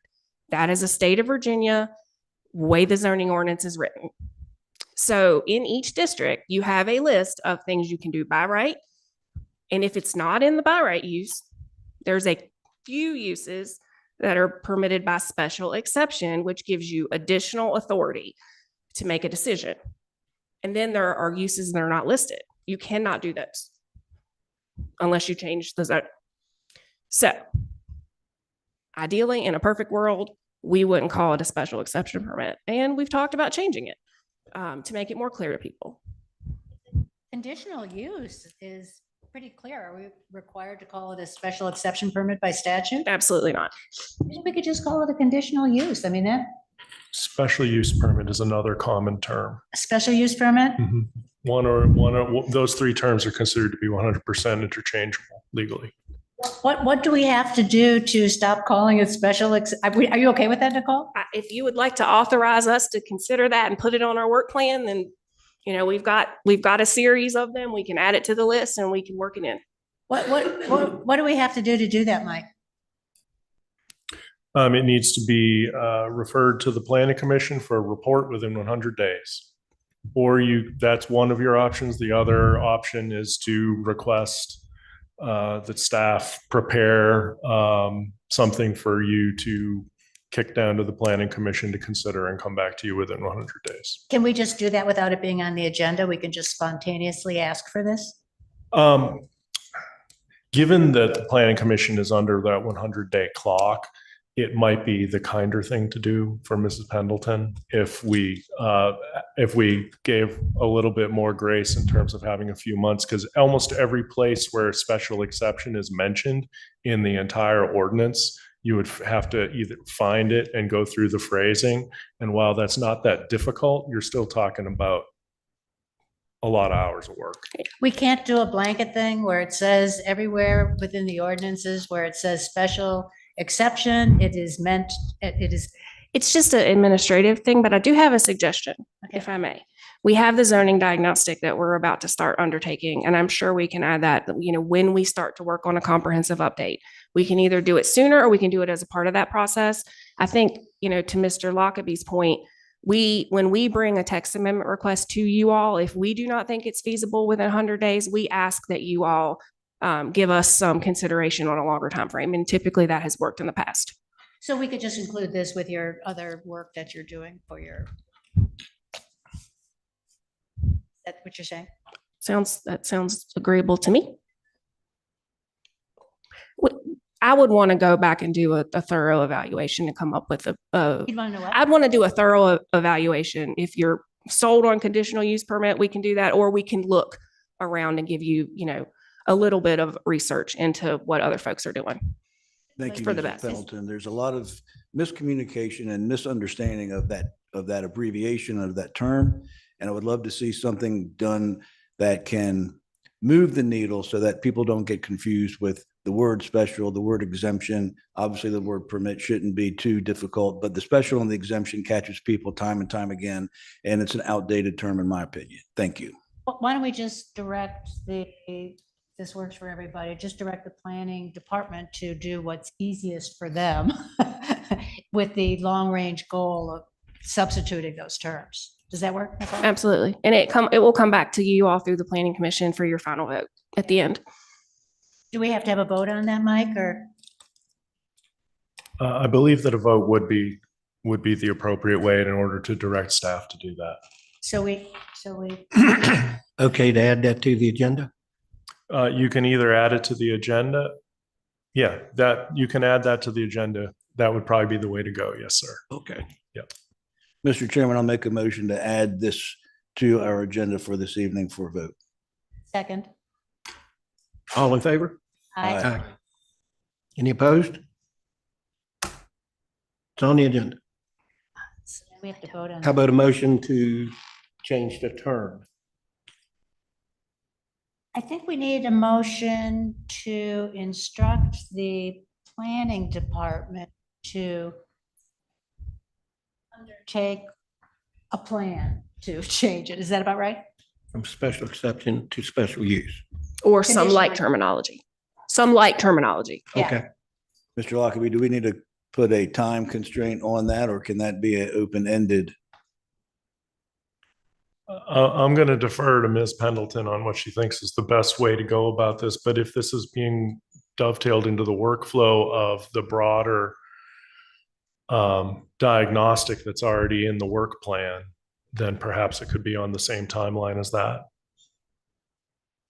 And I don't have a definitive, time that will kick off late summer or fall. I don't know how long the diagnostic will take once they get into it, but we can certainly have that as part of the component of that. And if for some reason that takes a long time, we can bring this when it's ready. Support Mrs. Pendleton with this. I'll second. Pass it along, Tom. All in favor? Aye. Aye. Something else to do. Job security. Thanks, Jane. Okay. Amsterdam District, Franklin and Waldron. Just want to clarify, I think we need to vote on the text amendment first. Did we do that? Oh, we didn't. Oh, we vote. got to approve the minutes. I'll make a motion to Got a little approve the off track, text didn't amendment. Thank you. I'll make a motion to approve the text amendment. Second. All in favor? Before we do that, Further discussion? discussion. Going back to the industrial park directory, is it mandatory for every business in the industrial park to be on there? No. Okay. All right. Thank you. Now I'm ready to vote. All right, got a motion and a second. All in favor? Aye. Aye. Any opposed? Thank you. Now, we'll get to Freeland. Can you roll me back? Mr. Chairman, may I advise you on the potential conflict of interest issue? Yes. I know there is Dr. Scotthorn would be, does have a conflict of a personal interest in that transaction, which is a type of conflict of interest. He has disclosed that.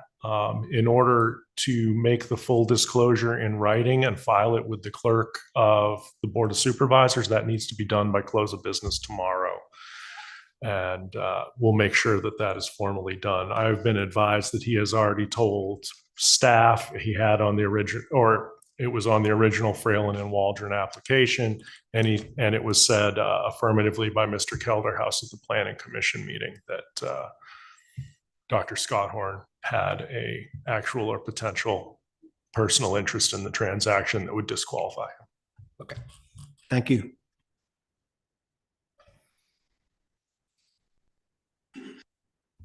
All right, thank you.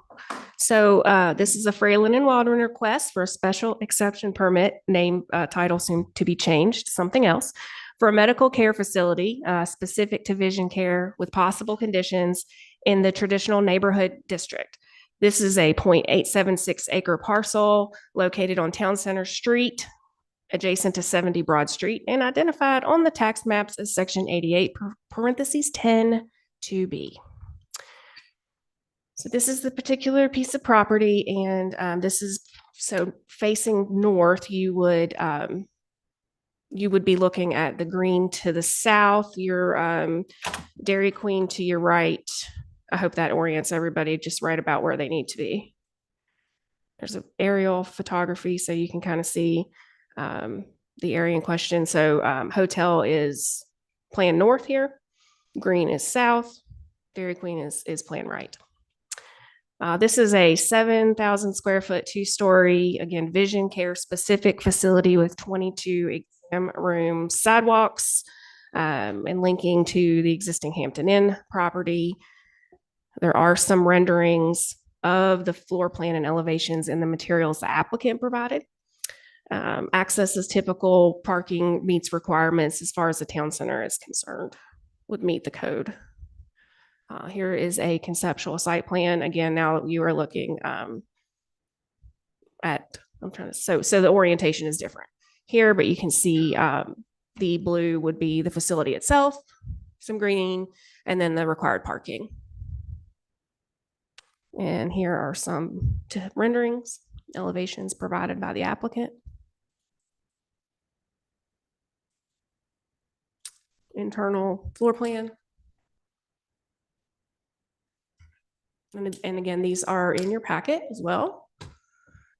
There were comments that we received either before and during the Planning Commission that talked about the long-term tenants of the facility, questions about the use, the applicability of the use in the town center, green space comments about Daleville Town Center, and then questions about the farmers market.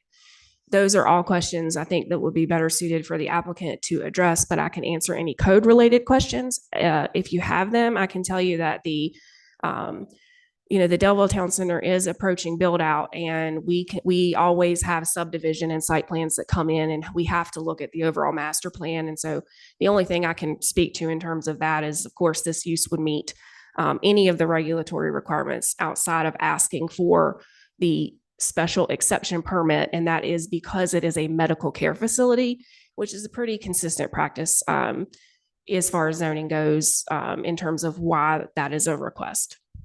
some medical care facilities are more intensive than others. The Planning Commission voted 4-1 on this at their hearing.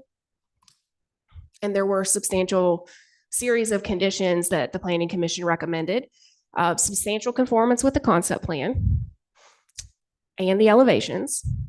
Landscaping shall not use invasive plant species. Noise shall not violate the zoning noise ordinance. And we always put a blanket in there, just if there were something that we missed in here, it gives us the right to go back and say that if there's a conflict with code, that we can require them to meet code. And then the Planning Commission added an exclusion to vision care, to the exclusion of all other medical, dental, or health services. So if they were to change to a dental office or anything that would require a doctor or a prescriber, they would have to come back to the Planning Commission and board to ask for a change. And I believe that concludes my presentation. Any questions? Were they going to come down and talk about? Yeah. We don't have any for her. Oh, yeah. Sorry, I don't have any questions. Thank you. You done good. Sorry. I'm getting to that point. Yeah. Are you getting hungry?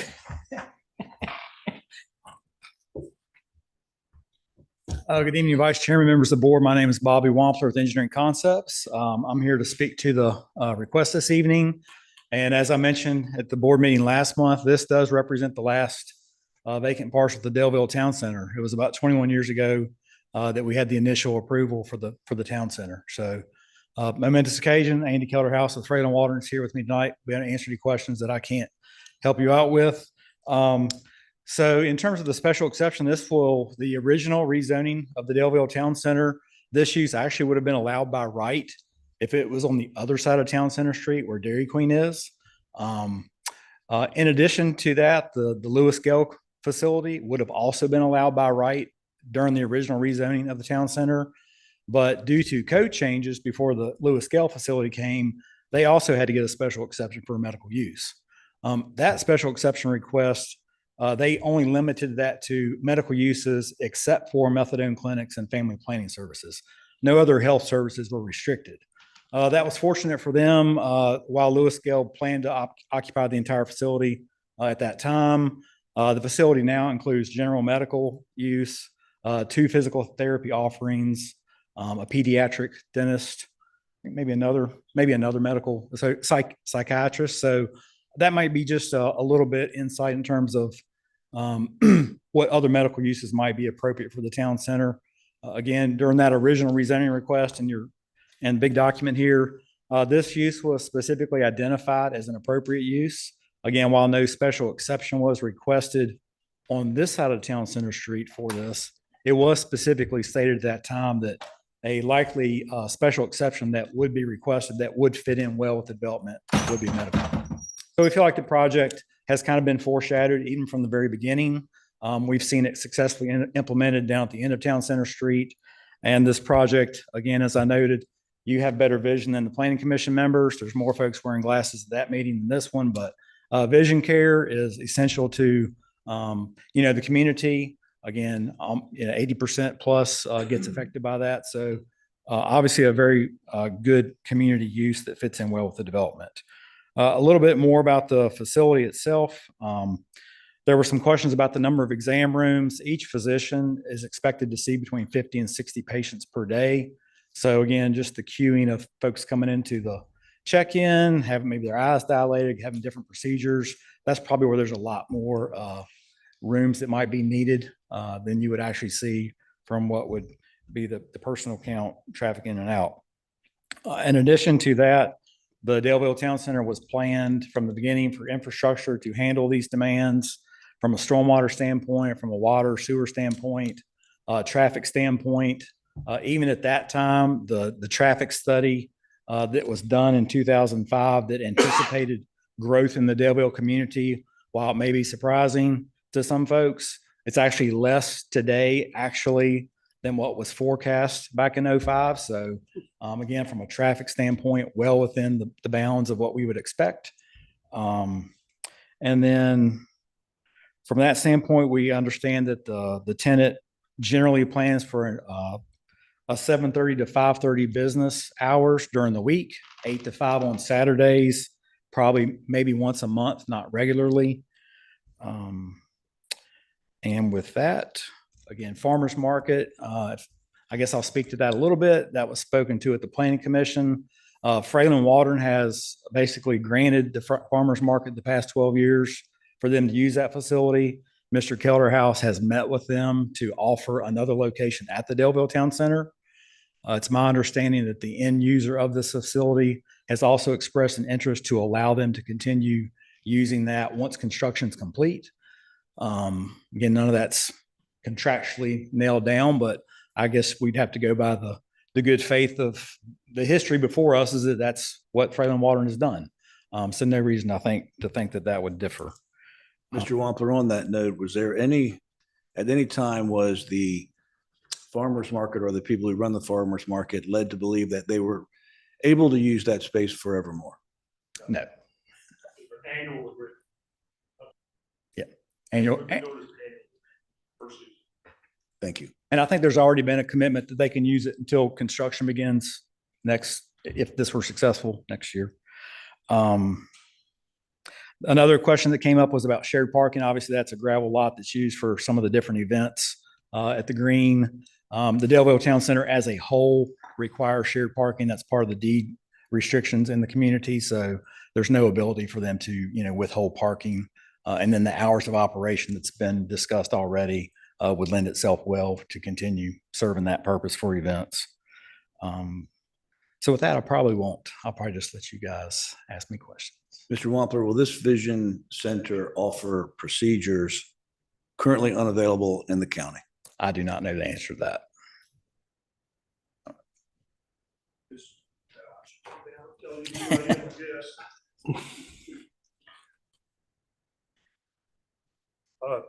Good evening, members of the board. My name is Andy Kelderhouse. I'm president of Fralin Waldron Inc., the founder and developer of Daleville Town Center.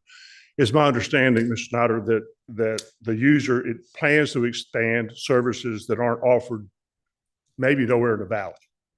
So I don't know where the county line exactly falls, but I know that they're looking at the future and things that their terminology I don't really quite understand, but that's another reason for the size of the facility. They're allowing themselves not for what they need next year or the year after, but for some growth and changes in services that they would offer. Thank you.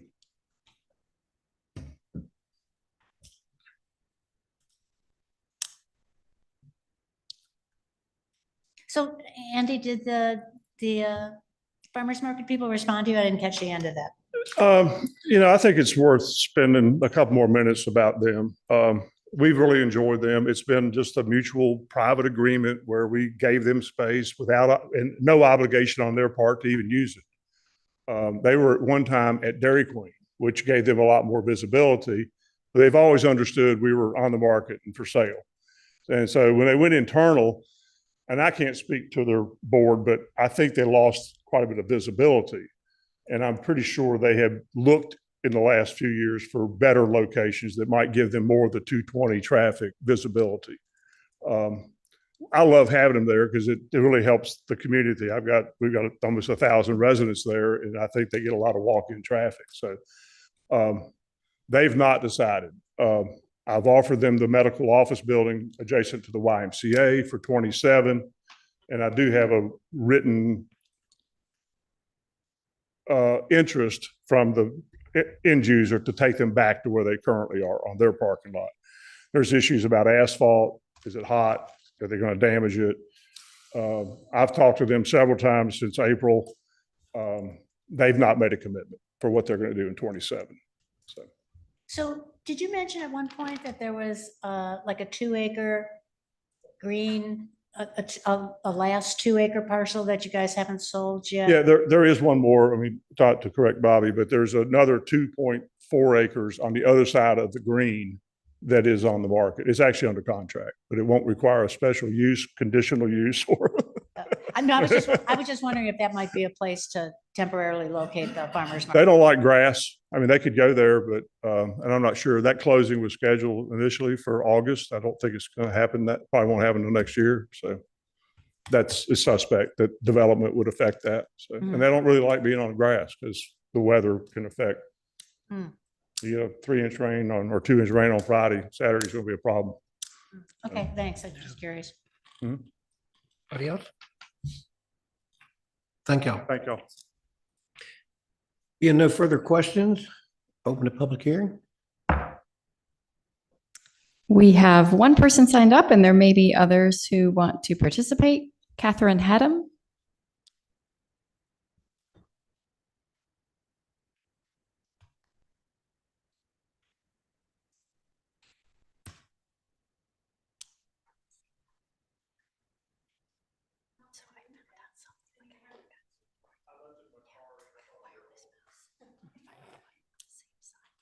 Alrighty, guys. Hi, I'm back. Catherine Haddam here. And I hope Mr. Kelderhouse and Mr. Wampler will know that this is absolutely not a reflection on them or their firms. They're very well respected. I appreciate all of them answering questions. I'm just sad that Mr. Kelderhouse isn't wearing a blue blazer today. So I want them to know, and I want this committee to know, that this isn't about them and it isn't about the Vision Center, because of course these things are important. However, the town center is pitched as a wonderful community gathering spot, and it is pitched as a walkable community. And as they mentioned, they do have over 1,000 residents that benefit from having the farmers market there. Now, I understand that there have been offers for a paved parking lot elsewhere, but I'm not sure if you guys have been outside lately. It's a little warm. And in the heat of summer, when the farmers market operates, moving a farmers market to a paved parking lot like that to let them sweat on the asphalt is kind of insult to injury. I very much respect the work that Fralin and Waldron has done. I would like to ask both this board and them to please consider a mixed use type of building, a different type of plan that would allow us to preserve some kind of semblance of caring about our community and the people who live here more than we care about making money. I understand that there are certain requirements as far as the height of a building, but there are farmers market buildings that have market stalls underneath, businesses above. Maybe that's something to consider. And I do leave it to you. You guys are the experts in this, but please consider, and please, board, examine your hearts, both with this data center thing, as well as how we have treated our community and the growth here. It's not sustainable. And you know how mad people are about it. You know, I understand you guys being frustrated when people yell at you. I know you don't get paid enough for that, but you did run for these offices. And Mr. Leroux, you do get paid enough for that. Sorry. So I hope you understand that a riot is the language of the unheard. And that's a quote from one of the most peaceful men in our history. So as I speak to you now, as calmly as I possibly can, I'm so disappointed in you guys. And I hope, like I said, you will examine your hearts, that you will look very carefully at these plans. I hate to lump you guys in with a data center. I know you're not the same, but you guys and the EDA, all the different boards with conflicting interests are treating them the same. Please decrease how much you care about corporate interests and increase how much you talk to your citizens. We try and do it calmly, but eventually we start screaming because you're not listening. Thank you.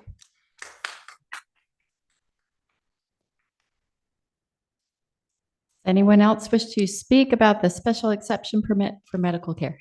Yes. If you could say your name and district when you come to the microphone, please. Thank you. Proudly. I am Ashley Rivers. I own Mount Joy Mushrooms on Mount Joy Road in Buchanan, and I'm very proud of that. I'm also a vendor at the farmer's market.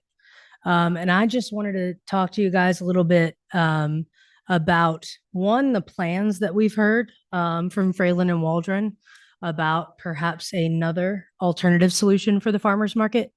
But also more to buttress on what the lovely woman just said in front of me. You know, a farmer's market is a place where we come together which we have failed to recognize is that's something we all need to do. We need to support our farmers. We need to support agriculture here in Botetourt. That's what we're founded on. We are taking Daleville very, very, very smartly and putting it in the center. And we need to put a farmer's market there. And we need to have some buy-in from both the county, from the farmer's market, from Fralin and Waldron to keep it here.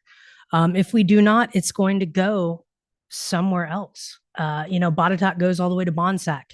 It goes to Buchanan. It goes out of the center of where we can actually come together, speak to the community, bring our goods to the community, and do what is good for both this county and its citizens. So I'd like to hear a little bit more. I have no qualms about a vision care center coming in, but how we retain the center of the community and the farmers market here in Daleville, which is where it should be, is the heart of Botetourt. Thank you.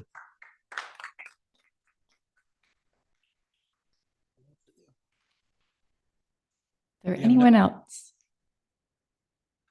Close the public hearing.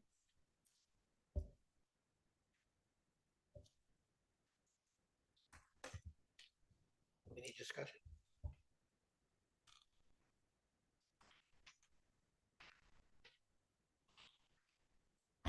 Can I just Go ask a ahead. question, Brandon? I just have a question, Mike. I'm just not clear,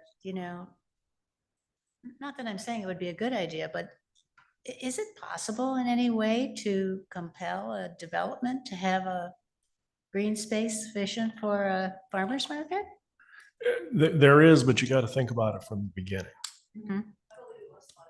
Oh, you'd have to put it in, this is part of the development plan from the get-go? Exactly. It needs to be put into the zoning. I'm not entirely, and Nicole knows the innards of the history of exactly how this evolved more closely than I do. I know that some green space was a part of the original master plan and would be.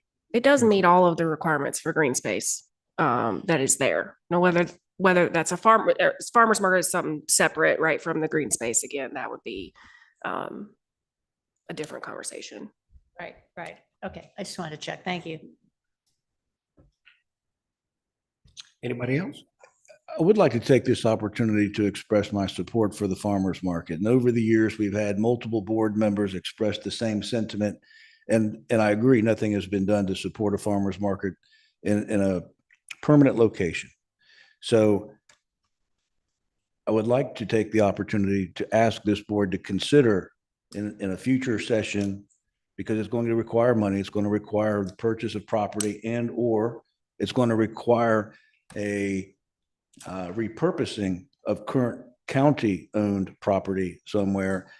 If we're going to take agriculture seriously, and if we're going to support it, it's going to take real dollars, and it's going to come out of our budget. We don't have anyone who is volunteering to lend, to donate, to otherwise provide for a permanent location. And if we're going to do that as a county, if we're going to build ourselves an agricultural locality, then I agree, we need to find that space. But I also agree that we have to come to consensus that, yep, we're willing to pay for that space to support it. Having said that, as far as the applicant is concerned and what we have before us, I make a motion to accept this application. Thank you. Motion, who I hear have a second? Can I just ask a question about the motion? Does that motion include the suggested condition that the property shall be developed and used solely as a vision care facility to the exclusion of all other medical, dental, or health services? Yes, that was added by the planning commission. Okay, so this motion is to approve the. With conditions. With all of these conditions. Have a second? I'll second. All in favor, aye? Aye. Aye. Mike, I just want to make sure. Opposed? I just want to make sure that's the actual motion that we've made. That with conditions. That is with these suggested conditions. Correct, with the conditions that were recommended to you by the planning. Okay, all right, great. Okay, thank you. Sorry. Usually there's usually a motion slide, but I think I hit it. I'm sorry. Oh, okay, sorry. Being nothing further, do I hear a motion to adjourn? Motion to adjourn. Second, Second. all in favor? Aye. Aye. Aye.